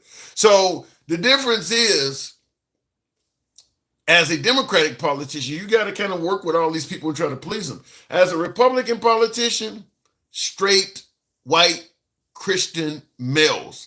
Satisfy them, fuck everybody else. The folks in the Republican Party that are not straight, white, Christian males, if you talk to them and ask them what they want America to be like and write it on paper, you would think it was written by a straight, white, Christian male. It's the same stuff. They don't need, I mean, when you talk to Tim Scott, he ain't gonna talk about getting police straight and, you know, and systemic racism. Ain't nothing gonna come out of his mouth. He's gonna say that shit ended hundreds of years ago. He sounds just like them. He sounds like everybody's fighting on the same playing field. So it's a lot simpler to be a Republican politician because you only got to satisfy really one group of people. The women even, you know, my husband, you know, straight, white, Christian males. Just satisfy that group and you're okay. So it is a lot easier to be a Republican politician because you ain't got time for no feminists and all this bullshit, the LGBT community. You ain't working, you ain't talking to them people. You're not going to have some Republican politician that's holding a town hall and actually entertaining questions from transgender and all that shit. They're not even going to hand the dude the mic. He's just not even going to be asking any questions at all. But then you hold a Democratic town hall, and there may be 50 of them now. And they do get to speak. And that politician has got to tell them something that kind of pleases them a little bit. It's much harder to be a Democratic politician with all that. So you gov in everything. I don't know what that means there. Knucklehead. I don't know what you're trying to say there. Real quick in the comments, they use Christian as an excuse, but they break all the commandments, hypocrites. True, that's one reason I grew up in the church, and that's one reason why I'm not very religious anymore, is that I've seen so much in this country that is anti-Christian that you can't believe anybody when they tell you they're a Christian anymore. I don't think any of this stuff that Trump is doing with firing people with no mercy, the way we're treating immigrants in this country, LGBTQ, I don't see any of this as being something that I could feel confident that Jesus would do. Poor people trying to get, come legally 10 years from now. That just doesn't, and none of that shit sounds Christian to me. So it's kind of what has gotten me away from Christianity, because I see how people are acting, and I don't buy it. To me, it's a rules very similar to what you're saying. People are using excuses to break all the rules. Anyhow, folks, I do appreciate you tuning in. You know it's about that time. Thank you for the 130,000, huh? Some of you folks came out, showed out, tapped the screen. You enjoy this type of dialogue Monday through Friday. Go ahead and follow the program if you're on Instagram or TikTok. Subscription on YouTube, if you will. Bama Land. Is that what that said there? Thank you. Appreciate the support. Certainly. And of course, I will catch you folks in and make me king. Shout out to you. I saw you when he said F MAGA. He hit a nerve in you, make me king. I saw that. You don't have to be a Christian to be a good person. 100% true. And that's what a lot of folks often say. We should put God in schools and things like that, because it'll put kids back on the right path and all of that. Taking Christianity out of schools and things like that is why the kids are so fucked up. And my opinion is just the opposite. I believe if you put Christianity in schools, you're going to make the kids fucked up, because then you create all this division. Christianity in schools works well when everybody is Christian, but in diverse communities, that ain't going to work, because now you got the Christian kid. Kids can be cruel. My religion is a true religion. See, they got the 10 Commandments on the board. We reading from the Bible. We ain't reading from the Quran. Your shit fake. I can see kids doing that. And then the kids got to go to home and tell their parents, my religion is not real. I don't see it. I mean, the further back you go in American history, the more religious we were. We're probably further away from religion now than we've ever been. You go back 50, 100 years further back, America was very religious. You're going to tell me you think that America was better than what we're doing now? It was fucked up. Most of the groups were not free. Everything was a DEI hire back then. White males got all of the jobs, no matter what it was. Anything in leadership went to a white male, married or not. Doesn't matter how hard you worked as a Hispanic woman, you wasn't getting that shit. So the whole notion that bringing back Christianity makes America better doesn't match history, because we were very religious going back, and we were a very bad place to be. So I don't buy that. Anyhow, I do appreciate you folks tapping the screen. Certainly getting it's MAGA religion. Yeah, that's a whole different religion. Handsome, you're exactly correct. Thank you. Appreciate it. Catch you guys tomorrow. It's your boy Tim, the Handsome Liberal. See ya. Thank you for tuning in as always. Enjoy your evening. I do want to look over on YouTube real quick, make sure I didn't miss out on the super chat. We were way Christian when we had slavery. Yeah, we were very Christian when we had slavery. In fact, the KKK burns crosses. They're Christian too. They're Christian. When they burn, they're literally burning crosses. They're having meetings in churches. The KKK is Christian. So yeah, I'm a big I'm a big opponent of in belief that if you bring back Christianity, people become better. How many kids and all of that shit has been abused in the name of Christianity? You talk about the LGBTQ community. How many children have been abused with them using God at the helm? Way more than anything that the LGBTQ community could have ever dreamed of. So, not even close. That's all I'm just going to say. MAGA loves blacks who hate blacks. That's a whole nother show I could hold in there. I'll just say this. I don't believe that MAGA loves blacks that hate other blacks, but I do believe that for some strange reason, once an African American becomes MAGA, they do become very critical of black people. If you look at any of the, I don't know about Diamond and Silk. I know one of them passed away, but like the Hodge twins, Officer Tatum and Candace Owens, they are very critical of black people. I won't say they hate blacks like you're saying, but if you, and I'll tell you just even my own personal self, once I started watching right-wing media, which I watch a lot of right-wing media now, it's made me become critical of black people, just being candid. Because right-wing media does portray blacks in a very negative light. You don't see a bunch of valedictorians and students graduating from college on Fox. They'll show you, kids going into a CVS and stealing everything. Show you that over and over again. But yeah, they don't paint African Americans in a positive light. So, even though I grew up on the south side of Chicago, I found myself when I'm in that city looking around and being cautious because, like, damn, I have to convince myself, like, you grew up here. What the fuck is wrong with you? This is where you grew up. It's because I've been watching a lot of right-wing media.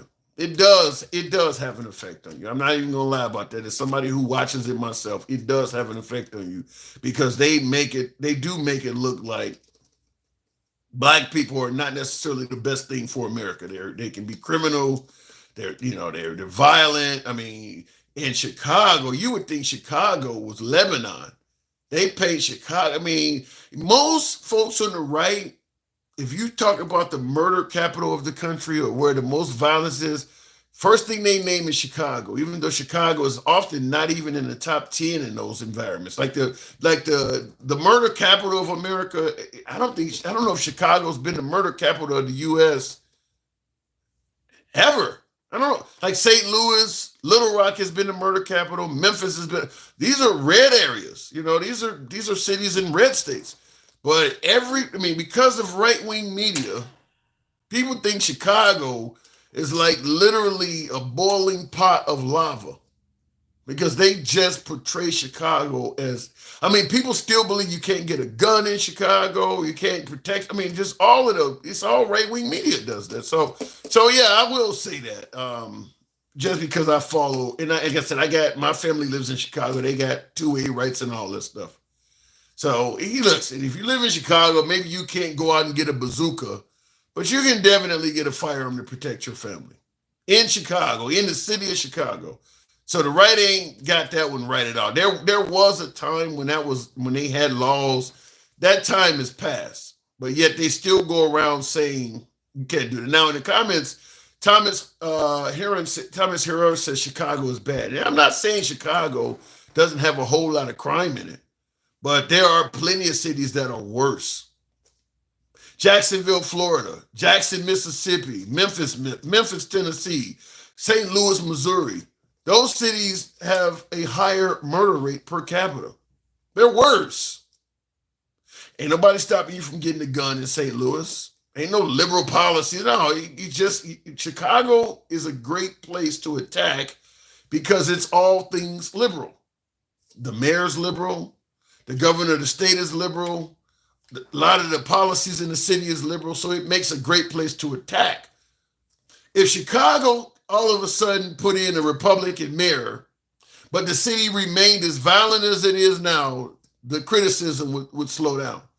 They're not attacking Chicago because they care about Chicago or because it's violent. They're doing it because it's liberal. That's it. If Chicago went red, all of that shit would stop. They're doing it because it's liberal. It's a political thing. But like I said, I'm not denying that Chicago has a lot of crime in it, but there's a whole lot of other cities that have a lot of crime in it. That ain't something that's unique to Chicago. A whole lot of Houston, Texas has a lot of crime in it. It's in the state of Texas. And then what folks do is they have this mindset of, I want to blame the highest ranking liberal.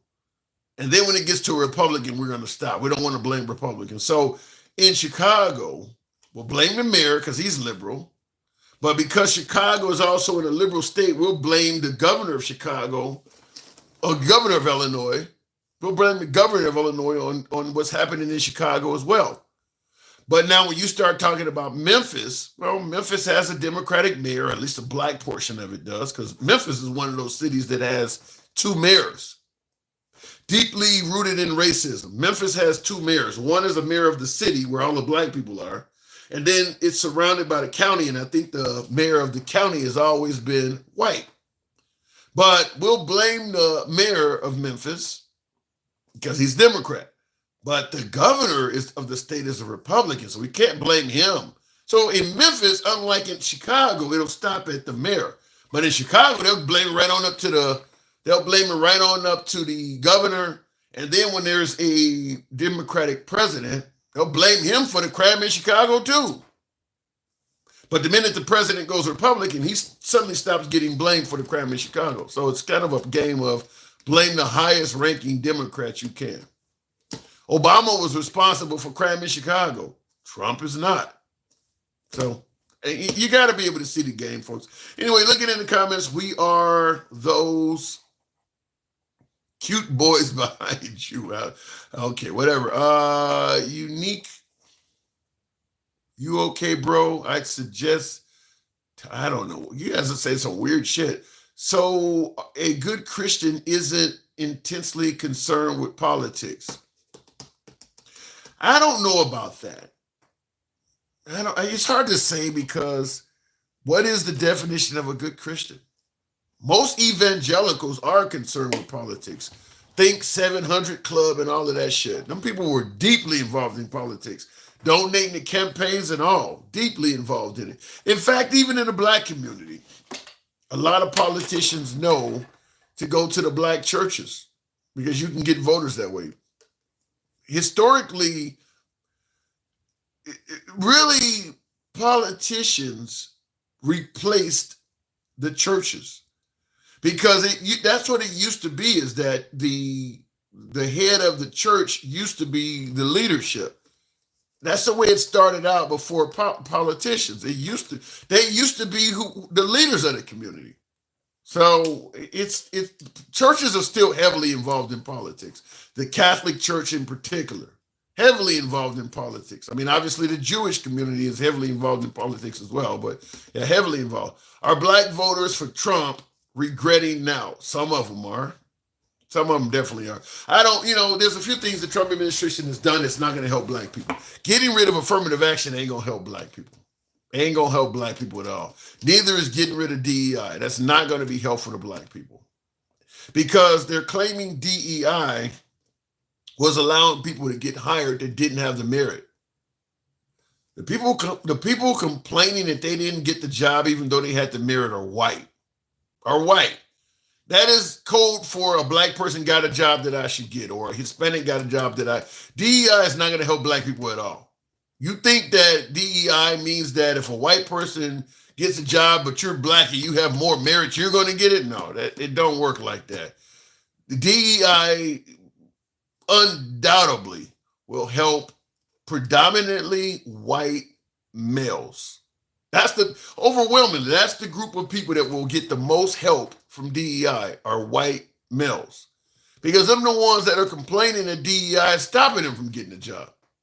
So if you get rid of DEI, we'll go back to the environment that we used to have. You get rid of affirmative action, we'll go back to the environment we used to have before affirmative action came about, which is a white male-dominated society. That's what those things were put in place for, is that nobody else could compete with white males. They were getting all the gigs. You think that, we talk about DEI and how people get jobs without merit. You think that all of the presidents being white except for Obama was by coincidence? You think there was nobody else in the country that had any merit for 200 plus years, all white males? Couldn't find a single woman, a single person of color, and nobody else capable of leadership for 200 solid years. Just all white males. Just happened by coincidence. No, they were getting jobs over anybody else that may have had merit. Plenty of people that would have had, I tell you right off the bat, somebody like Harriet Tubman clearly had the merit. She was Zelensky on steroids. She was a true patriot, risking her life. No chance ever that she would have got president. So Yeah, you talk about getting jobs without merit and only getting a job because of your skin color, or only getting a job because of your sexual orientation, only getting a job because of your gender. For most of America's history, people only got jobs because they were a white male. Most of America's history. All of the principals of your school, they're all white when you look at the history of your school, history of your university, the mayoral history of your town. You think all of that was happening by coincidence? All of these people getting all of these jobs. I look back at the mayor of the historical lineup of all of the town mayors we've had since this town was incorporated, and it's like all white men. You think that happened by coincidence? Nobody else was capable of leading this city. It was all men in a neighboring town, All of these towns, all of these white dudes just getting this. Even though there's just as many white women out there, they're not getting the job at all. So DEI has always been around. It's always been around. We just didn't call it DEI. And it was benefiting white males. The ones that are complaining about it now, that's why they want to get rid of it. And I understand it. It makes sense. The people who used to benefit from something want to get back to that. I don't, listen, if I know I can get a job and my only competition is other black people, I might not be as big on letting white people compete with me for this job. I didn't used to have to compete with y'all. I knew that only person I had to worry about was another black dude. Life was easier for me then. Now all of a sudden, women, people, immigrants coming in the country, I got to compete with all of them. I didn't used to have to compete with any of these people. That's why you notice the primary complaint against DEI are folks that used to benefit from DEI. Primary complaint.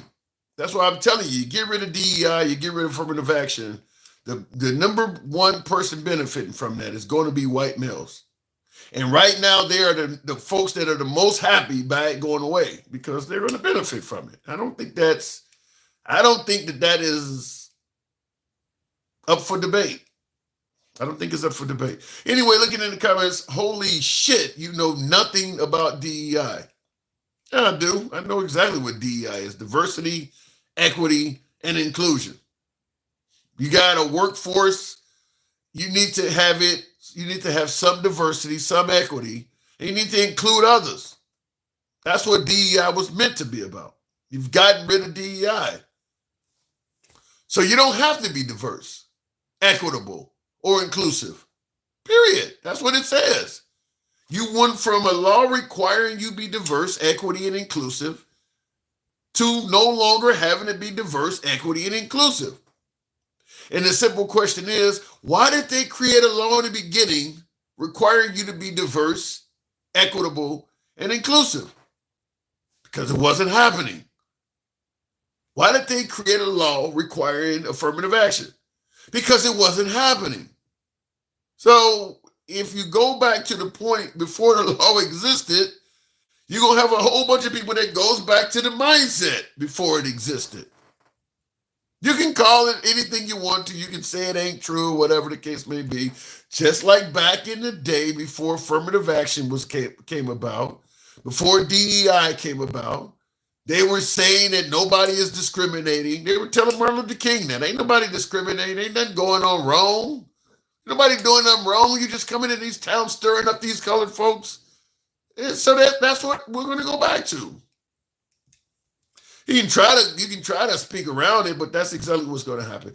Anyway, and like I said, it makes perfect sense. You get to hire people that look like you, that have the same mindset as you and all of that. It ain't got shit to do with necessarily having merit. Let's say you got a construction company. You got friends from the neighborhood, 20, 30 of you guys like to work together on the construction site. A lot of you guys grew up together. You know each other's families and shit like that. Here comes some black dude that just moved in town. You ain't got nothing in common with. He has merit, but shit, I mean, I know if I hired Kevin, I went to high school with him. We can talk and shoot the shit and things like that. We go bowling on the weekends. Why the fuck do I want to work with him? I don't even know who he is. Kevin can drive a backhoe, Maybe not as good as this other dude according to his resume, but he can do enough to get the job done. I'm gonna hire Kevin. I mean, that's what we're going back to. You can play games and try to pretend like that ain't gonna happen, but that's stupid. When you look at the history of the United States, that's stupid. You can see it, and like I said, I don't care if it's the head of the park district, the head of the fire department. Go to your local fire department and look on the wall of all of the chiefs that have been in the. It's all white dudes. you think that nobody else had to merit? Go to the park district and do the same thing. Everywhere you go, you look on it's all white dudes. That just happened that way. We lived in a country where only white guys, rather, not even the women, just only white dudes had to merit for 200 and some years. And people believe that. That wasn't DEI, it was just a country where only white people had merit. And I do believe that I think it was Jon Stewart that said it when Trump talked about the plane crash being DEI. He said that what they're trying to do is go back to a time when competence, competent pilot, competent doctor was a white guy. And I remember that as a kid. You get on a plane and there's a black pilot, like, shit, you know what he's doing? I mean, you just felt better when you seen a white dude doing something.